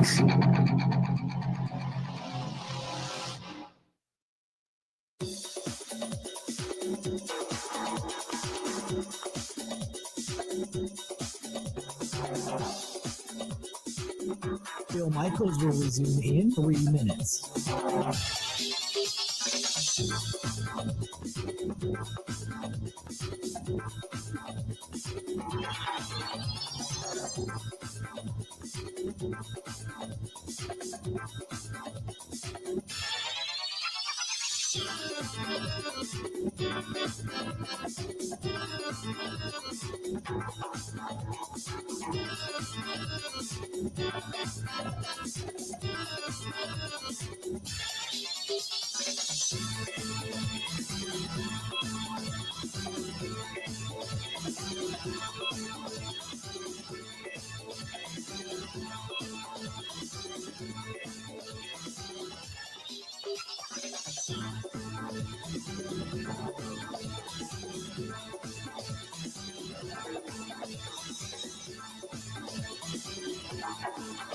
Bill Michaels will resume in 2 minutes.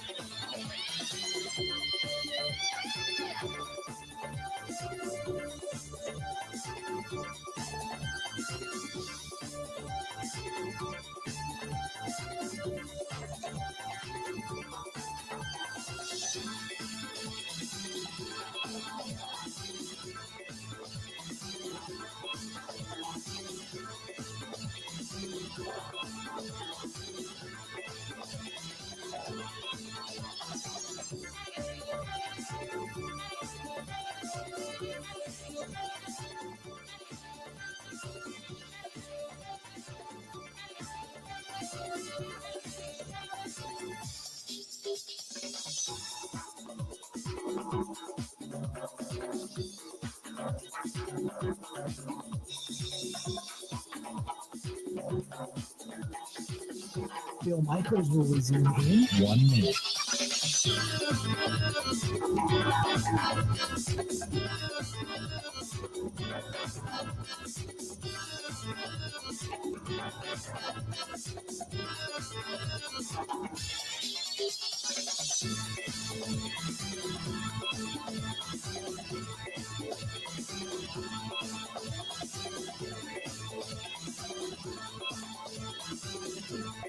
Bill Michaels will resume in 30 seconds.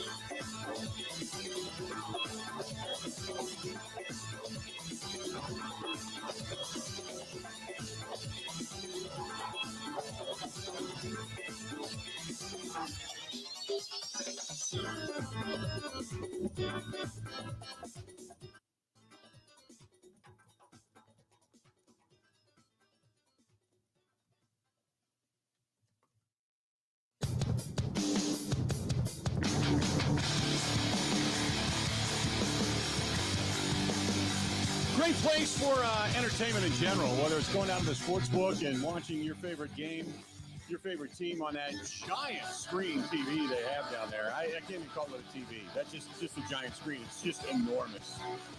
It's almost like sitting in a partial sphere. It's so big down there at Potawatomi. Whether it's the sports book or you going out for the gaming and the excitement, the restaurants, they've got, by the way, on Thursdays, tomorrow, they've got inside Dream Dance Steakhouse, they've got prime rib nights. So I want to get down there for that because I'm looking forward to that. Get out of here! Off the wall! Ortiz. Love it. Oh, that was close. Love it. Damn near put it out of here. Now they've got him at second and third with nobody out, top of the or bottom of the seventh. Love it. I'm sorry I yelled. But I thought it was gone. It was in the air when I was watching it too, and you yelled. Yeah. So we're timed up. Fantastic stuff. So because I'm on the internet here, I think maybe I'm like 20 seconds slow, but nevertheless, yeah, that was blasted.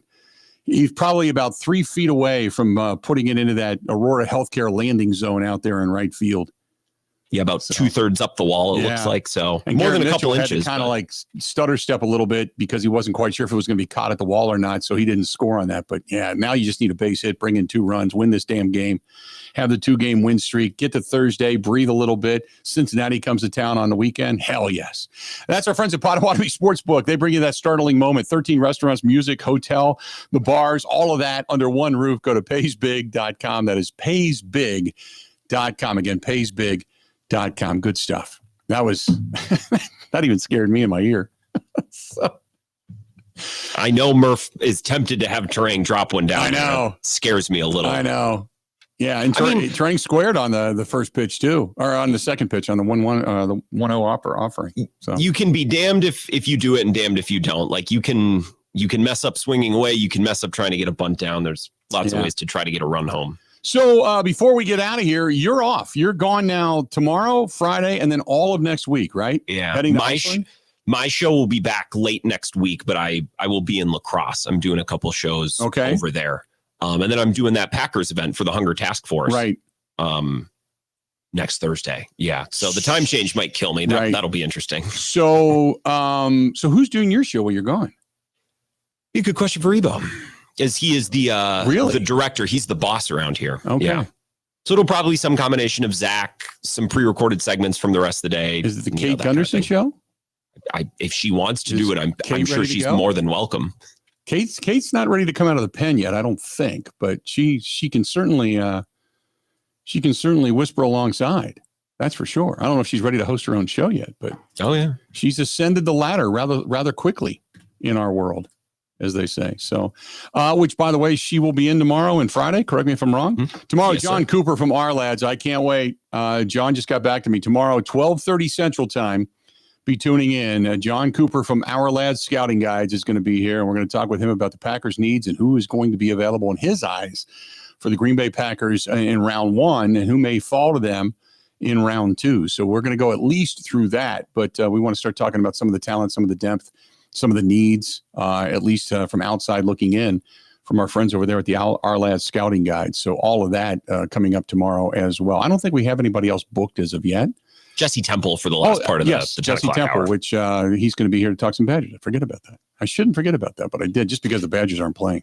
Their 4-star, I almost said rookie, but he was a freshman last year from the Twin Cities, announced that he was transferring earlier this week, which I'm going to talk about him on my show tonight because Jesse's on with me on Wednesdays, but he just wasn't nearly ready. I think the Badgers are like, dude, you can stay here, but you're not going to start playing if this is your level of play. I mean, it's a brutal reality of college basketball these days. So he's out, but the majority of that group is still going to be together, short of some guys graduating, and I'm still excited about Badger basketball going into the season, and they've done a pretty good job in the portal over the last couple of years. So who knows? Maybe they pick up 1 or 2 more players, and the next thing you know, they ascend even higher. And then we're talking about a whole different team going into next season. But they certainly impressed this year, without a doubt. So Jesse Temple, John Cooper tomorrow, among others. So we're looking forward to it. Grant is now off to Iceland, which Iceland this time of year, man, I don't know if I could do that. I mean, it's nice. Did you see the weather when I drove in this morning? Yeah, that's true. What's the difference? Yeah, it's not. That's true. Pack a winter coat and go. At least you're not wearing, taking umbrellas and galoshes and everything out there. So, well, we were told bring layers, bring all the stuff. They gave us a list, so that was actually kind of helpful. I don't know. I've never been there before. It's a free trip, man. Free trip. Exactly. Rachel kicked ass. She gets a free trip to Iceland. She brought home the bacon. Yes. There you go. So that's going to do it. All right, back at it. We've got to the Brewers right now. Still 1 out, 2 on. Runners at second and third. Hopefully the Brewers can play to run, get this thing shut down for a really good pitching performance of Freddie Peralta, and then go away with 2 wins in a row over Kansas City and then get a day off. That's it. Time for us to get out of here. Have a great rest of your day.